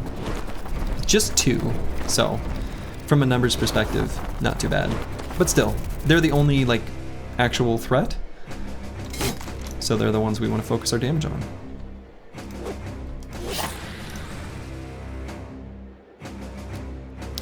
Can probably put Beacon Wealth here. In fact, we can one-tap one of these auxiliaries. Get a Berserk proc. It's a little bit greedy.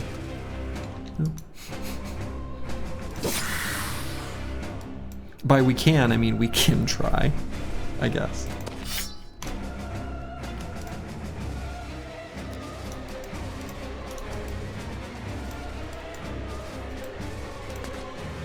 And let's go ahead and just put him in a net. Keep our lives simple.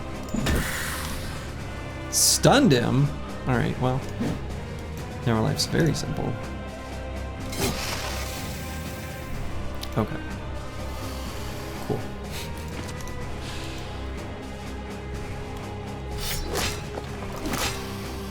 Easy peasy lemon squeezy.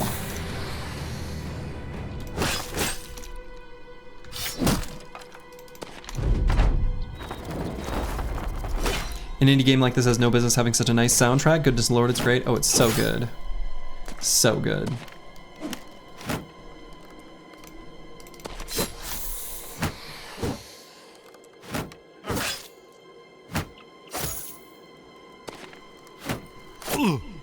The soundtrack is excellent.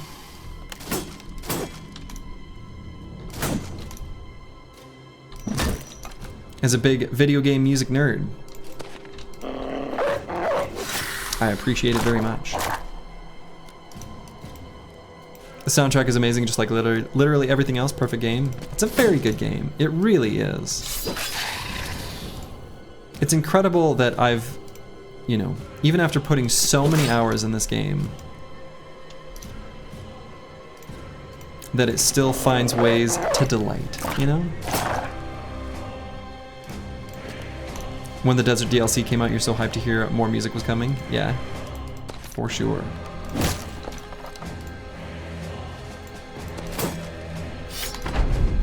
That was before I even knew the game existed.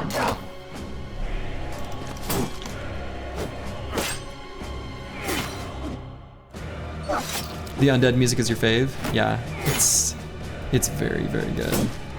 Might be my favorite as well. Either that or the really sad music that plays when you're raiding caravans. That one's really good.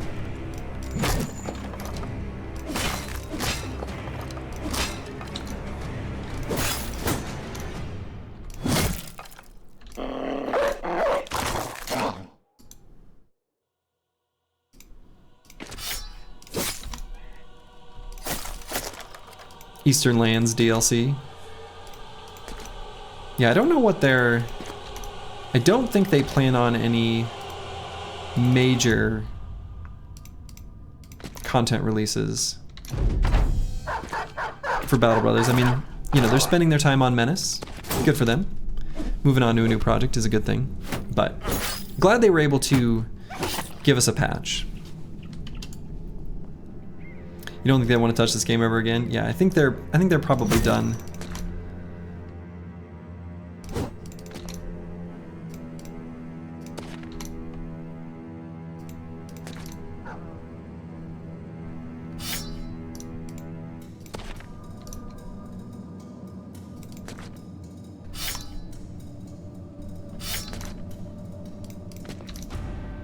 Unless Menace bombs and they need to release a Battle Brothers DLC to get money back. Ooh, maybe. That seems, I mean, it's possible. I feel like that's pretty unlikely.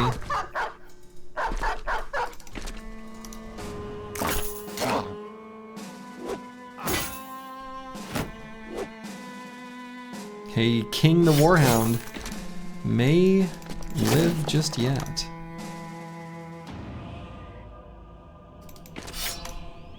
It can't bomb, we're all pre-ordering it. I mean, right? Yeah, that's the thing. I have a lot of faith in Overhype as a studio. So I will certainly be pre-ordering it. Generally speaking, I don't do that very often. I'm kind of a wait and see gamer most of the time. I make an exception here. Okay, we got a famed item, and it's a shield. So we could have completed that ambition. That's kind of funny. And some people, when they see an item like this, they're disappointed. I'm not. Exactly.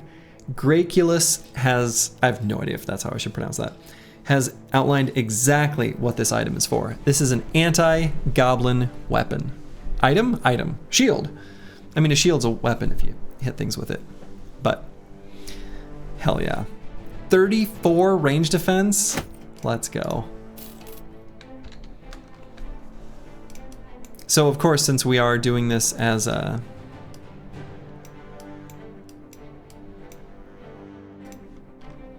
lone wolf, we can't just have some cucumber water boys hold it for us. We gotta hold it ourselves. But that's okay. We can make this work. Uncreative name on it. Pretty uncreative name. Pretty uncreative name. I agree with this.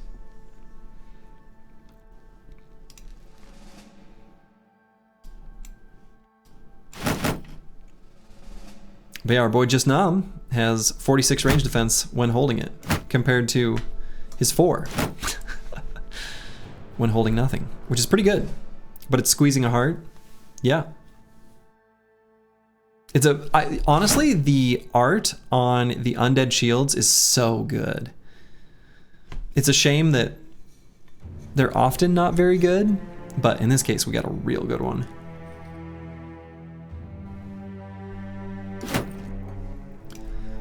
Gained a level on Thomas the Train. Standard fatigue neutral kind of build. We do have the risk of this brother becoming old, and if that were to happen, he would lose 10 fatigue. With his current setup, it would put him from 26 to 16, which is still fine. Of course, we are going to put some sort of attachment on this armor. This armor may not live on this brother long term anyway. Probably we have enough fatigue, but given that our other fatigue neutrals are actually, at least in one case, able to make use of their extra fatigue. I say fatigue neutral, but Searoy 7, kind of hand wavy here. I might still pump fatigue on this brother, just so that he can wear some of the heavier stuff. Also, we have to consider that Dark Paladin doesn't have much fatigue to work with. What's the trigger for bros getting old? So it only happens normally on the Swordmaster and maybe the Retired Soldier.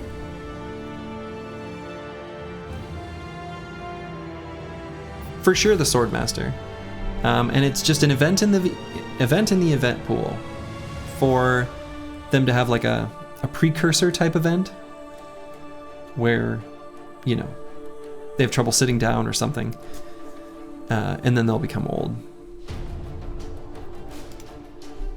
Okay, so this brother, we kind of have a little bit of a perk luxury. An embarrassment of riches. We can choose some of the fringe fatigue neutral perks. I'm thinking about grabbing Fort Mine. That one's insanely good. That one's not fringe. That one's excellent. So we'll grab it. Brings him up to 75 resolve. Even higher when he's in range of the banner, of course. And we're gonna keep sweeping the edge of the map here, looking for fancy, shiny items. We already did this once before, at least to an extent.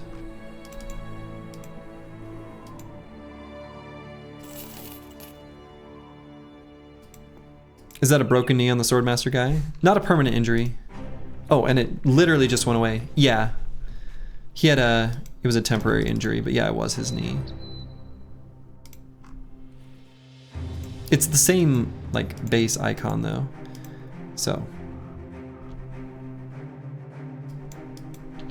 Gotten the stream late, have we seen the new locations yet? No, we have not. We have not. Obnoxiously.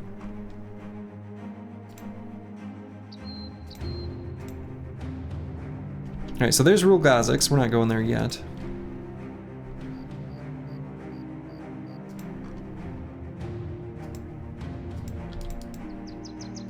Fancy items like the name one that zombie heroes drop? Yeah, like anything famed items. That's what we're looking for. Goblins recently passed through here. Unfortunately, we don't have enough unhold hides to return to the crazy lady in the stone pillars since we are here. But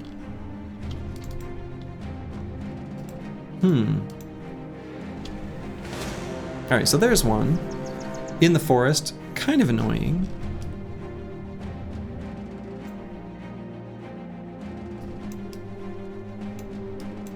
We'll do this camp, and then I think I need to decide which direction I want to go. We'll see. Oh, I should have equipped our new anti-goblin tech. What am I doing?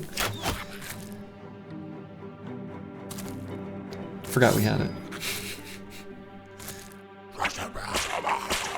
Especially since we're doing this fight during the day. Well.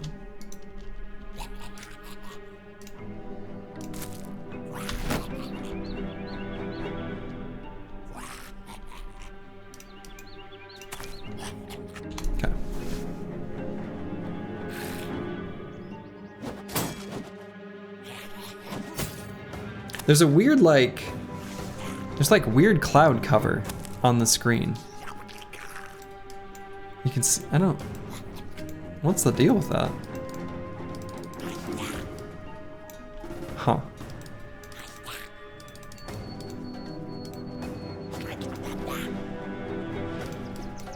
Has that always been there? Do I just not pay attention? I feel like my vision's being obstructed a little.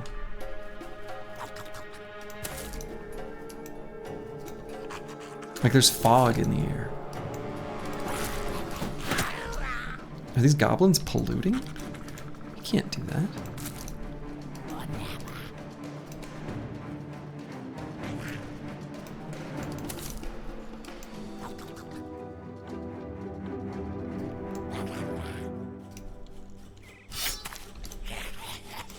Goblins smoking the reefer? Must be.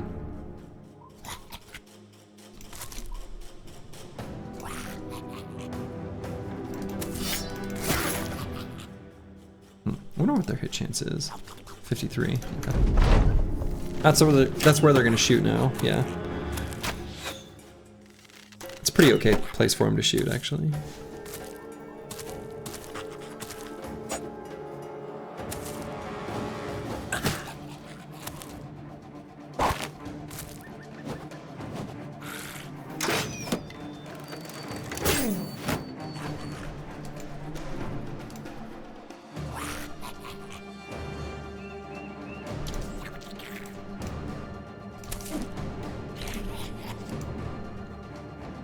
Alright, we're gonna have someone else try to break Dark Paladin free.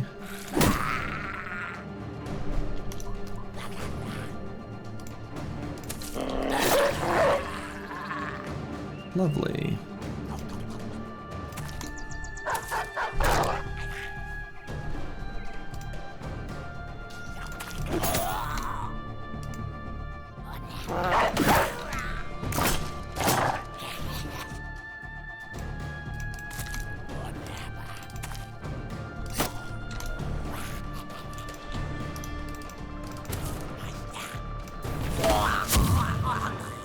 Roy 7 can break him free.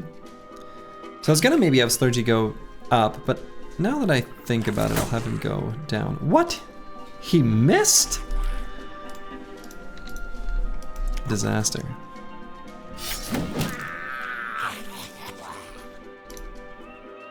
If goblins are smoking anything, it's meth. Somehow that seems correct. I don't know why. Because they're like kind of dirty. I don't know.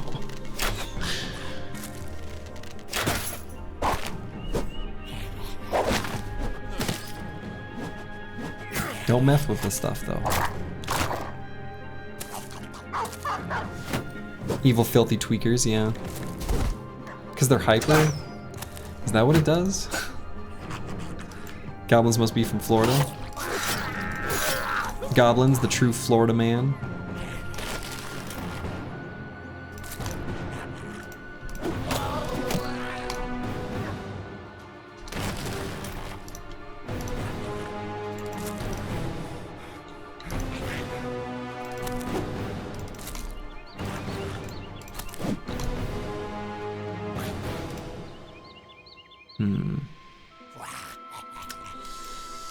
Maybe I'll have Uncle Freddie Mac run up that way.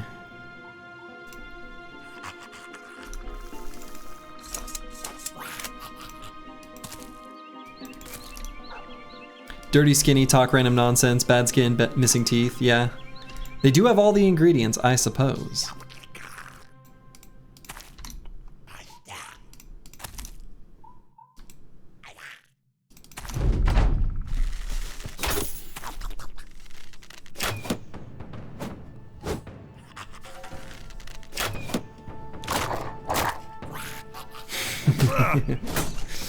Talking about goblins of the British, hey now.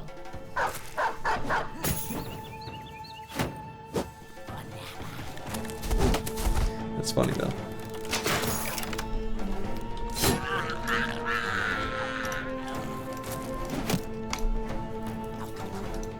One is a menace and ruins everything it touches. The other, of course, is goblins.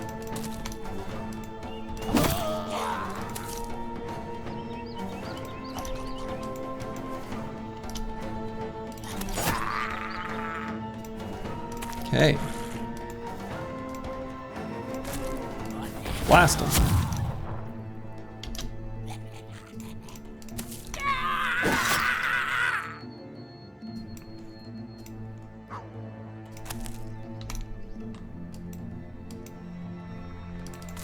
One stabs everything that moves and the other is a goblin.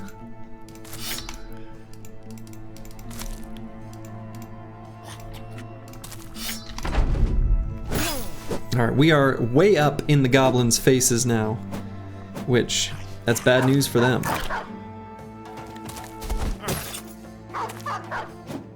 One forces opium onto an entire nation to keep them in compliance. The other is a goblin.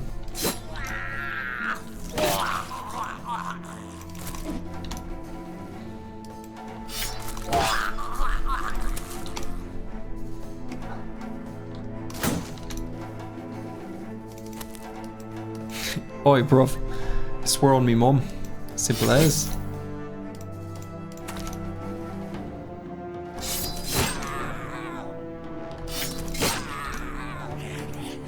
Six more dead and you rejoin the final squad?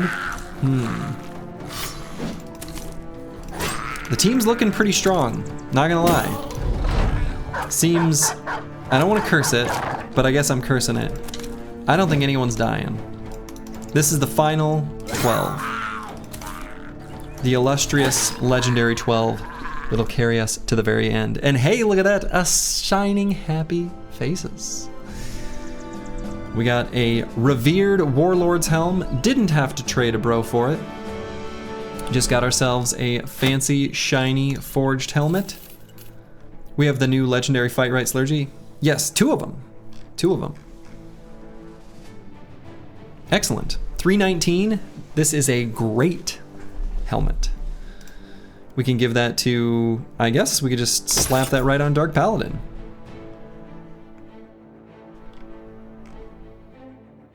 He looks happy.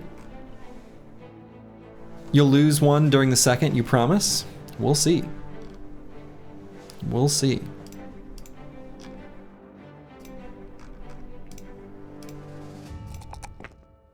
All right, Green Killer, who now suddenly has become a, I guess, Cleaver Boy? Unexpectedly. So we'll choose Cleaver Mastery. And 106 hit points is looking pretty good. Let's grab Resolve. We have a debt to pay for that hat. Nope, we're just not going to cash in our debts. We're going to take him to the grave. All right, Ragged Edge 82. We will be swapping him to a Nimble Armor setup. How many Forged Bros are we going to end up with?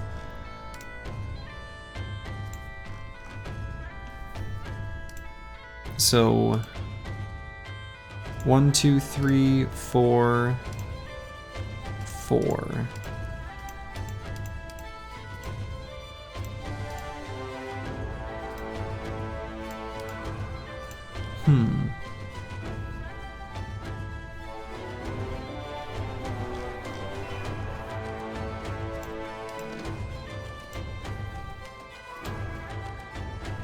Weirdly enough, my only concern here is just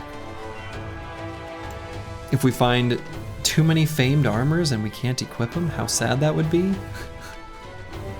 Is that ridiculous? That's kind of ridiculous.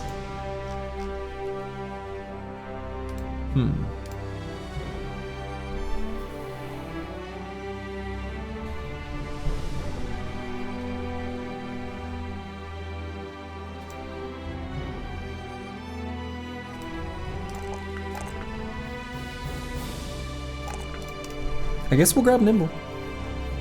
We'll make him Nimble. He's got a Death Wish.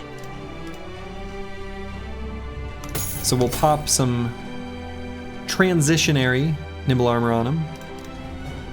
Let's see, do I want to... I wonder if I swap this armor on Searoy 7 just to give him something a little bit lighter. Frees up a huge amount of fatigue.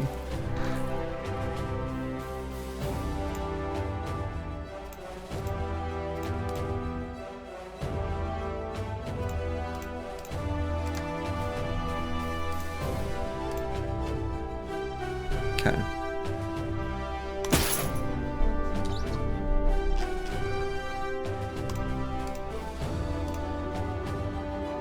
Got a pierced arm muscles injury from one of those sneaky little goblins sneaking a shank under the armor.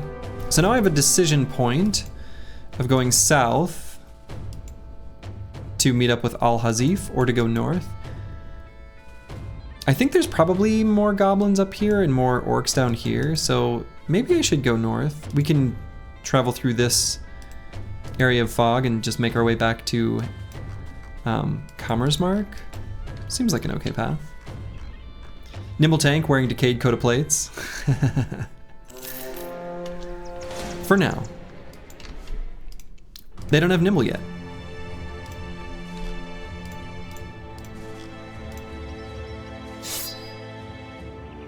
Okay. So we've got another Ancient Dead camp.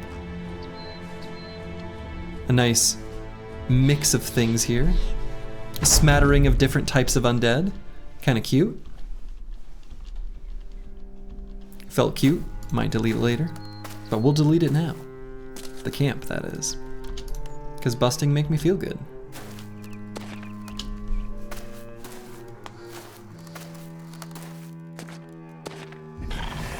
There's the miasma.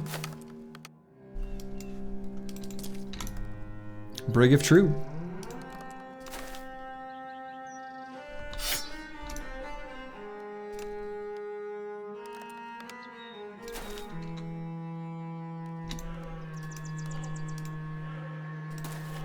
Okay.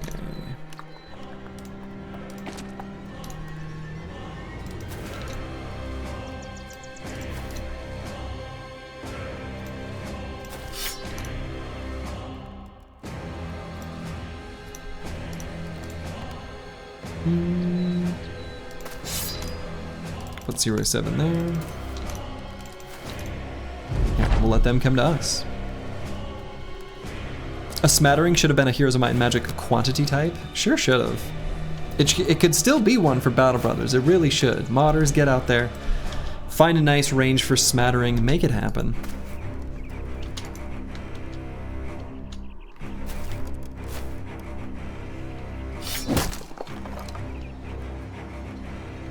A smattering of manticores. Spooky.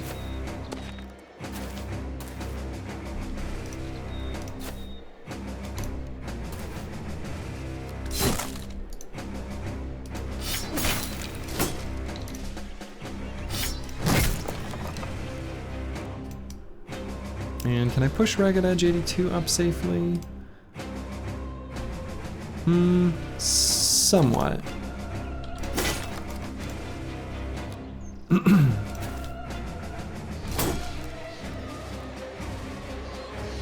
I missed. Disaster. Zombie dogs would be so scary. Oh my god. That would be scary.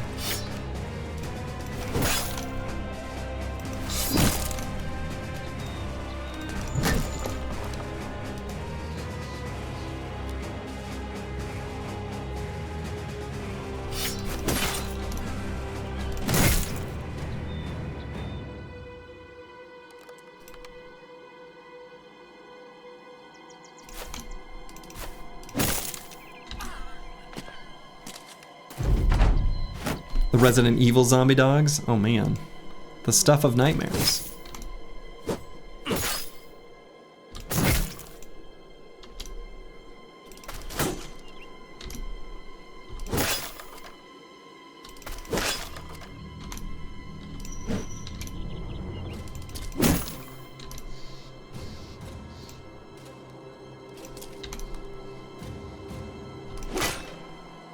You don't know what's scarier in that game, the zombie dogs or the camera? I actually never played them. Is the camera control, are the camera controls not good? For some reason?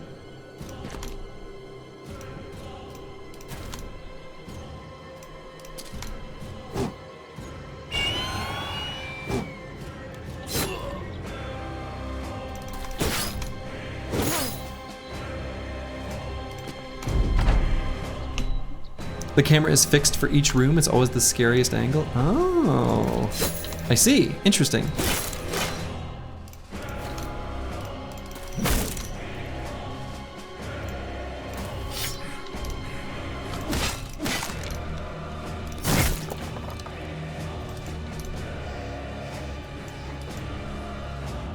Oh, so you can hear the enemy but not see them. Okay, that's kind of cool, actually.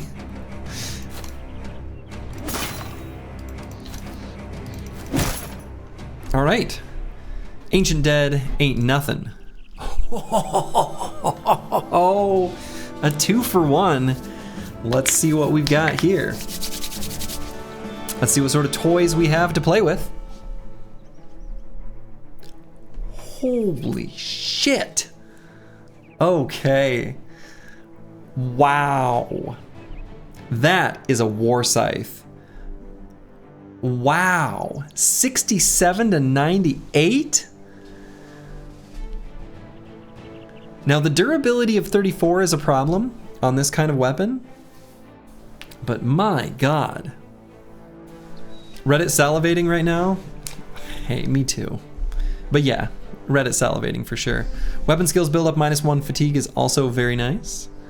Yeah, we gotta be careful with the durability. We do have one brother with polearm mastery, who would be very happy to make use of this.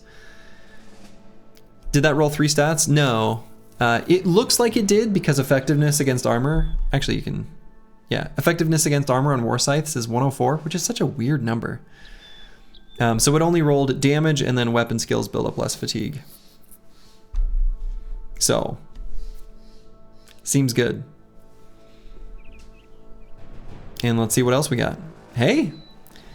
Horik the Ashen Prince's Guard, 26 melee defense shield. That's also excellent. Let's go. You love to see it.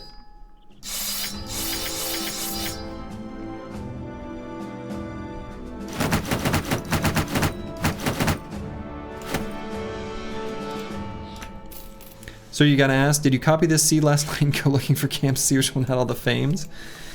This luck is crazy. Well, this luck is good, but you have to keep in mind, the way you're doing it, or the way you need to do it, is fight on the far edge of the map. You fight the biggest camps you can, and that's where you'll find the famed items. So that's going to be true of any seed. So Blackbeard 4305 just got a very nice new toy. The luck is definitely not crazy. Bunch of camps had nothing. Yeah, we definitely had a bunch of camps with nothing. We've had very good fight density. Huge upgrade. Now probably should keep the billhook for if this thing's durability goes down. Do I still keep the mansplitter?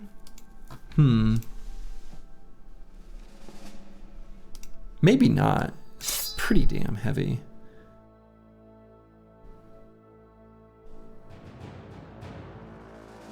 What I could do too is give this brother quick hands.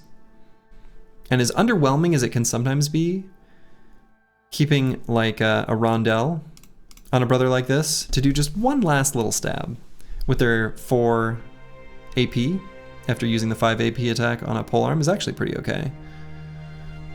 Change the mansplitter to someone else. Yeah, I don't know that we need to equip it at all, actually. It takes up a lot of fatigue, so. And Uncle Freddie Mac just got a very nice shield to wear. Horik the Ashen Prince's Guard. Seems good. Probably realistically we can put just Nam in the front of the formation as well. No reason not to. Alright, Dark Paladin's leveled up. +1 in melee skill here.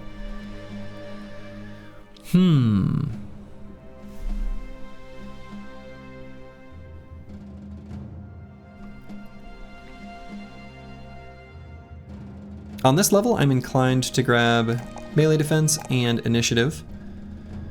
We're going to keep pumping this melee defense up as much as possible. Initiative does that by way of dodge, because this is a dodge forge, kind of a bit of a special snowflake kind of build. We're going to be grabbing underdog on this brother, so we'll do it now. We have 2 perks remaining. We can either do, there's kind of 2 different paths I see as this, potentially. We can either do Fort Mind plus Sword Mastery and do a 2-handed sword. We could also do some other type of mastery plus Backstabber, again, because his melee skill's slightly below where we'd want it. We could also just do like Flail Mastery, but if we did that, we would need to do Headhunter. That's a good option. I mean, flails are very good. Any of those I think would work. Would Brawny be good on this, bro? I mean, potentially. Brawny does increase the value provided by dodge, but I kind of want to patch the melee skill either by weapon or by perk. So, have you ever put the Idrak helm on a bro with the Dovkul armor for a near? I've never had the Dovkul armor. I've never wanted to play a campaign that long.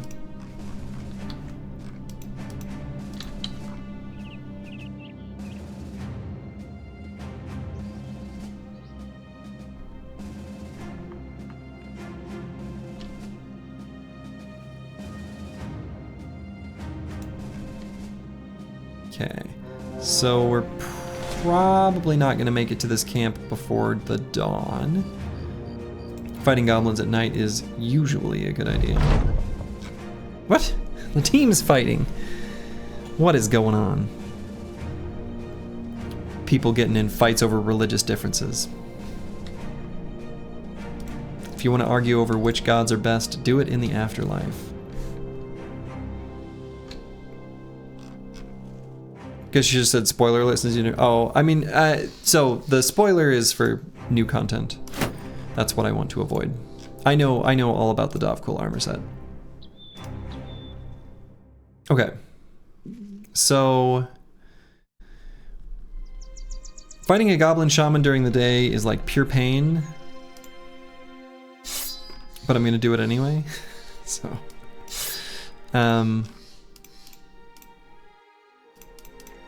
we will endure the pain and we will charge forward. So actually I am gonna put Dark Paladin on the front line because he's gonna have the best range defense of any of the heavy armored bros. Actually, maybe I could put Searoy 7 even just right up front. Why don't I do that?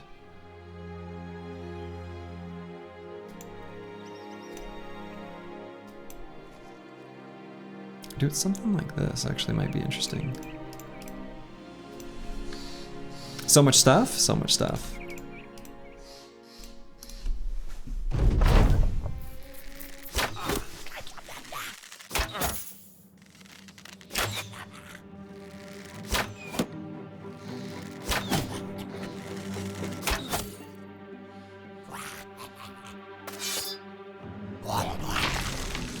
And that's the pain. All right, so we're definitely gonna free Searoy 7. We've got a great hex to stand on to start blasting. So we're just gonna do free ally there.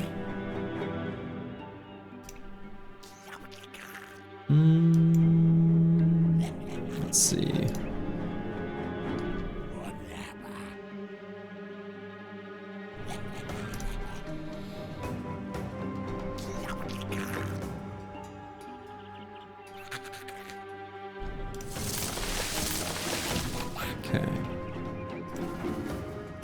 So we'll run Uncle Freddy Mac forward and shield wall. Searoy 7 will go forward, but not quite yet. Slurgy can run up. Thomas the Train can go behind him.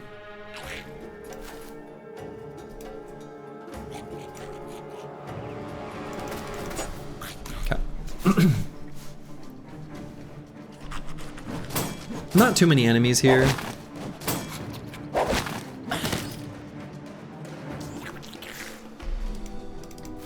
Only 12. And what are they to such as we?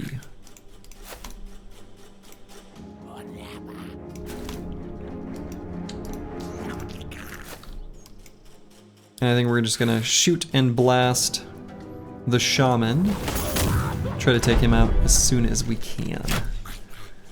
Once he's dealt with, the rest of them will fall no problem. Is that a mind goblin? Basically. Mind goblin is that.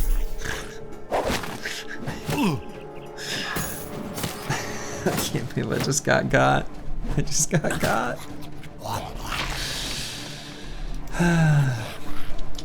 Touche.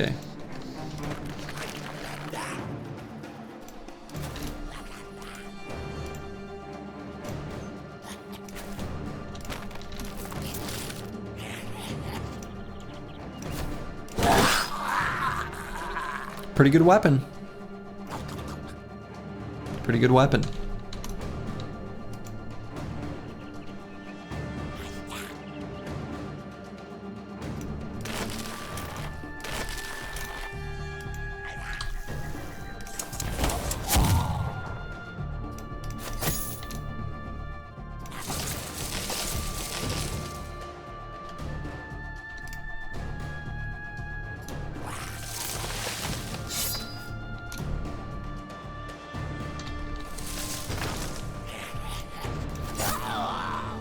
What? He didn't die in one hit?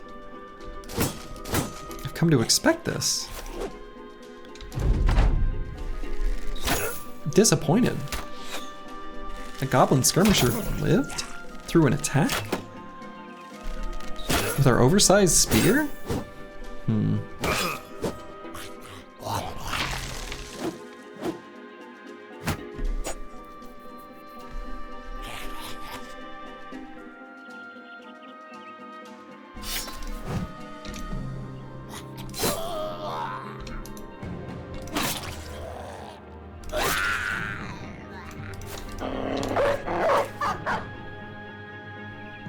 we're gonna try to set that boy free.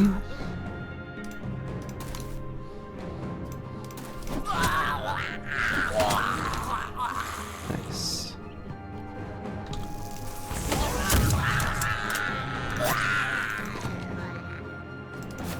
Slurgy's oversized spear still not big enough to get the job done. Well.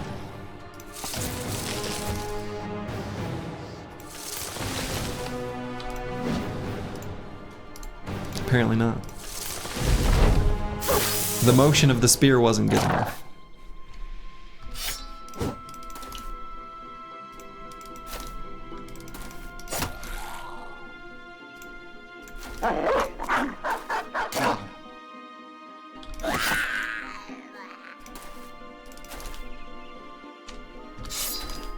And now they all run.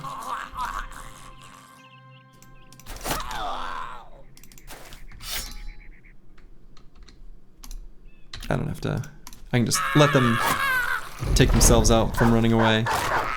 Okay. It's not necessarily the length, but the girth that's the issue. I think you may be right. Okay.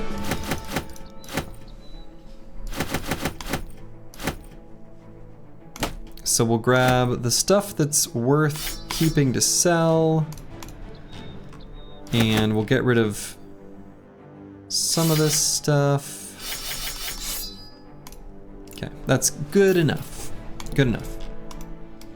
And we'll continue making our way back to Camera's Mark, taking all the fights we see along the way. There is an orc sea of tents here.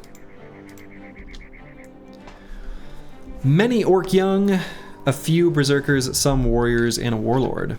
We still don't have like incredibly great weapons for warlords, truthfully. But we've got good enough weapons. Doable, yeah, definitely doable. Got a couple nimble armors that it would be nice if they were better or different. Reasonably close to our next follower, where I'm thinking about giving the blacksmith a try. Anyone know which mod causes the glitch in combat with missed attacks since the patch? Are you talking about the zone of control bug that was actually just fixed in the MSU patch that went out today? Which I did apply before this stream, in case anyone was curious.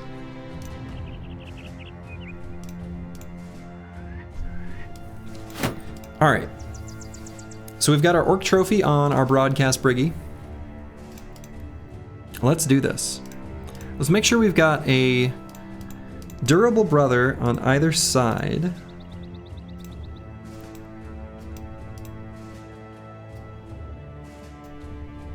Of the formation. If you miss an attack in combat, the game subtracts AP but doesn't otherwise register it.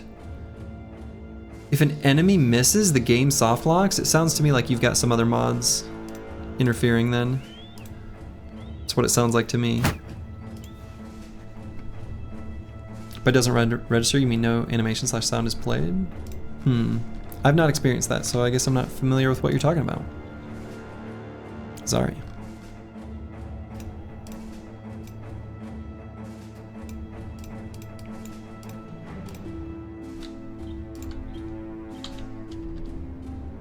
All right, let's do this. Orc Sea Tents Camp, let's go. Okay, so right off the bat, if we can clear out this berserker, actually, even if we can't, we can have Slurgy hold the spear here, and then nothing can make it through that area. We can send Uncle Freddy Mac up to here, completely hold off the top, let a single hex through. We can make like a little death trap, or we could just clog it up entirely and then get Searoy 7 up there so that he can get a nice position to blast the Orc Young with gunfire. We've got a few different options. We're gonna wait and see what the rest of them do.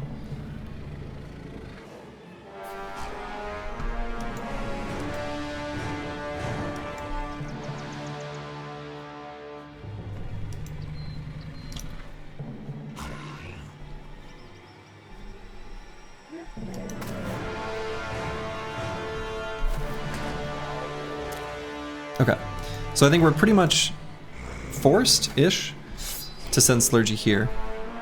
So that works for me. One nice thing about our forged gunner, by the way. Okay, so there's the, all right. So this is where all their real power is. That probably works best for us anyway. Anyway, what I was gonna say is, you know, the forged gunner we can put on this hex, and even if they charge through, it's like, oh, okay, no big deal. Whereas if this were one of our like fleshy, fragile, nimble gunners, putting them here would be kind of dangerous potentially if the spear wall were to fail. When the spear wall fails, I guess maybe is a better way to look at it. So we could put Blackbeard here for good cleavage.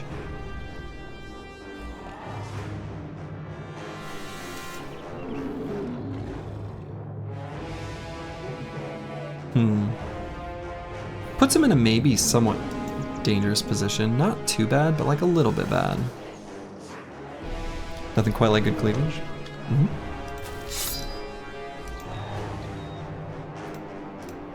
So we're gonna have just clog up this hole.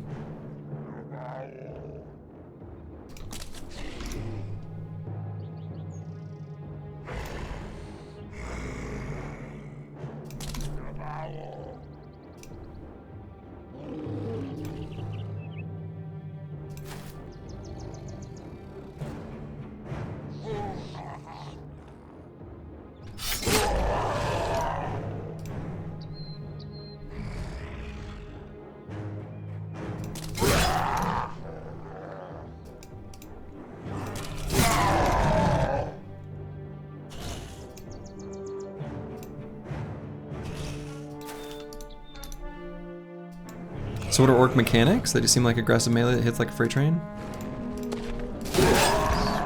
Pretty accurate description.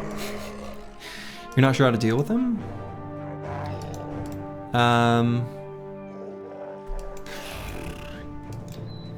Yeah, I mean, they're pretty strong. Big chunky two-handers that can deal with their armor is key.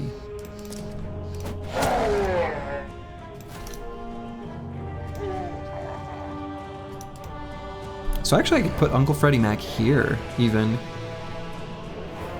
Spear wall in this location? That's pretty sweet. I think I like that a lot.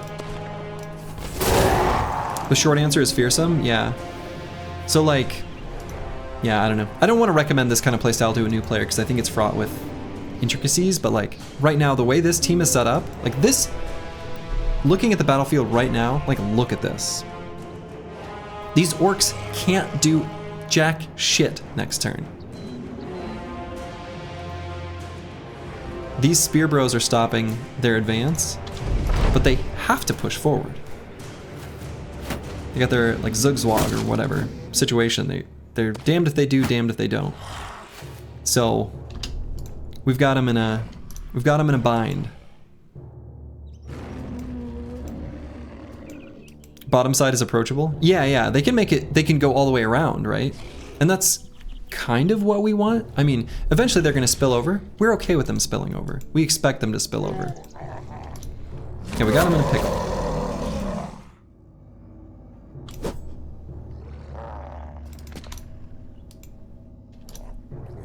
Because green. Right.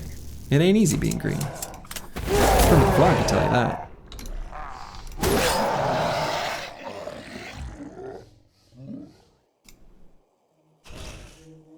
And do I move Blackbeard? I might. Kind of don't like him in that hex long term.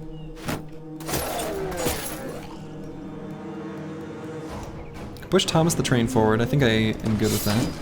Attack with the pole mace. Okay.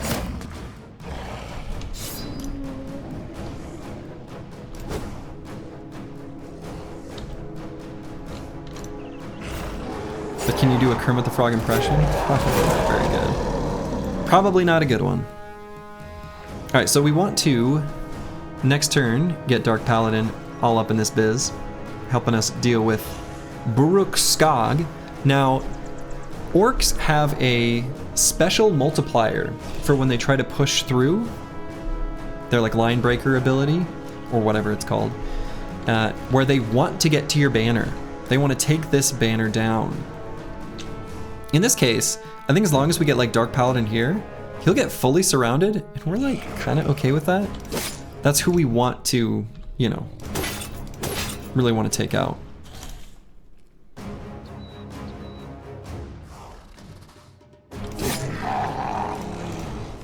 Could maybe get Green Killer there already.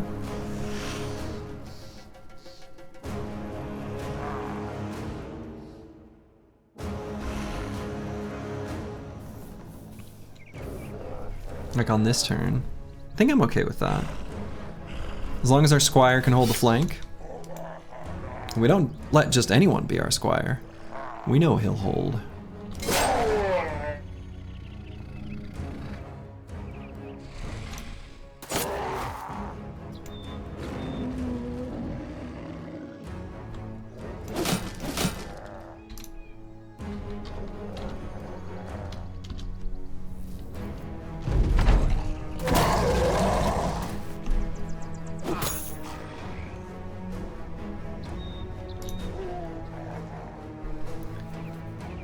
So we have the option of choosing whether we want to let him try to line breaker through. Again, I like kind of want to let him. So in that case, I leave Mac Poopy Pants right where he is. Just give him a little bonk, a little stab, a little slam.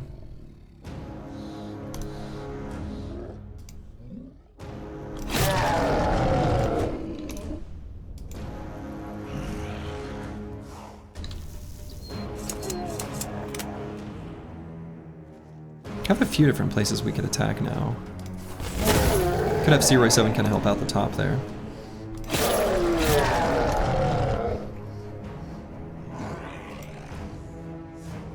Yeah, Mac ain't scared. Mac ain't scared. We'll hold for a moment on Sync Naza. Maybe even Blackbeard. Let this guy get softened up on the spear wall first.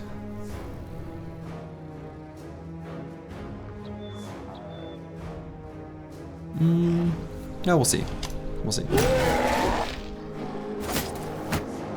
Oh, okay. I guess that still works fine.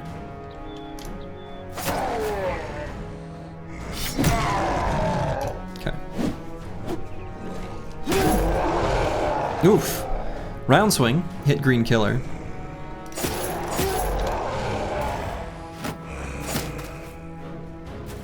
Alright, so Green Killer is in a bit of danger.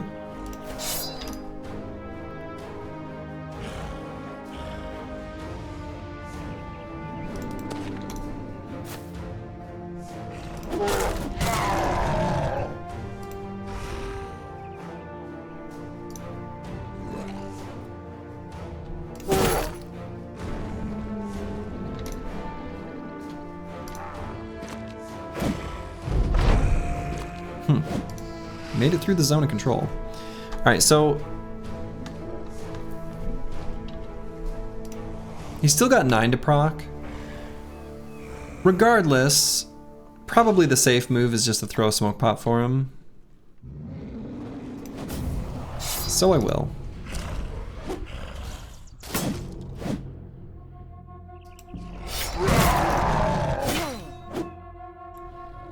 So we could give a parting shot, but instead we'll go up and give a welcoming shot to that Berserker and miss.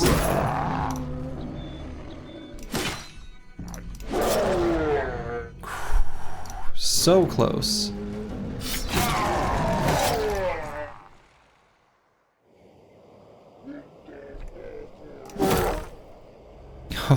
Oh, look at that. And Fearsome starts to do its dirty work.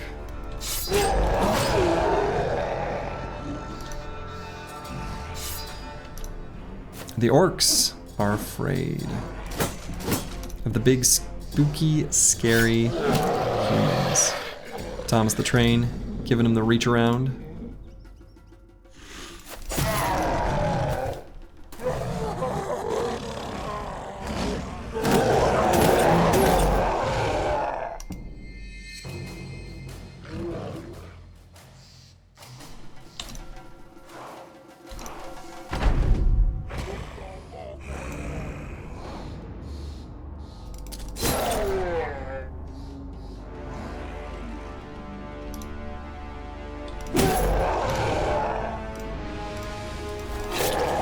Alright, we'll tuck Green Killer into this area where he's nice and safe.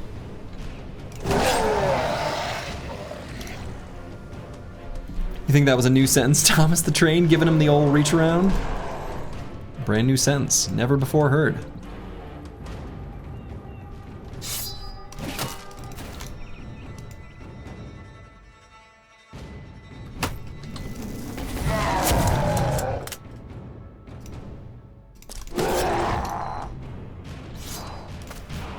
We'll continue to hold off the warriors, making it so they don't have an attack this turn.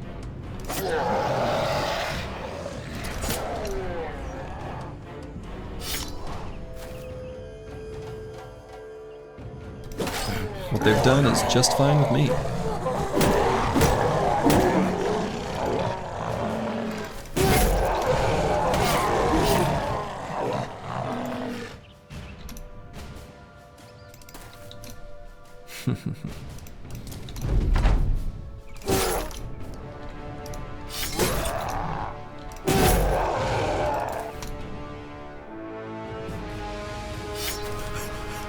Oh, oops. Thought he'd still be able to attack, that's alright.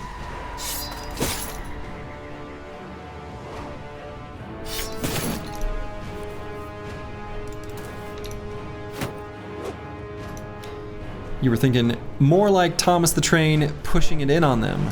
Push it real good. Mm-hmm.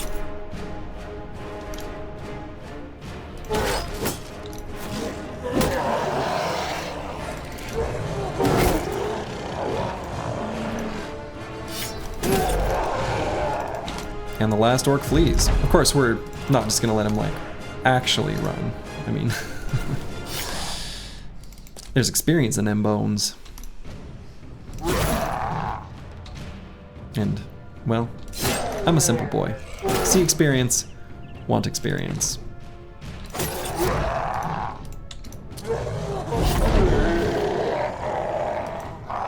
Aw, the orc young has come back to fight. How delightful.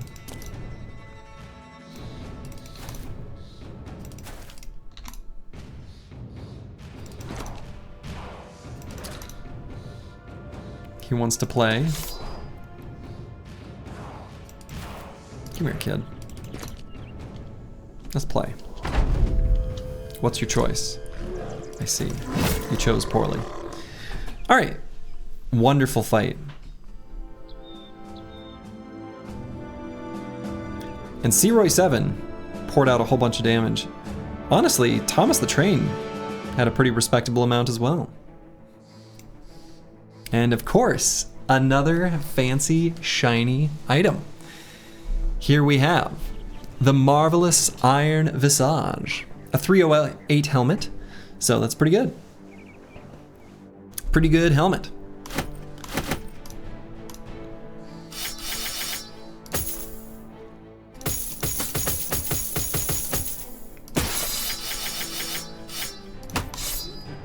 Okay.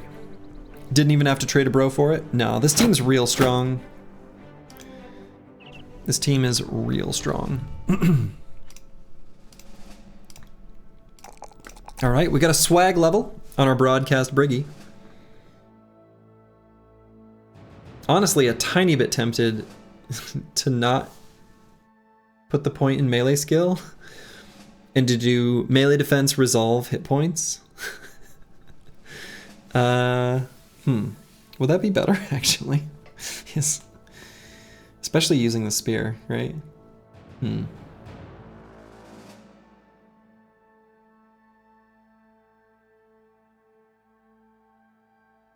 Nah, let's just never miss again. Even on enemies with shields, shield walling and everything.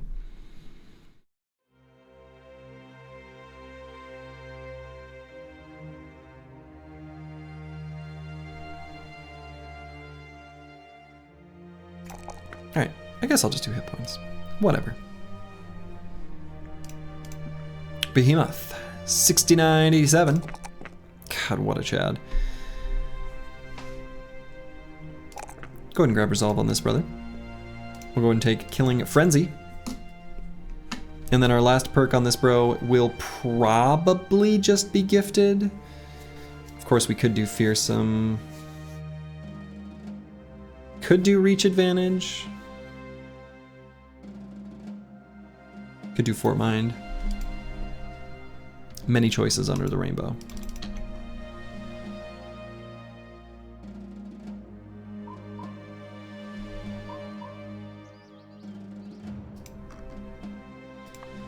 Rust Droop. It's kind of a cool name for a region of the map. Guardian's Keep. Could be undead. Seems reasonably likely. Reach advantage for variety. It's a perk I take very rarely. I was actually thinking of maybe taking that on Tom's the Train in this particular run. Who takes the new helmet? Oh yeah. Oh yeah. Who does take the new helmet?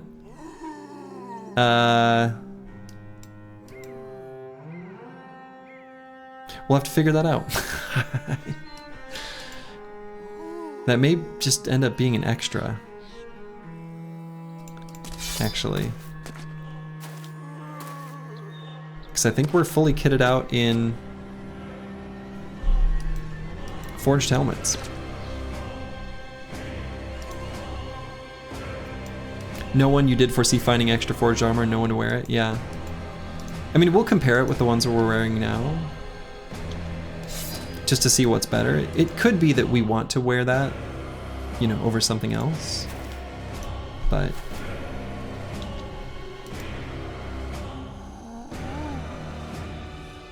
we'll see.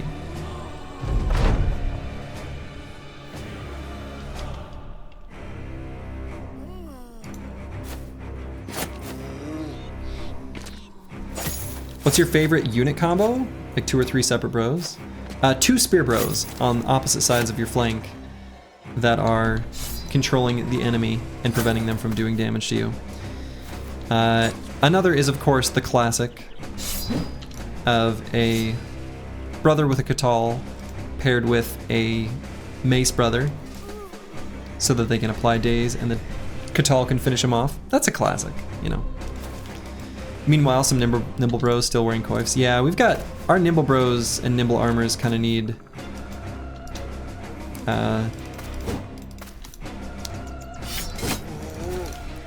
some fixing up.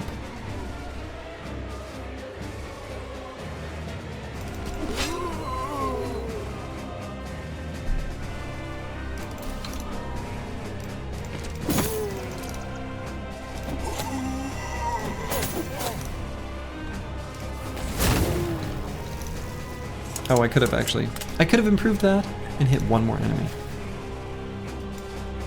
Huge mistake. Yeah, our nimble armor situation is definitely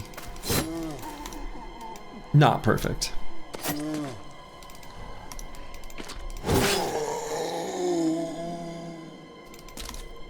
Dancing nachos? Sounds delicious.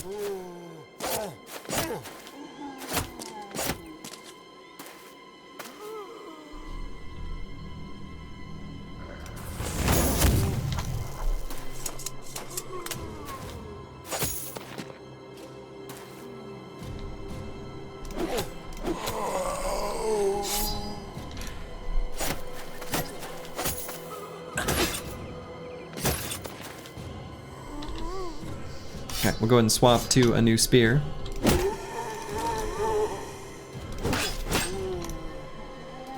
These nachos look expired, I wouldn't taste. I mean, I hear that their brains are a delicacy.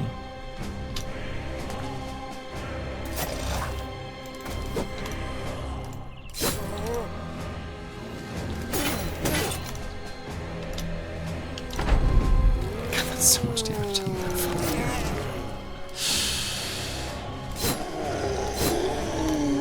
This team is so strong right now. It's nuts. We just like absolutely catapulted into the stratosphere power level. over the course of a little bit last stream, but mostly this one. The team just like became insane.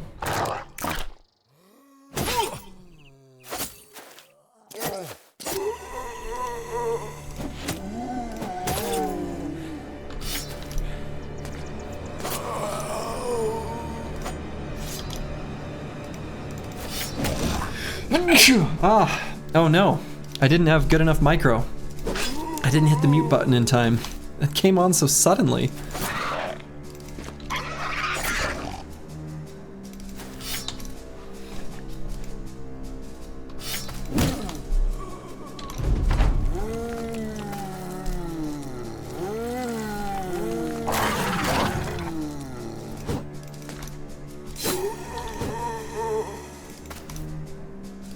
Yeah, the bros were good, just needed levels is accurate.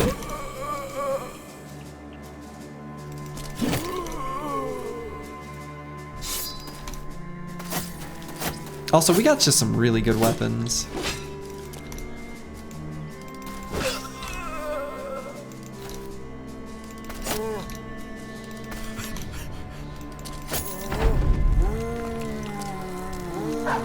Your APMs need work, I know, right?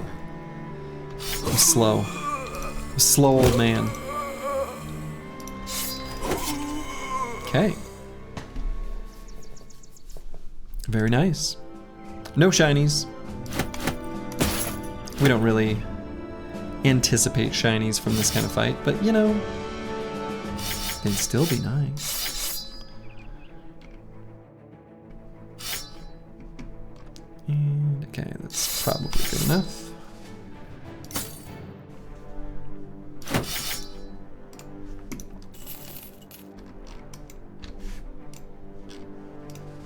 Just Nom, our nimble tank.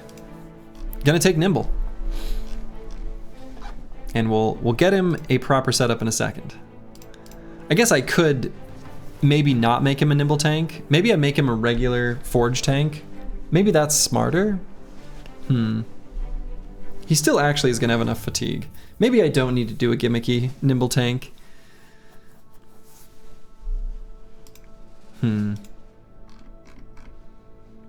Oh yeah, this new helmet, 308.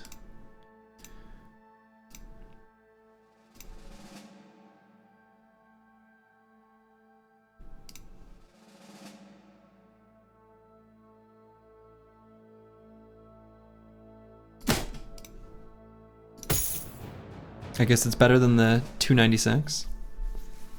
It's time to replace him if you aren't going nimble. He was good for nimble, average for fat. No, he is pretty good. He had pretty good fatigue.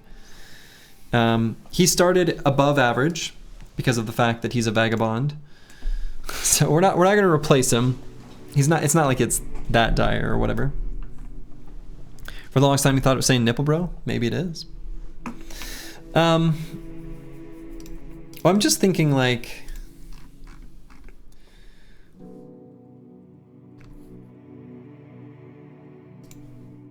I don't know, 80 hit points.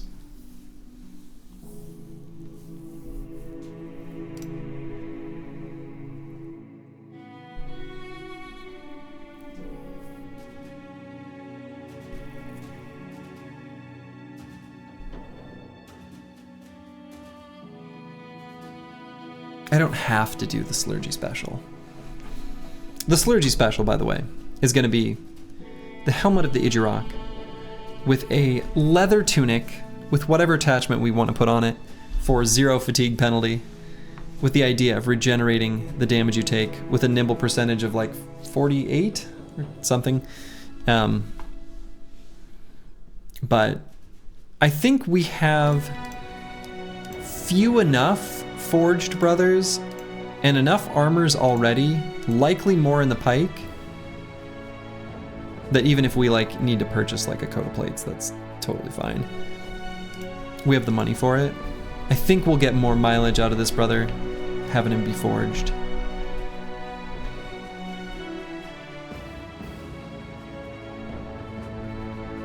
So we'll do that.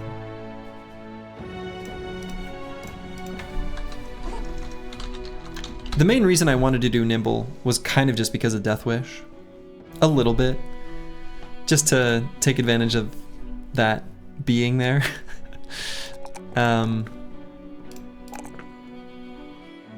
So I think we're gonna end up with a pretty good amount of fatigue on this brother in the end. 9 lives is a little awkward for this build as a forge tank, but it's still okay.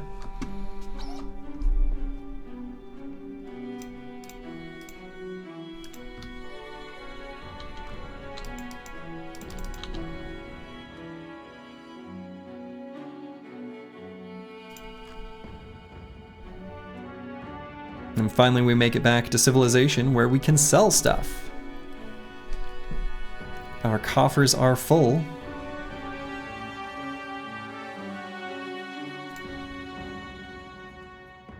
They've still got ambush trade routes. Marauding greenskins again? Didn't we already take care of that? Okay. Gonna go ahead and treat these injuries. Get rid of those as fast as we can.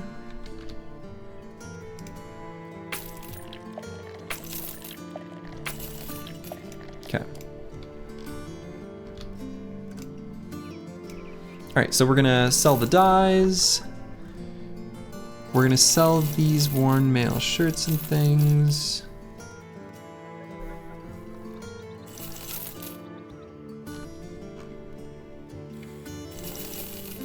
Yeah, we're just gonna keep that famed helmet available to us in case we were to ever need it. The mail patch. Actually, we may as well throw that on the armor of the Idjarok. For now, anyway. Kind of looks nice on it anyway. Is there an event that gets rid of permanent injuries, like a Holy Grail? Yeah, there is actually. There is a legendary location called the Grotesque Tree. That if you find it, you get a water skin that you can use to heal the permanent and temporary injuries from one brother. It's limited to just 1 per campaign. Could potentially hang on to this Zerk chain to give Dark Paladin. Kind of tempted to do that.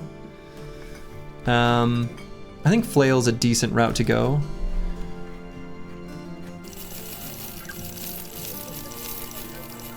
I'm gonna sell these Shimmering Ashes. Do I sell these trade goods? Probably not. I'm guessing you're gonna use it for the old Swordmaster? Maybe. Possibly. And we are filthy rich. 29,699. It's time to go shopping. But not tonight. Time to go shopping tomorrow. So, I think that's where I'm gonna call it for the evening.